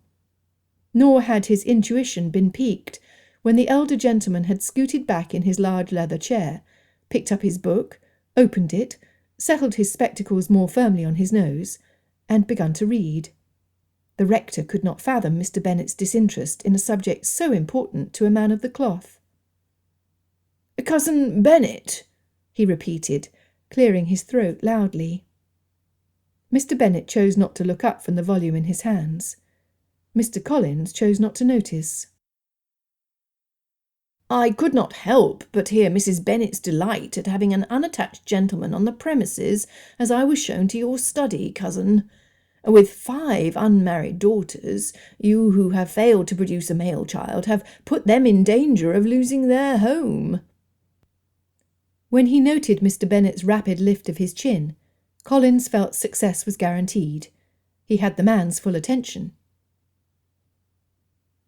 "Just as I realise the wisdom of pleasing my patroness, Lady Catherine de Bourgh, Mr. Bennet, you must find it wise to please your own wife, for she has had to bear your attentions these many years.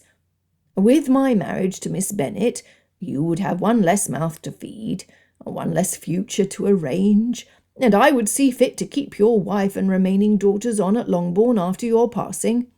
With the helpful instruction of Lady Catherine de Bourgh, the prospects of the females of your household would greatly improve. I feel I can safely speak on behalf of the mistress of Rosings Park when I say that she would waste no time finding a suitable replacement for Mrs. Bennet, so she would not be a widow for long." The speed with which Mr. Bennet moved was a surprise to Mr. Collins. He would not have guessed a man his age could stand round his desk and plant himself directly in front of him with such rapidity. Though his cousin was several inches shorter than Mr. Collins, his fierce countenance made up for any perceived shortcomings. Thomas Bennet knew his wife had been speaking of Colonel Fitzwilliam being in their home, not the offensive rector. "I am surprised, Mr. Collins. For such a short acquaintance, you presume to know what is best for the woman who has borne my attentions for the past 25 years.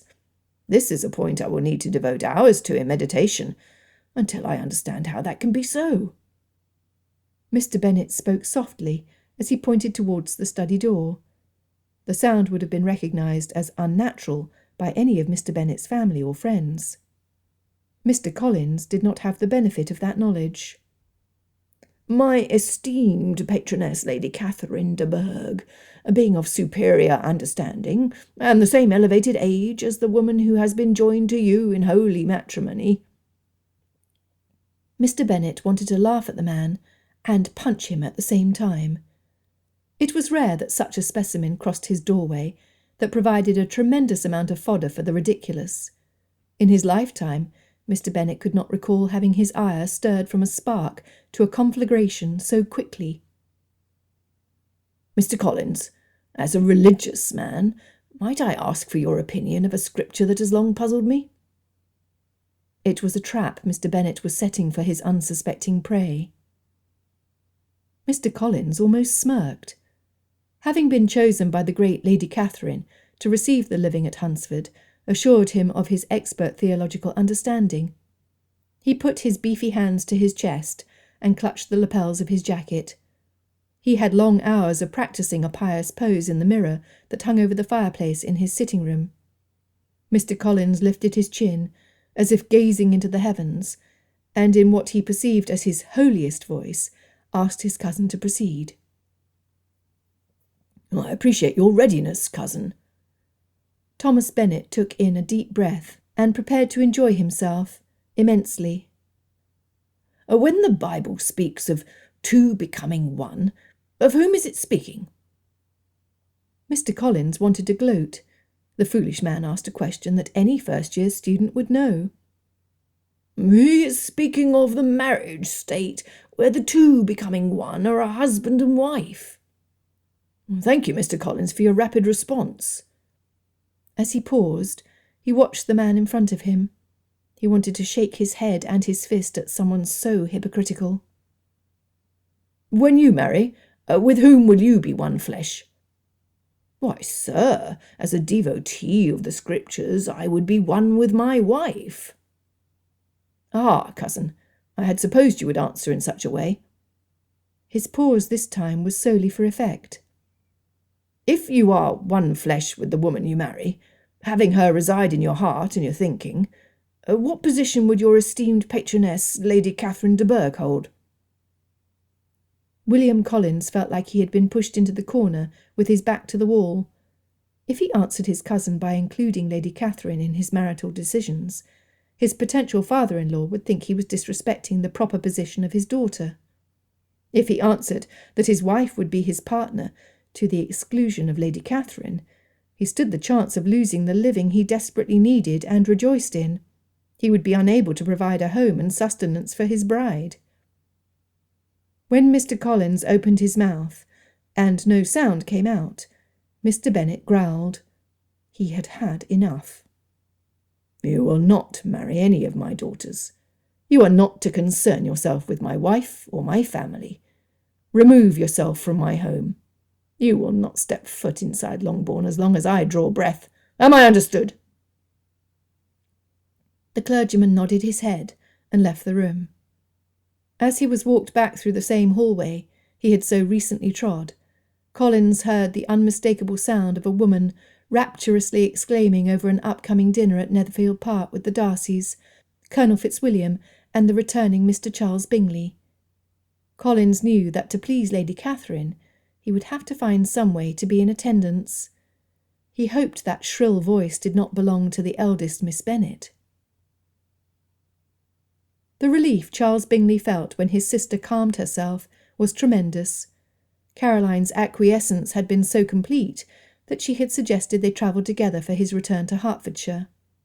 After a brief stop at Netherfield Park, she would proceed by carriage, with a maid to serve as her companion, to the port city of Liverpool for her removal to Ireland. Bingley had expected to hear more complaints.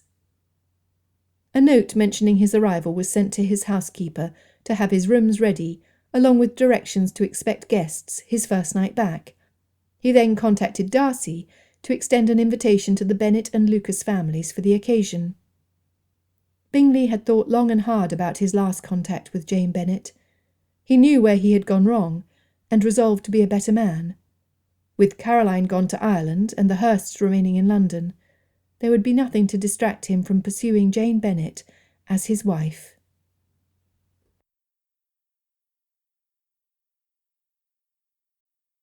Chapter 17.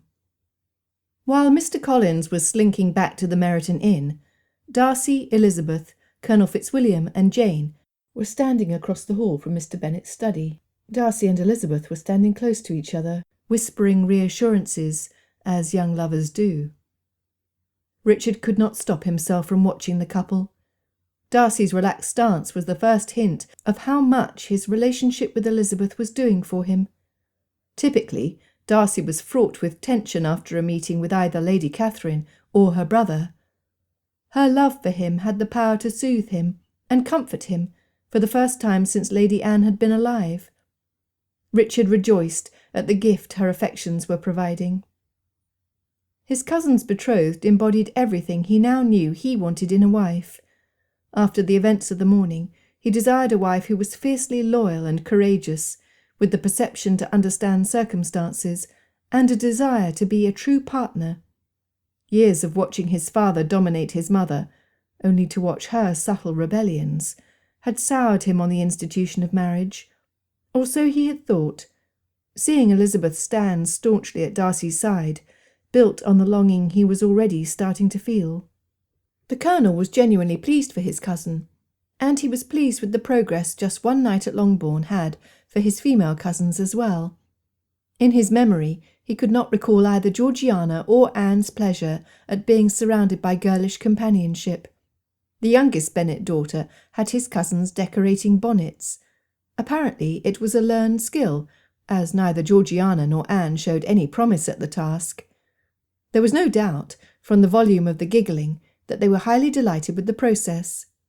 Miss Lydia Bennet was crass, youthful, and far too young to be out in society, yet her ability to bring joy to the most reticent of young ladies was unparalleled. If she chose to grow to emulate her older sisters, she would be stunning by the time she was ready to marry, but only if she adjusted her conduct. The differences in the Bennet siblings were striking, and the Colonel wondered at the possibility of being attached to one of them, in particular the oldest daughter. Jane Bennet radiated calm, and her beauty was stunning.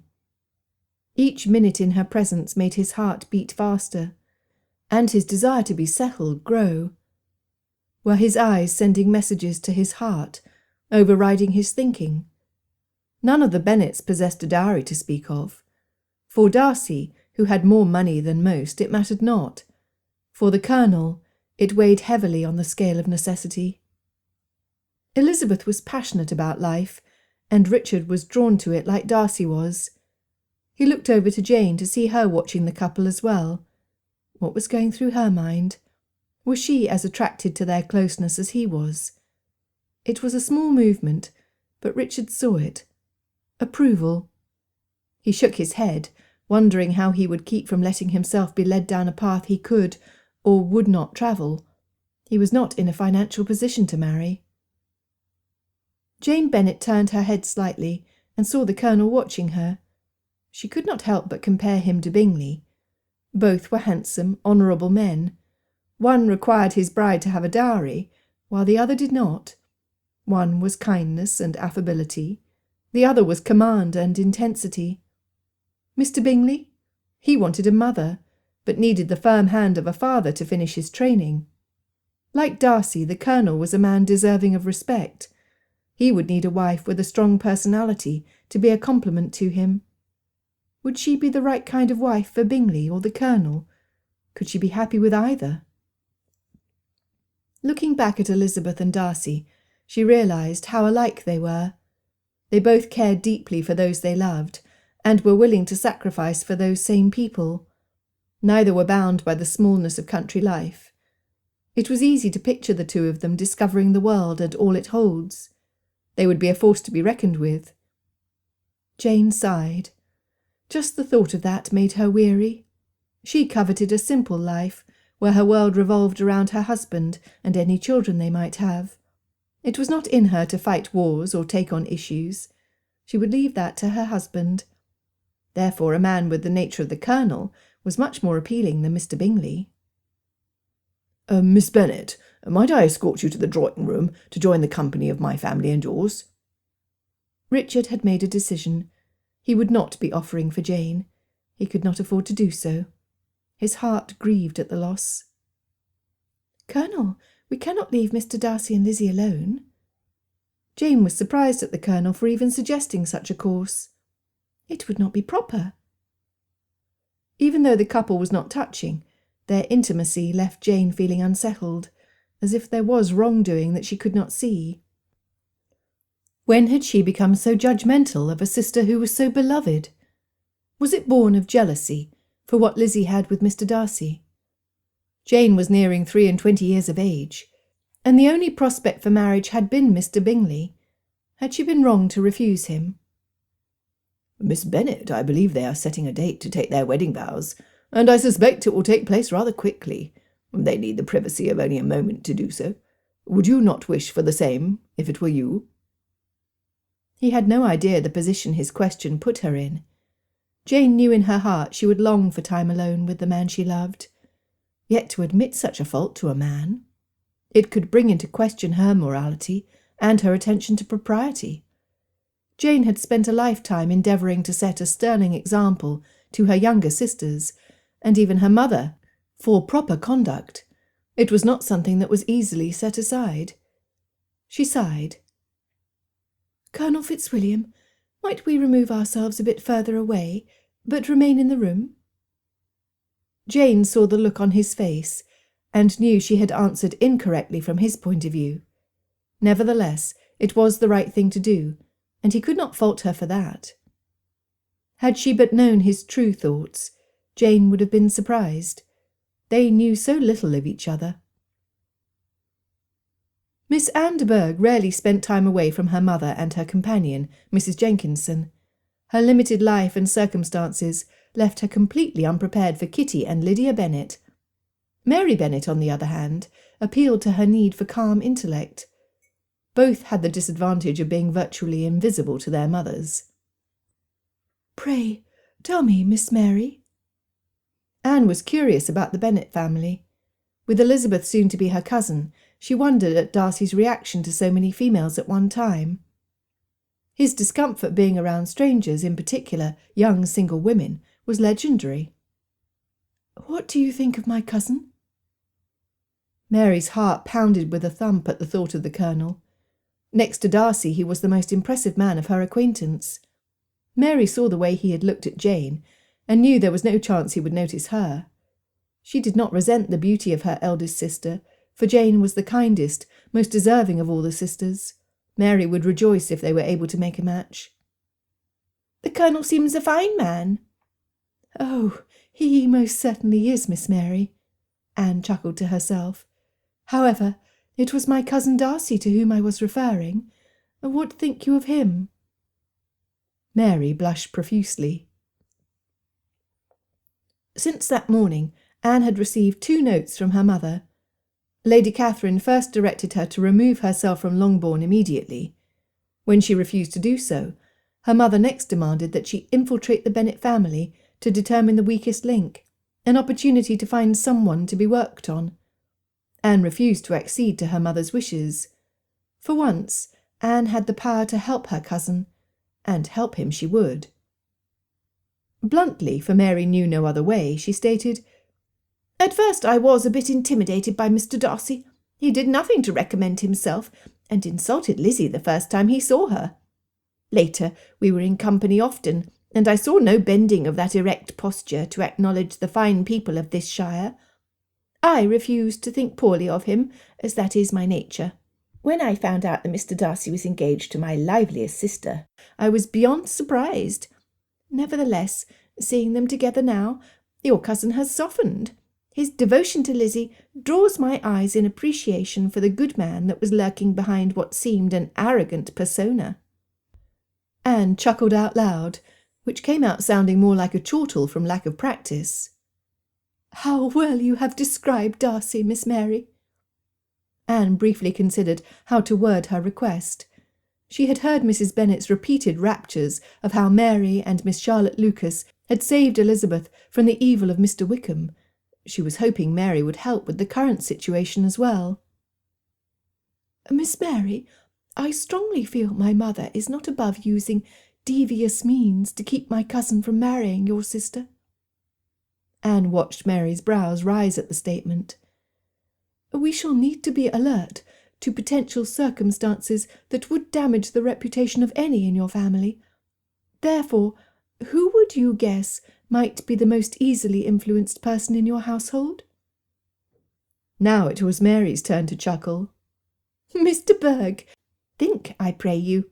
Who is it that bears the pain of childbirth repeatedly? It is the woman. Who is it that adjusts and adapts to circumstances she has no control over because we are considered the weaker sex? It is the female. Who is it that is condemned for improving our minds by men who are threatened by such improvement? Again, it is us, Mr. Berg." "I am shocked." Anne de Bourgh had never heard the like. Yes, she was aware of a woman's role, how it was to be dominated by a man. None the less, when she reviewed her own experience, Anne realised it was her mother that ruled the household and her own daughter's life with an iron fist. Of the two siblings, her mother and Lord Matlock, it was her mother she feared. Any attack by Lord Matlock would be frontal. Her mother? She would connive, scheme and plot like a hardened criminal, using every sly trick and underhanded action to get what she wanted. Undoubtedly Lord Matlock was head of the Fitzwilliam family, but Anne could not remember a time when he did not bow to Lady Catherine's will. Eventually. "Why would you be surprised, Mr. Berg?" Mary rarely understood nuances. Her world was very black and white. "You have observed my two younger sisters, have you not? They are silly girls, with a head for officers in uniform. By the same token, did either of them stand for allowing Miss Darcy and yourself to remain aloof from company? Not at all. They are both strong-willed young ladies who would fight to protect any of their sisters or acquaintances if there was a threat of injustice. Jane, she's calm and quiet, but she too stood firm when a valuable offer of marriage was made to her. At the risk of angering our mother, Jane rejected the man. No, none of us would be worked on by someone unscrupulous, Mr. Berg." "And what of your mother, Miss Mary?" "My mother should be the least of your concerns, Mr. Berg. She's firmly fixed on a path she refuses to veer from, either to the right or the left. Her goal, since our birth, has been to arrange marriages that will protect our future and hers. Mamma would never allow anything to threaten the wedding of Lizzie to your cousin. She would die fighting any person who endeavoured to step between them, including your mother, I believe." The mental image of two squawking women wrestling for control made both of them laugh. This type of thinking was revolutionary to Mr. Berg. Swirling it around and around her mind, she revelled in the strength that seemed to pour into her bones at the thought. "Pray, call me Anne. We are to be cousins after all." At this, the two young women put their heads together and whispered strategies for the rest of the afternoon. "Elizabeth Bennet, how have I managed to live these years without you?" Darcy watched her smile grow as he whispered to her of his love. "Why, I do not know, Fitzwilliam. How ever did you survive?" His Elizabeth was impertinent, and he loved her for it. "Will you marry me, Elizabeth Ann Bennet?" He no longer smiled at her. His heart was pounding, and his breathing was shallow. Yes, she had already agreed to the marriage, though she was forced by circumstances. "Do you want to marry me, dearest?" Elizabeth never moved her gaze away from his eyes. She had no need to pretend a shyness she did not feel. Having the Colonel and Jane in the room did not stop her from placing her right hand over his beating heart. "I will be your wife, Fitzwilliam. I will be wife to no other man. I will bear no other man's children.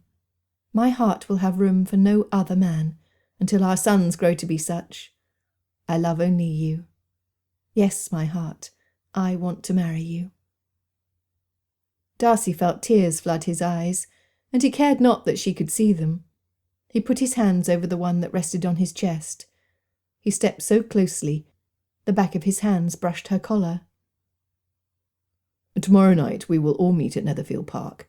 Bingley will be there along with your family, the Lucas family, Richard and Georgiana. May I ask your father to invite all to our wedding the following morning?" He did not realise he held his breath until she answered in the positive. You will not have time to procure your wedding clothes, Elizabeth. Are you seriously worrying about lace, Mr. Darcy? They both laughed at the reminder of their conversation with Mr. Bennet in his study. I am not, Miss Elizabeth. The fun was back in his voice. I am concerned I do not have a white carriage with 4 white horses, and a silver unicorn with a bridle made of sunbeams, for a bride dressed in a gown spun of golden thread. Nor will we have a travelling band of gypsies to play lutes and drums. Where will you find 8 ladies in waiting, with 6 young girls throwing rose petals in fewer than 2 days, my dear? Elizabeth laughed, pulling her hand out from under his. Reaching up, she cupped both hands on each side of his face. Pulling him down, she whispered into his ear, "All I want is you." Colonel Richard Fitzwilliam stood next to Jane as they watched the passionate embrace. He turned away as if he was a voyeur who had been caught peering at something he ought not. He glanced at Jane, to find a look of utter longing on her face as she observed her sister and soon-to-be brother. How could he not make her his wife? By the next morning, Lady Catherine and Lord Matlock had a plan. It had been an hour since Charles Bingley had engaged a room for his sister Caroline at the Meryton Inn. Her whining penetrated the thin walls of the private room the siblings were ensconced in with Mr. Collins. "Charles, you cannot possibly leave me here, when Netherfield Park has plenty of rooms. I would be pleased to serve as your hostess before I depart in the morning for Liverpool. Please, Charles, do not abandon me here." Her pleas fell on deaf ears. "Caroline, you've made your bed and will lie in it. Darcy does not want your company, and I cannot believe Colonel Fitzwilliam is any more inclined to be in company with you than Darcy is. Certainly the Bennets would not want to be in the same room with you. You will stay here, sister." Bingley put his hand up, as he had seen Darcy do many times. "No more fussing."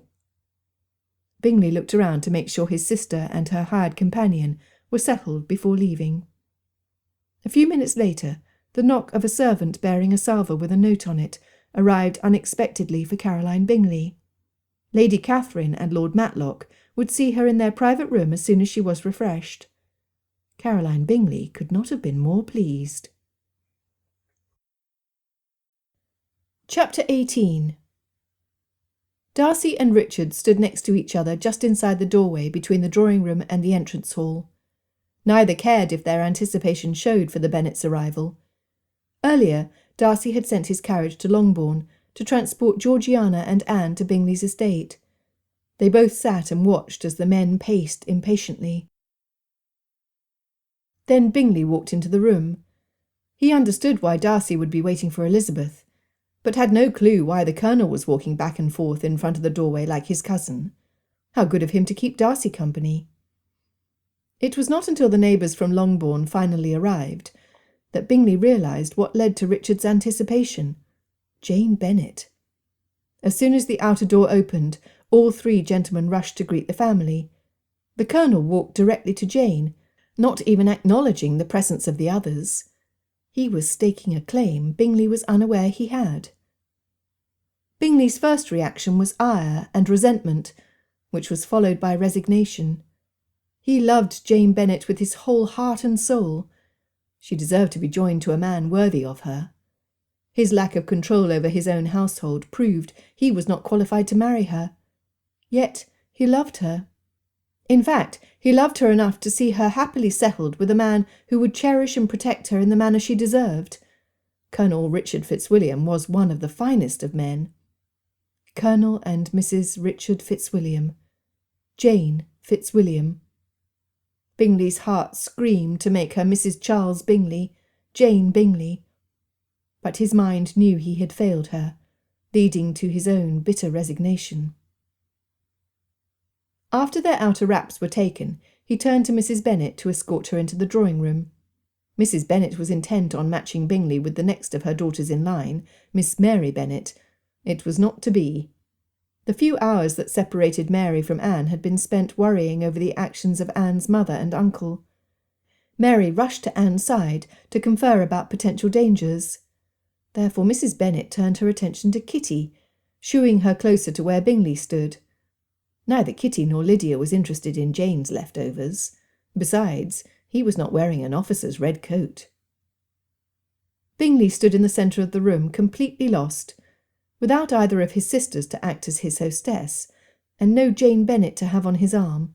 He turned towards his closest friend. Darcy had eyes for none other than Elizabeth. Bingley looked back to Jane. His heart ached as he noted the candlelight glowing on her skin and lighting her hair like sunbeams. Her eyes, which were looking at the Colonel as he spoke to her, glowed like sapphires, and her lips were— "Excuse me, Mr. Bingley," came the low voice of Mr. Bennet. Bingley could not recall in his lifetime when he had been more embarrassed. He had been caught staring at the man's beloved daughter. He was ashamed of himself. Yet, after examining his feelings and goals the whole time he was in London with Caroline, he knew beyond doubt that he wanted only her. It was Jane Bennet who held his heart in her hands. He recognised that his feelings ran deeper than any other time he had imagined himself in love. This was it for him. Mr. Bennet cleared his throat, trying to catch Bingley's attention. Yes, Mr. Bennet, how might I be of service?" Bingley resented asking the question when what he really wanted to ask was for the man's help in turning his daughter's attention away from a worthy man like Colonel Fitzwilliam to himself. An impossible dream.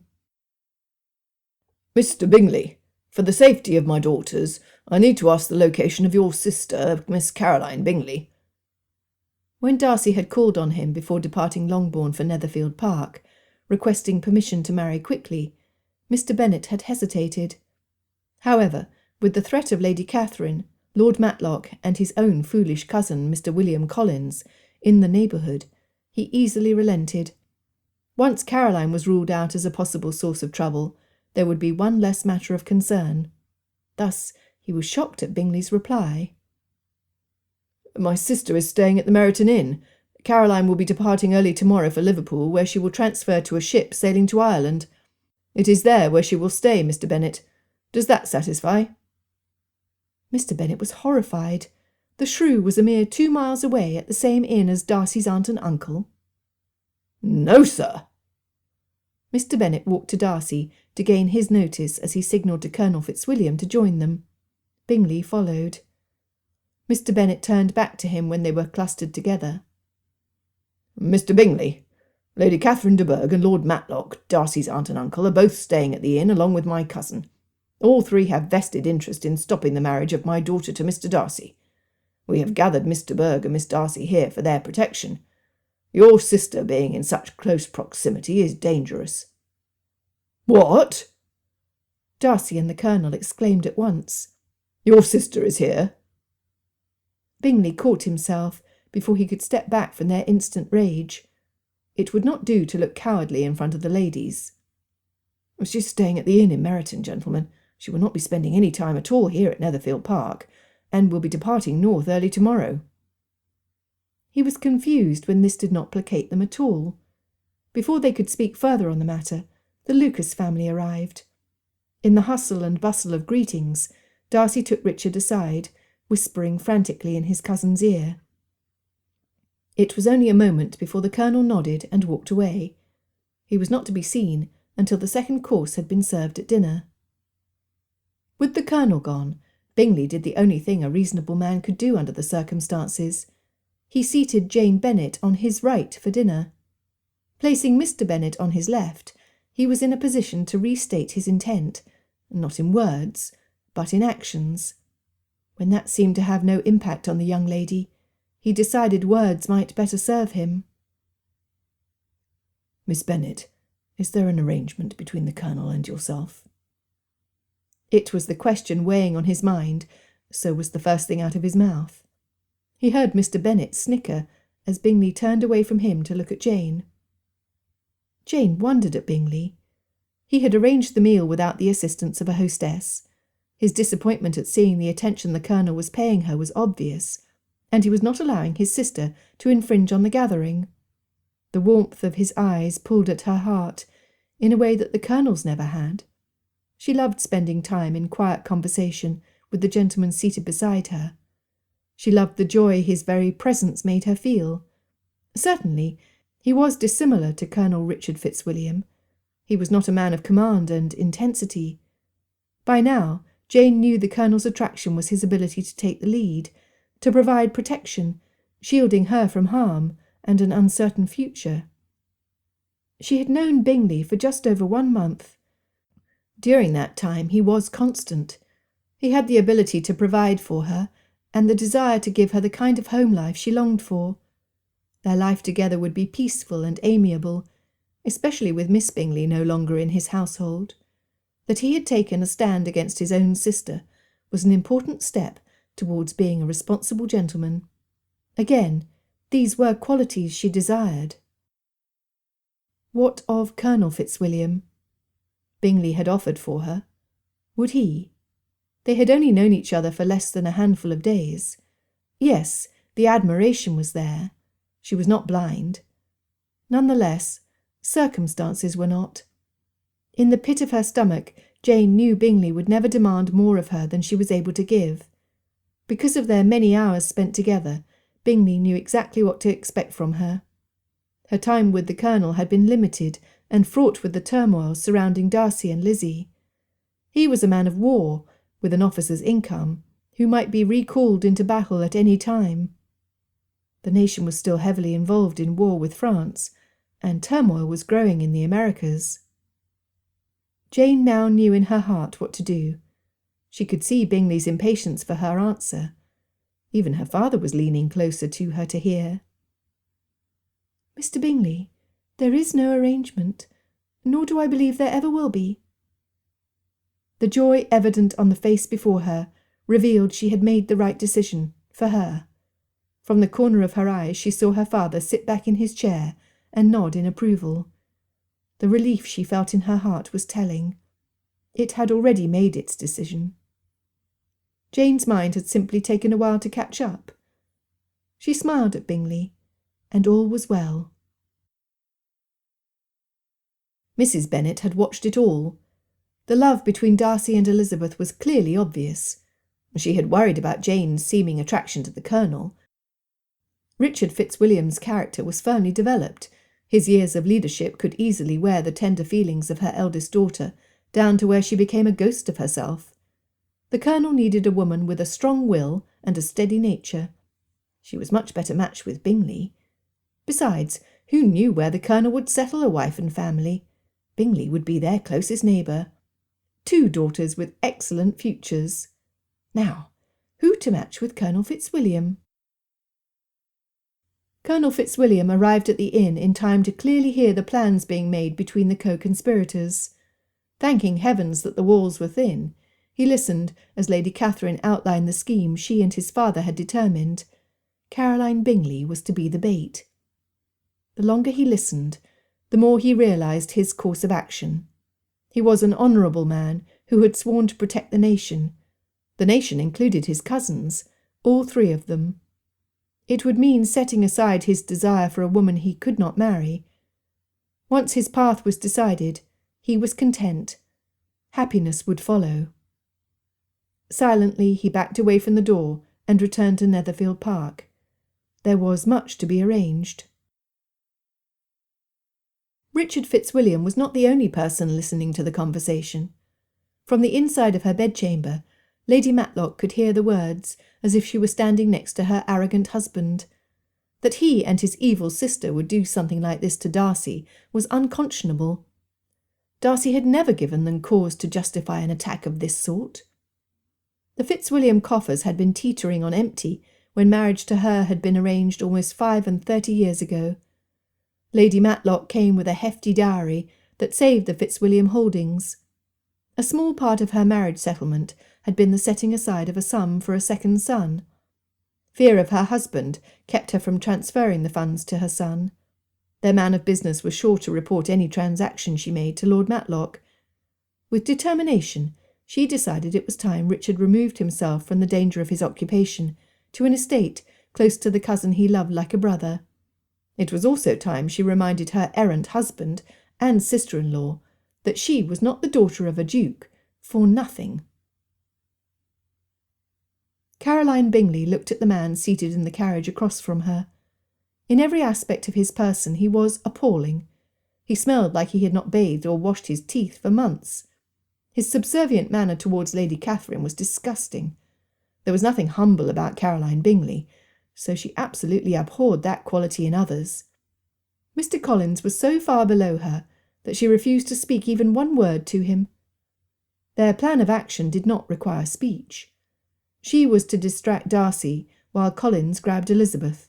There would be no wedding. While she stayed at Netherfield Park, Mr. Collins would take the carriage north towards Gretna Green.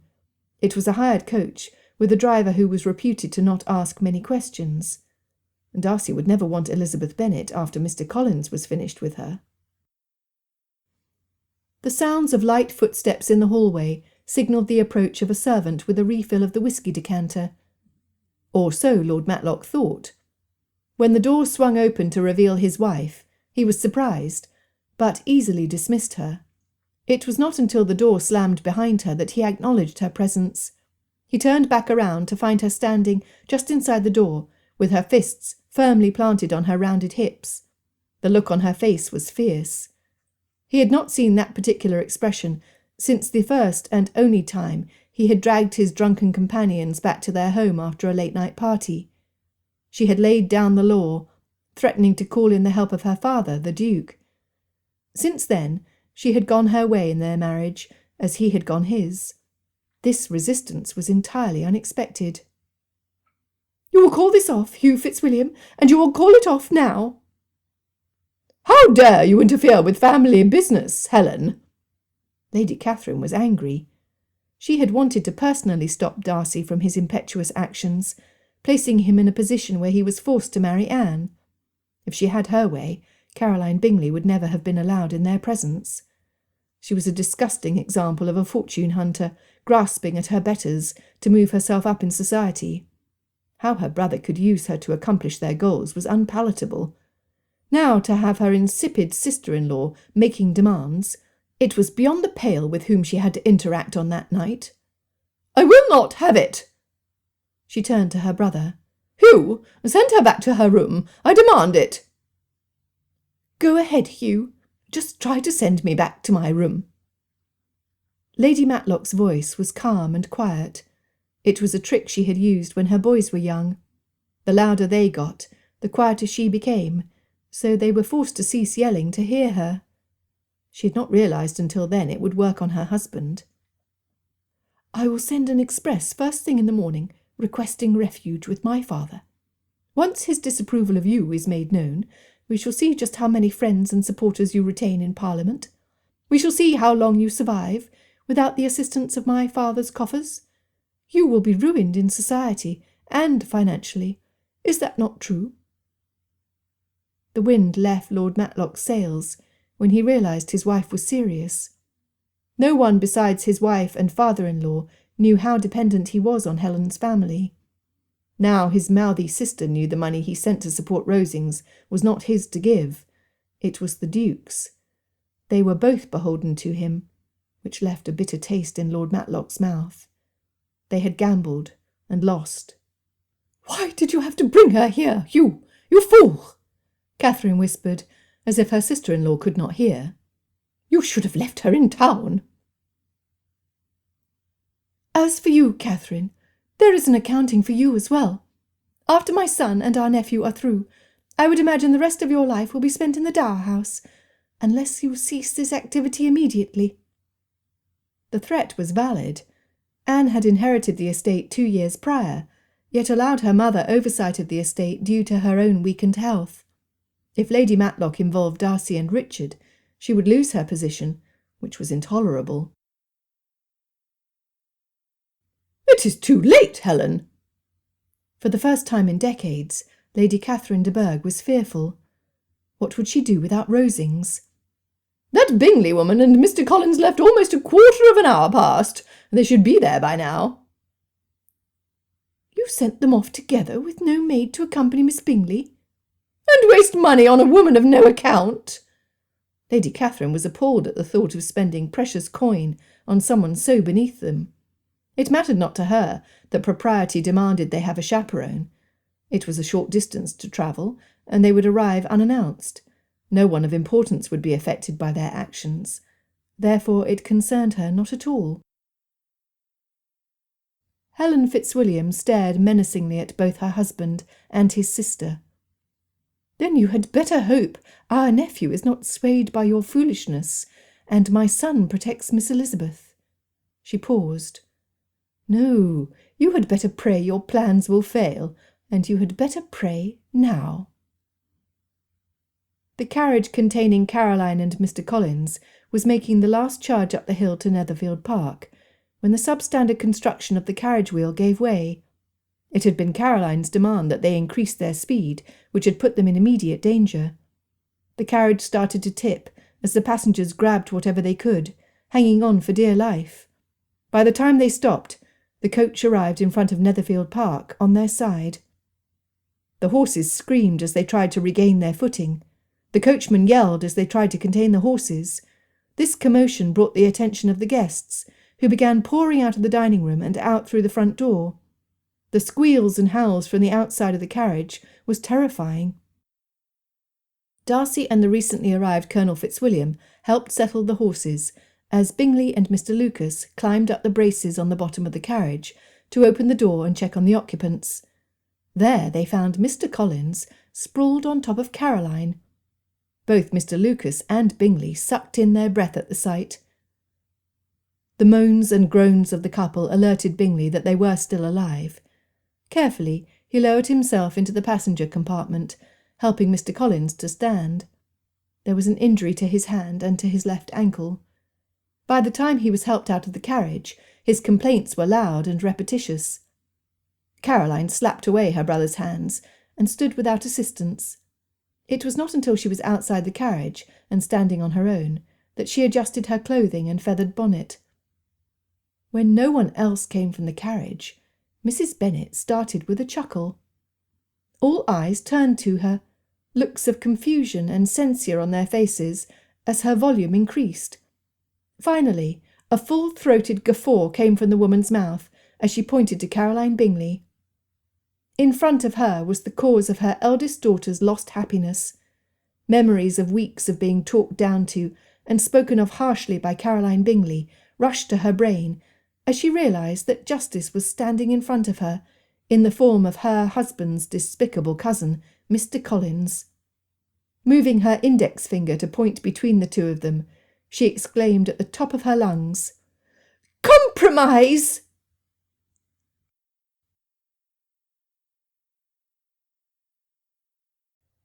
Chapter 19. There was something completely justified in Mrs. Bennet's actions. The thought that Caroline would be wed to Mr. Collins, living under the shadow and explicit instructions from Lady Catherine de Bourgh, struck those gathered outside the estate as being a fitting end to her machinations, and his. "My dear Mrs. Bennet," her husband whispered from close behind her, "you just guaranteed that Miss Bingley would be the next mistress of Longbourn. Whatever were you thinking?" Without looking back at the man she had lived with for the last 25 years, she reached up and patted the hand he had placed on her shoulder just before he spoke. "I'm well aware of that possibility, Mr. Bennet. We shall just have to make sure you stay healthy and happy for many years to come, shall we not?" He chuckled quietly. "Then should I meet an untimely end, Mrs. Bennet, I hereby give you my permission to put bugs in my bed and yours before you walk out of Longbourn to reside with one of our well-settled daughters." They both looked to where Darcy and Elizabeth were standing, and realised they were almost as close together as they were. Mrs. Bennet looked back at her husband. "They will be happy, will they not?" "I have every reason to believe so, my dear woman." Thomas Bennet watched as the Colonel walked over to disturb the peace between his cousin and Elizabeth. Again he chuckled as he watched Darcy frown at the interruption. The Colonel must have noticed as he changed course and headed for Bingley. "They plan to kidnap Elizabeth and carry her to Gretna Green for Collins to marry. He will go north, but with a much more fitting bride, eh, Bingley?" The Colonel slapped his friend across the back. "I do believe so, Colonel Fitzwilliam." As the carriage was righted, groomsmen from Bingley's stable came to help with the repairs. Bingley ordered them to cease, as he requested his carriage be ready to return his sister and Mr. Collins to the inn in Meryton. Mr. Collins' luggage was untied and strapped to Bingley's coach, as Charles approached his sister. "You cannot be serious, Charles. It would be a degradation to be attached to the cousin of Mr. Bennet." She lifted her head, unseating her precariously perched bonnet. "I will continue his plan to aunt's home in Ireland. There is no need that this ever be mentioned outside of those gathered here. I trust in their decorum." "No, Caroline, you've not yet reached your majority, and I have not yet turned over your funds to you for your travels. Unless you have resources I am unaware of, you will do as I instruct you." There was no arguing with the sternness in his voice. "But Charles—" The wine had returned in full force. It had no impact on her brother. She looked to the others, and found no help. Not even mealy-mouthed Georgiana Darcy came to her support. She should have known. None of the rabble in front of her appreciated a woman of quality. "In you go."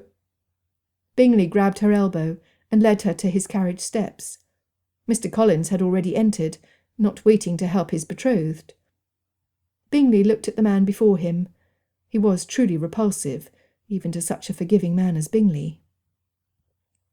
"I will meet with you first thing tomorrow to discuss arrangements for your nuptials. Agreed?" "Agreed." Mr. Collins was confident that with the help of his patroness he would have the wife he deserved. Her dowry was a consideration as well. Put in the hands of Lady Catherine de Bourgh, they could only prosper. All standing outside heard his words as the carriage finally started forward. "Miss Bingley, you will be delighted to know that my patroness, Lady Catherine de Bourgh, will graciously condescend to give you instructions as to the proper deportment befitting a woman of your stature and standing in society. My esteemed—" The carriage moved out of hearing range, as all pretended they had not heard. Mrs. Bennet had paid close attention when Bingley had approached his sister. She had vested interest in his actions, for it would speak to how he would care for her eldest. Mrs. Bennet may seem as silly as her youngest daughters. However, her love for her girls was fierce. She wanted only the best for each of them. Jane had been hurt with Bingley's bungled proposal the week past. As a mother of such a gentle daughter, Mrs. Bennet understood she needed to step back and not push them together. What appeared to be a good match for her eldest might not be. Once Mrs. Bennet was satisfied, she gave her husband a small smile and turned to walk back up the steps of the portico to the open doorway. Mr. Bennet, as was his usual wont, followed behind. Mr. and Mrs. Lucas herded their youngest daughter Maria, along with Kitty and Lydia, back into Netherfield Park. That left Darcy, Elizabeth, Georgiana, Bingley, Jane, Charlotte, Anne and the Colonel standing close together, waiting until the carriage had gone some distance down the road to Meryton. Darcy walked over to his friend, slapping him on the shoulder as men do. He was proud of his friend for standing firm and not allowing his sister to justify her actions. It was new behaviour for Charles Bingley. If he continued on that path, the blessings of peace in his house would be immense. "You did well, Bingley." Bingley's eyes travelled to Jane to see if she felt the same. She did. "I pray all return to dinner. Colonel Fitzwilliam, a place has been set for you." Bingley offered his arm to Jane, which was readily accepted. The Colonel spied the adoration on Jane's face, turned towards his friend, and felt resignation, not jealousy or envy. Well, that is that. It must be that my heart was not as touched as I had thought. Am I now as fickle as Bingley had been? He shuddered at the thought. Not giving any attention to his placement in relation to the others, he spun around and moved forward, the thought of dinner and the conversation he needed to have later with Darcy now being uppermost on his mind. The Colonel was unaware that Charlotte Lucas was immediately behind him. In trying to save her after the collision, he too lost his balance. They landed in a heap, the gravel from the driveway biting into Charlotte's backside. Of all the foolish things to happen after the events of the evening, Colonel Fitzwilliam was embarrassed when he realised his hand landed where a man's hand ought not to be on an unmarried woman. He quickly removed it from Charlotte's waist, knowing scarlet red was flooding his face. He was mortified at his own distraction and clumsiness. Quickly rising from off her, he extended his hand to assist the lady to stand. Charlotte could not help her response. In less than half a week, she had been compromised by Mr. Wickham with a steamy kiss, and now compromised by Colonel Richard Fitzwilliam by his landing squarely on top of her. She did the only thing a proper maiden could do under the circumstances. She laughed, a deep, throaty laugh. It took a few moments to regain her composure and recognise the offer the Colonel had made. Wiping her tears on her ever-present handkerchief, she accepted his hand and stood. "Colonel Fitzwilliam, I believe." They had never been properly introduced. She curtsied, as much as her tender posterior would allow, wishing she could rub the pain away. "At your service, ma'am." The Colonel snapped his heels together and bowed. He knew what propriety demanded. His actions and graceless behaviour sealed his future. Richard looked as closely at the woman in front of him as he could. The lanterns held by the grooms and footmen of Netherfield Park cast shadows that made it difficult to see clearly.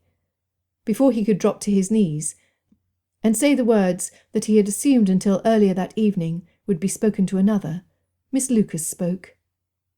"Pray do not think I will demand an arrangement because of an unintentional accident, sir. All here that witnessed our collision are friends. Do not worry that you need to attach yourself to me. My future is set." "How do you mean, Miss Lucas?" Richard was grateful at the reprieve. "Are you attached to another?" "No, Colonel, I am not. I will be companion to your cousin, Miss Darcy, until a home can be established for me to live independently. I hope to settle close to my good friend, the future Mrs. Darcy." That gave the Colonel pause for thought. A young woman who wanted independence, one who Darcy approved of to be in constant company with his sister. That spoke highly of the kind of woman she must be. "Then I thank you, Miss Lucas, for being reasonable." Again he bowed to her. Offering her his arm, they walked to the door. The others followed, until only Darcy and Elizabeth remained outside the house.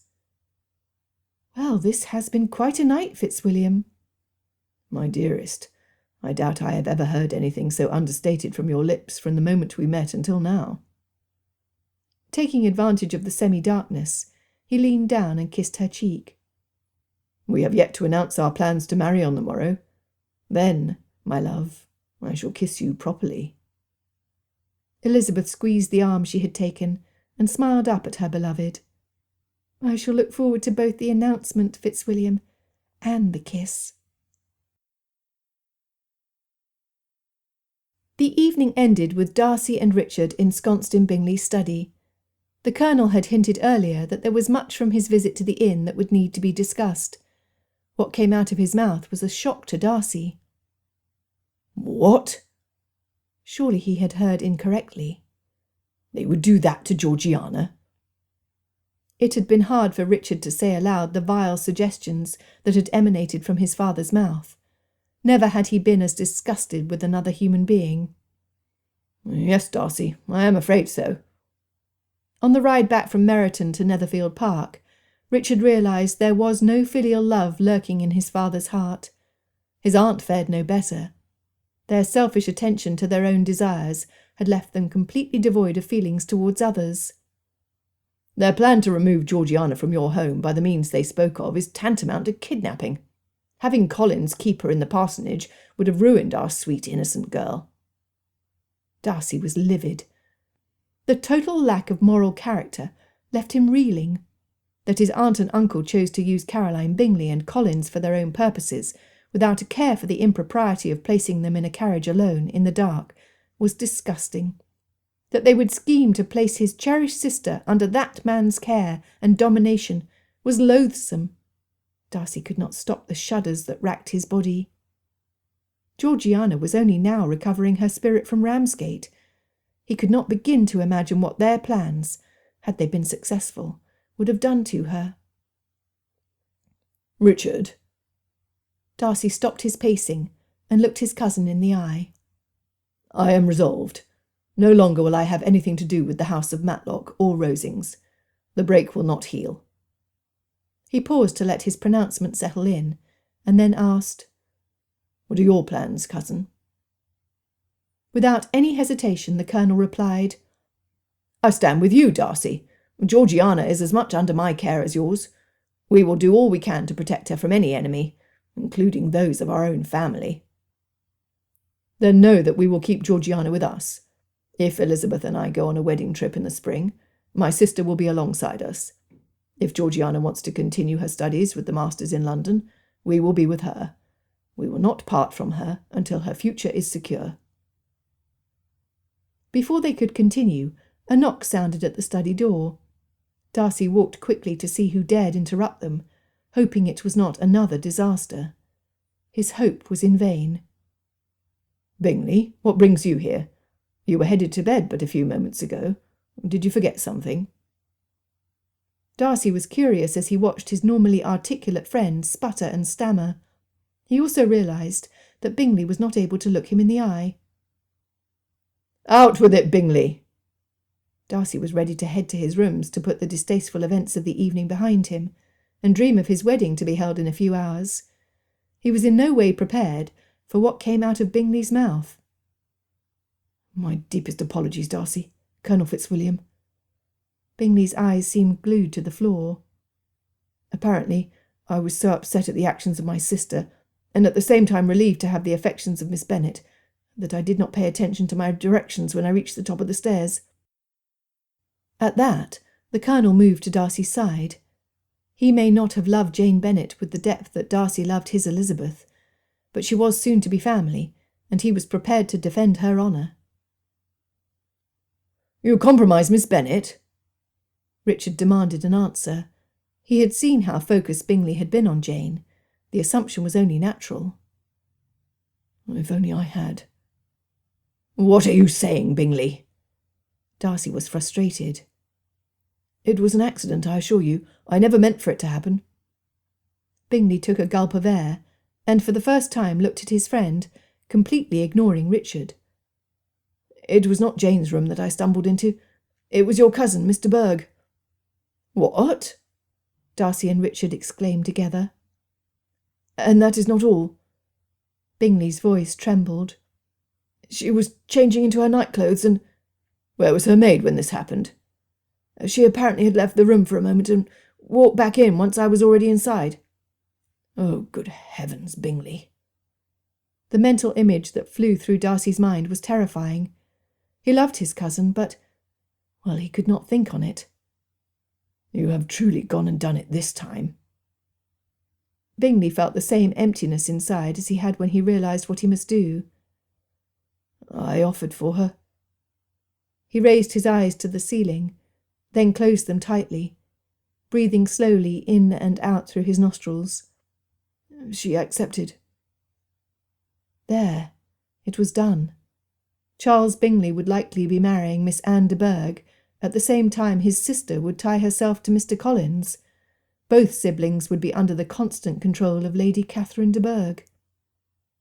A chuckle started deep in Colonel Fitzwilliam's chest, fermenting until it burst out as unrestrained laughter.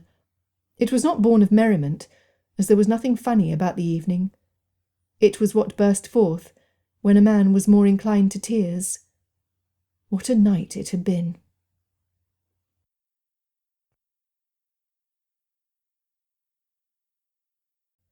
Chapter 20. Despite the early hour, 2 important meetings had already taken place. First, Bingley had met with his unrepentant sister and Mr. Collins at the inn in Meryton. Men had been hired to escort the pair back to Bingley's townhouse in London, where they would be staying with the Hursts until they wed. Instruction had been given to obtain a special licence. A letter had been written to their aunt in Ireland, stating that Caroline would no longer be in need of the refuge of her home. Her place would now be at Hunsford. The sooner the marriage would take place, the sooner Bingley could permanently remove his sister from his household and regain a semblance of peace. Caroline's resistance was heightened when Collins had referred to her in as affectionate a tone as the man could muster, as "his little tomato." It was not an appellation she apparently felt was complimentary, although, upon reflection, the heightened colour of her cheeks against the background of her red hair did resemble the approximate hue. Bingley shook his head as he thought upon his sister's future, knowing he had no choice but to see the marriage carried through. It had been poor decision-making on Caroline's part, and an inflated sense of value that had led to her betrothal. In reality, had his own actions been any better? His second meeting had been back at Netherfield Park with Miss Anne de Bourgh, Darcy, and Colonel Fitzwilliam. Darcy's impatience to be done with the matter had resulted in a directness of speech that Bingley was unused to, even after years of close association. "Bingley, explain your actions," Darcy demanded. "What were you thinking? What could possibly have moved you to act in a manner unbefitting a gentleman?" Charles Bingley's head pounded to the same beat as the thud of his heart. His stomach churned.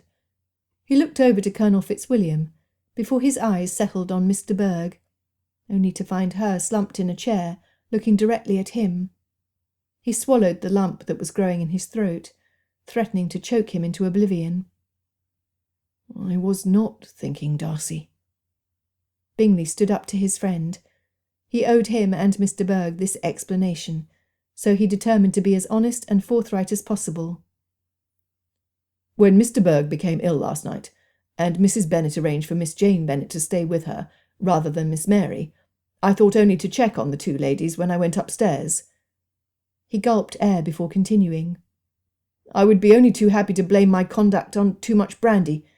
However, you and the Colonel know that not to be true." He dropped his chin to his chest.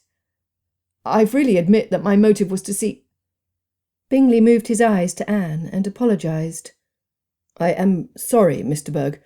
As my betrothed, I am ashamed to admit to you that my intentions were to confirm the welfare of Miss Bennet. My humblest apologies." At the slight tipping of her head in acceptance, he continued, "When I approached the door, my intention was to knock softly and make my inquiry. However, just before my arrival, I heard a sound reflecting deep pain." Again he looked to Miss de Bourgh, only to see her nod.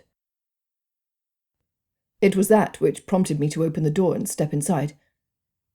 Events of the night still fresh in my mind, I was concerned that there were other unscrupulous individuals involved with my sister and Mr. Collins, and that they had entered my home to cause harm. Truly, there was nothing else that would have moved me to take such an action." Before Darcy could speak, Anne did. "You are correct that you heard a sound, Mr. Bingley. The noise was mine."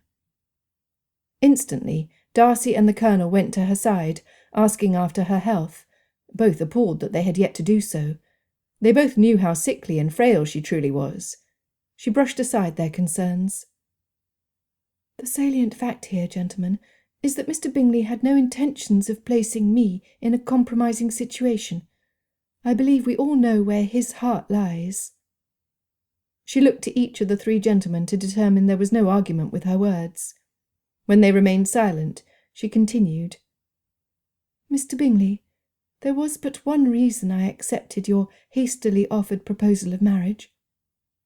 A blush rose over her cheeks as she continued, determined to be just as candid as Bingley had been. "I wanted to hear the words." "Pardon?" Bingley was unsure of her meaning. "From a young age, I knew I would never marry, Mr. Bingley. My fragile health would not permit me to be any sort of wife to a good man. Yet I am no longer a girl with girlish dreams. I am a woman who 2 years ago inherited properties that, if it were publicly known, would make me the target of fortune hunters who would care nothing about my inability to act as mistress of Rosings. They would only care when they found Rosings' coffers were dry. Years ago, when I contemplated my future, my only disappointment was that I would never know what it would be like to have a respected gentleman offer for my hand in marriage." Anne chuckled softly, the gleam in her eyes softening at the same time. "Your proposal was superb, Mr. Bingley, everything a girl would long for."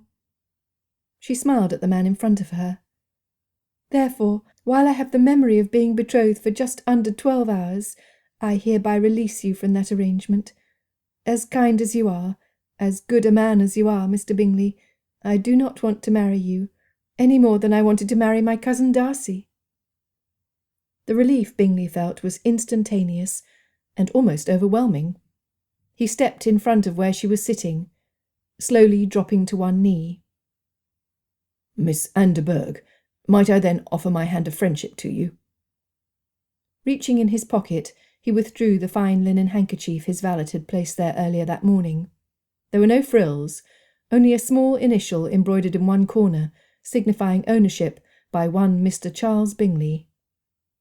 "Please accept this token in exchange for your benevolence, my lady." "I will gladly do so, sir." For the first time since the disastrous proposal of the night before, Bingley smiled, his headache vanishing like a mist, and his torso erect. Anne understood that kind of release. Being out from under the dominion of her mother for the short period she had been in Hertfordshire had been a blessing.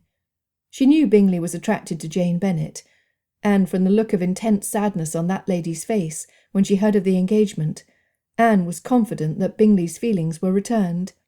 However, Jane had returned to Longbourn before breaking her fast, to prepare for her sister's wedding. She did not yet know Bingley was free to pursue her, or be pursued. Such a misunderstanding. When he arrived at Longbourn Chapel, and tried unsuccessfully to capture Jane's eyes, his heartache and headache returned.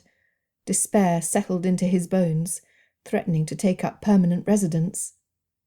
Charles Bingley sat behind the few individuals gathered on the groom's side of the chapel, and watched as Darcy took Miss Elizabeth Bennet to be his wife. To witness the love the couple effortlessly displayed was painful when he pondered all he had most likely lost.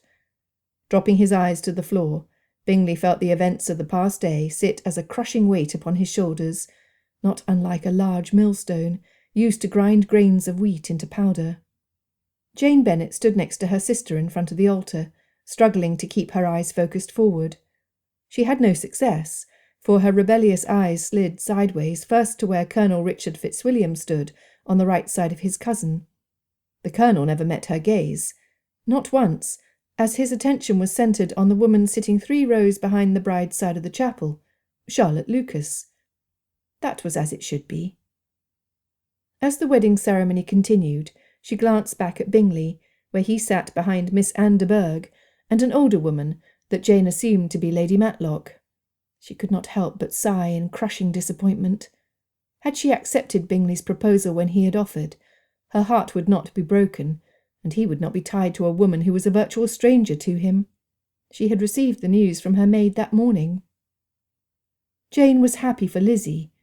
Mr. Darcy was all her sister could talk about when they were apart, and all she could think of when they were together.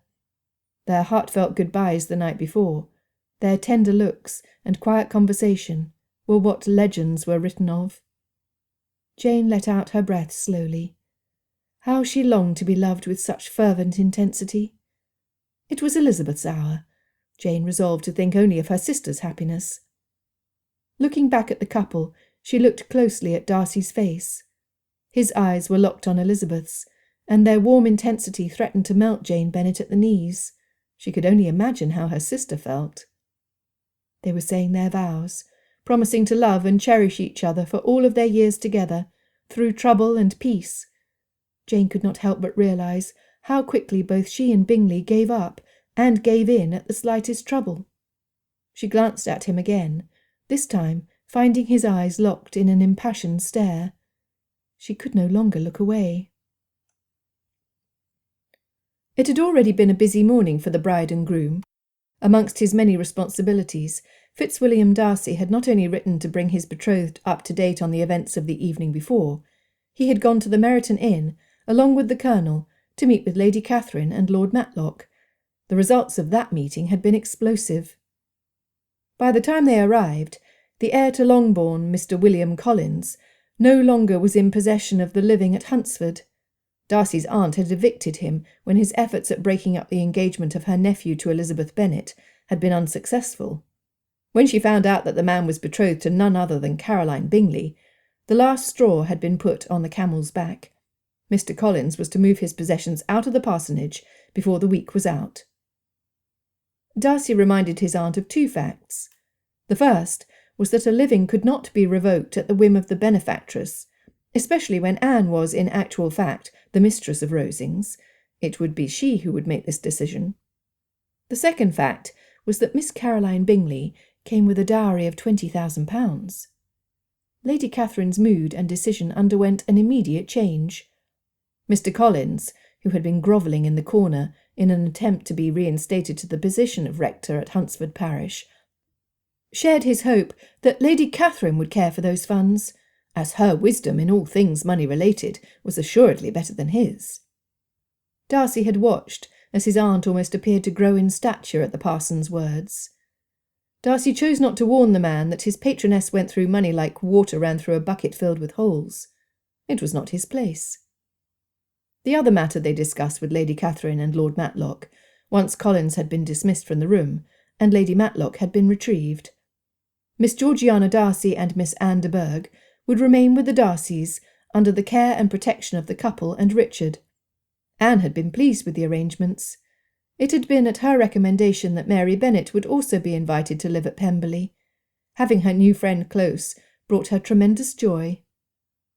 With Miss Lucas and Miss Mary Bennet being installed at Pemberley, there was the potential for lively interchange amongst the 4 single ladies. Having Elizabeth to oversee their social calendar, which would of necessity be minimal, there was hope for much merriment.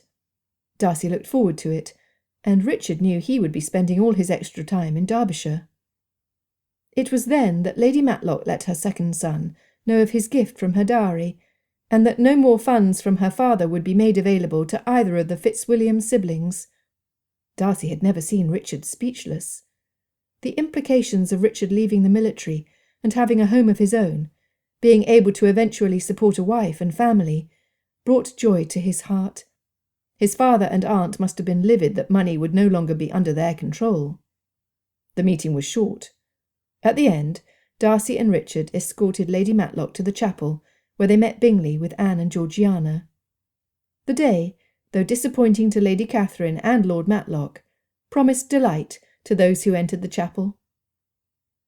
"Do you, Fitzwilliam James Alexander Darcy, take Elizabeth Ann Bennet?" Darcy loved this woman with a depth of feeling that almost shook him physically. Her eyes, those laughing, sparkling eyes, were filled with humour, kindness, and love for him, and he longed to take her into his embrace and never let her leave. The chocolate curl that rested on her cheek looked as soft as the fur on a kitten, and his fingers itched to embed themselves in the mass he knew fell past her waist. He noticed the pause, and the clergyman looking at him expectantly. "I will." He could not recall ever speaking truer words than those. "Do you, Elizabeth Ann Bennet, take Fitzwilliam James Alexander Darcy?" How could she not cherish such a man?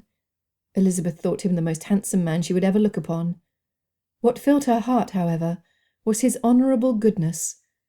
She remembered his grief on the day she entered the glen. She remembered the strength of his arms as he held her with gentle firmness. And she remembered the first time his lips met hers. Magnificent. She noticed the pause. "I will." Before they could be pronounced man and wife, with the introduction of Mr. and Mrs. Fitzwilliam Darcy to those congregated to serve as witnesses, Darcy gathered Elizabeth in his arms. "I love you, Mrs. Darcy." "As I love you, Mr. Darcy." He kissed her with a tenderness that brought tears to Mrs. Bennet's and Lady Matlock's eyes, and envy to Jane's and Bingley's. A unified sigh went up from Mary, Kitty, Lydia, Anne, and Georgiana, as they gazed with dreamy eyes at the couple. Colonel Fitzwilliam looked straight at Charlotte. He winked.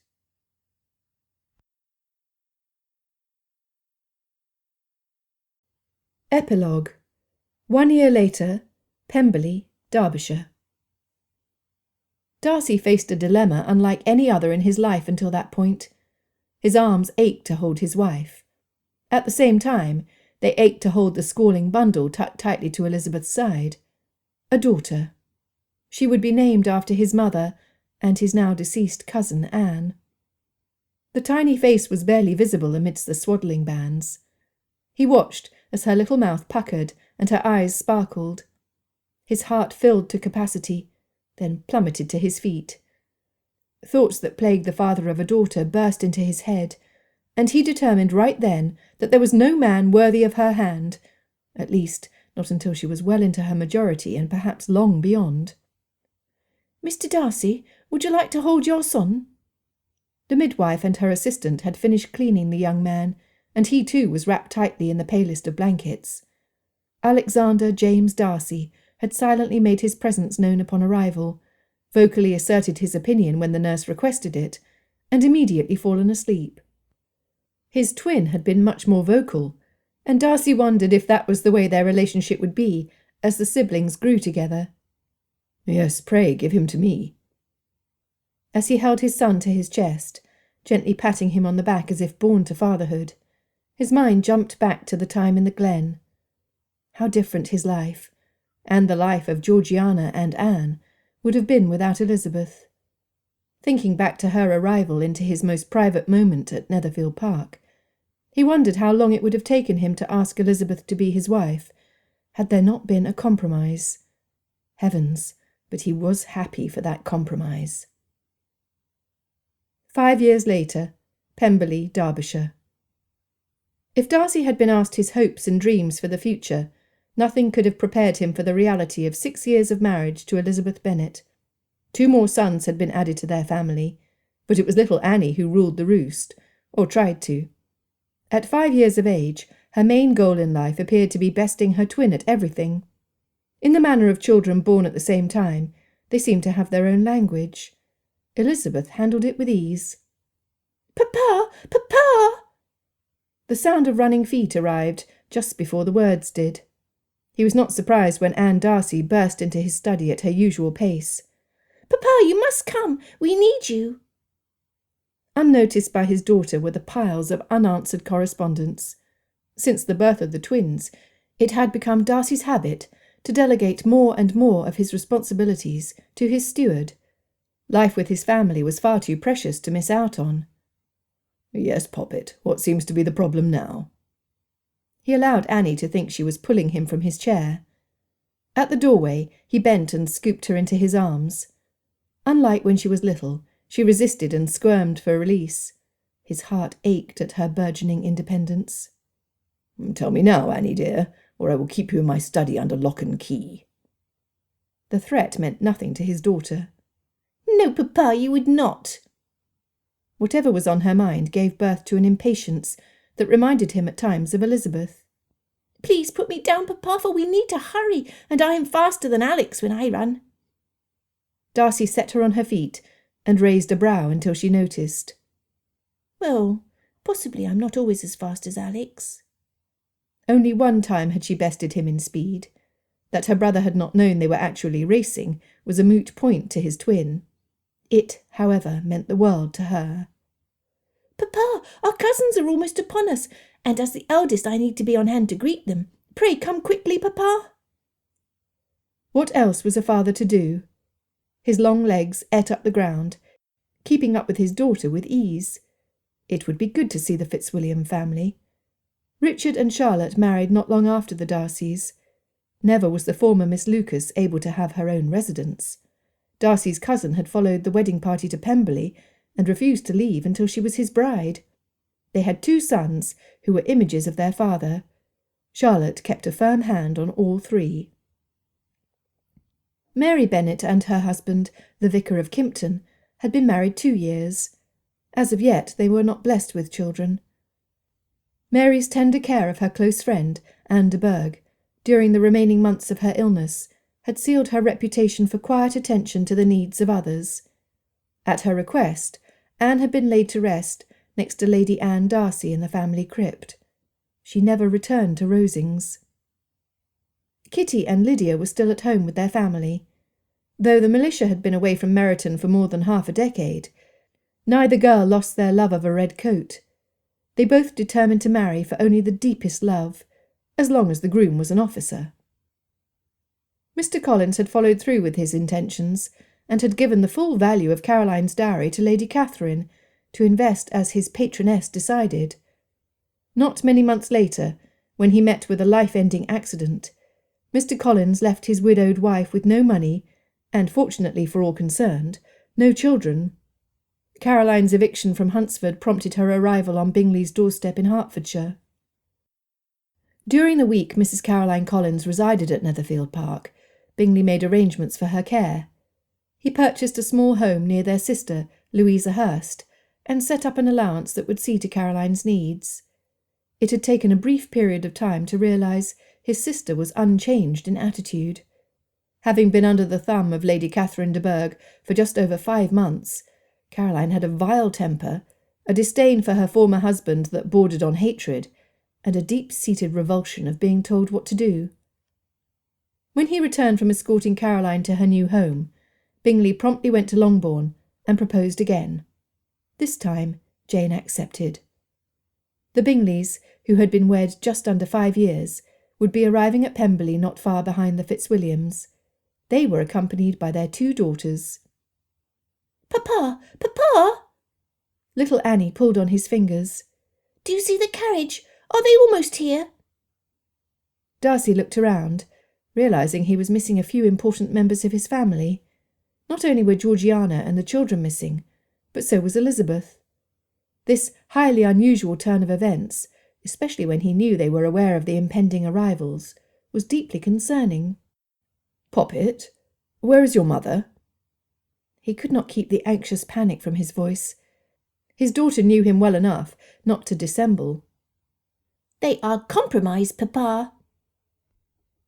She was most proud of her achievement over her brother.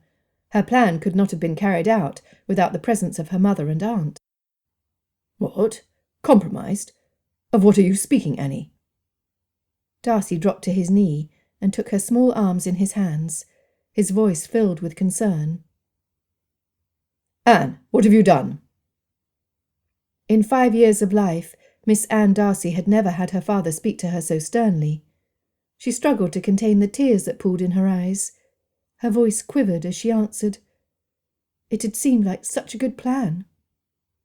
"Papa, when last Alex and I had a disagreement, you told us to compromise. I thought I understood the word's meaning. It sounded important." Anne took a shuddering breath. "Alex called me a silly girl, and I forgot the word until later. I asked Aunt Georgie about it, and she told me a compromise is when you plan a trick on someone to get them alone. That is what I have done. I have compromised, just as you told me to." Darcy pulled his baby girl into his arms and let out his breath. He could not keep from shaking his head. Where did she get such ideas? A smile crossed his face as he marvelled at her reasoning. It was wrong, for a certainty. Nonetheless, her thinking it through to that extent at such a tender age was a thing of pride. "What did you do to Mamma, Aunt Georgiana and Alex, Poppet?" "I told them I saw a new foal in the stable. When they left to go look, I came and got you. See, I am alone with you. I compromised." He leaned back and moved his hands to her tiny face. How he loved this child! Taking his thumbs, he wiped away her tears, brushing her soft chocolate curls away from her face at the same time. By then he could hear the laughter of his wife, sister and son as they came around the corner of the house. When Alex saw Anne in their father's arms, he ran full tilt to them, all traces of frustration from the trick his sister had played gone. "Annie, are you well?" Alex stumbled to a stop when he hit his father's side. "Annie?" Young Master Darcy was a much smaller version of his father. He took his responsibility to protect his sister and younger brothers seriously. Seeing evidence of tears was upsetting to him. He loved his sister dearly. As soon as Annie saw how worried her brother was, she backed out of her father's arms and grabbed her brother's left hand. "Did you see the foal?" "No, Annie. What I saw was a drawing that looked like a camel with 2 humps on 4 broomsticks with a long tail. Was that supposed to be a horse?" With that, The arrival of the cousins was forgotten in the bickering that started.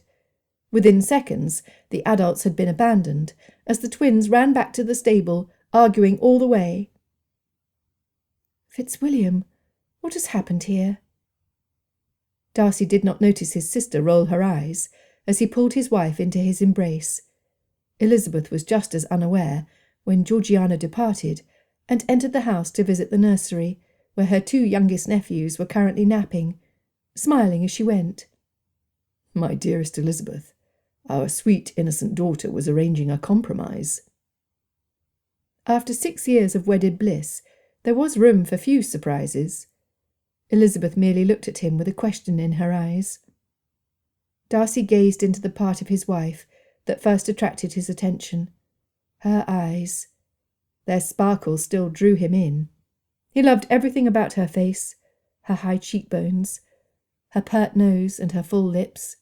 He loved having her arms around his waist, just as they had been that first time in the glen. He loved it when she turned her head and rested her cheek on his chest, knowing she was listening to the steady beat of his heart. He loved her, and was happy every day of his life that she was his wife. "I will explain later, dear." In the background he heard the clop of horses' hooves and the jangle of harnesses. Company was soon to arrive. Darcy turned his head to confirm it was indeed Richard and his family on their way up the driveway.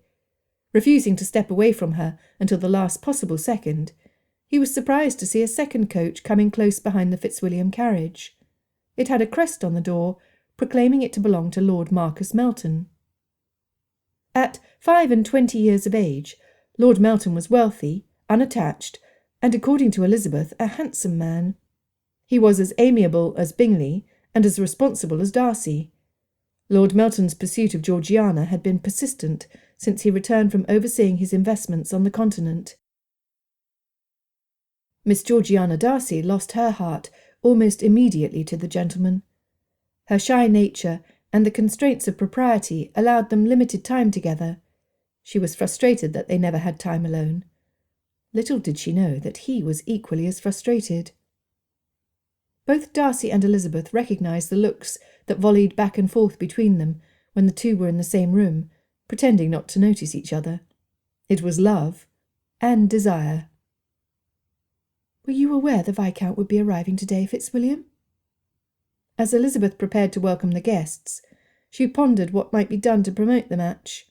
Both she and her husband approved of Lord Melton being welcomed into the Darcy family. "No, Elizabeth. I believe his last note indicated he would arrive next week.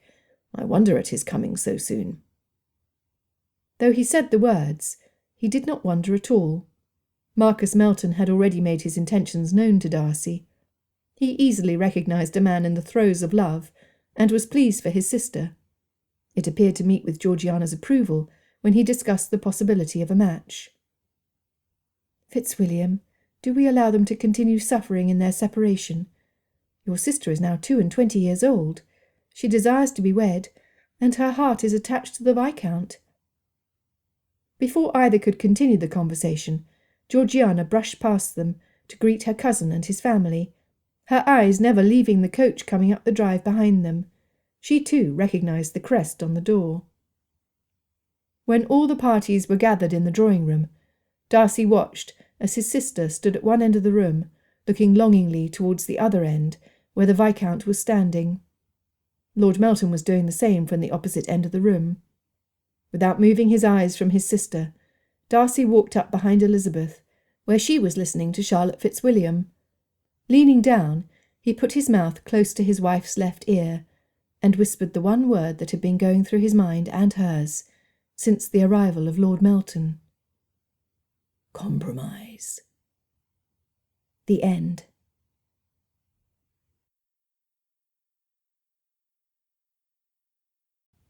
This has been Compromised, a Pride and Prejudice variation, written by J. Dawn King, narrated by Stevie Zimmerman. Copyright 2015 by Joy Dawn King. Production copyright 2016 by Quiet Mountain Press.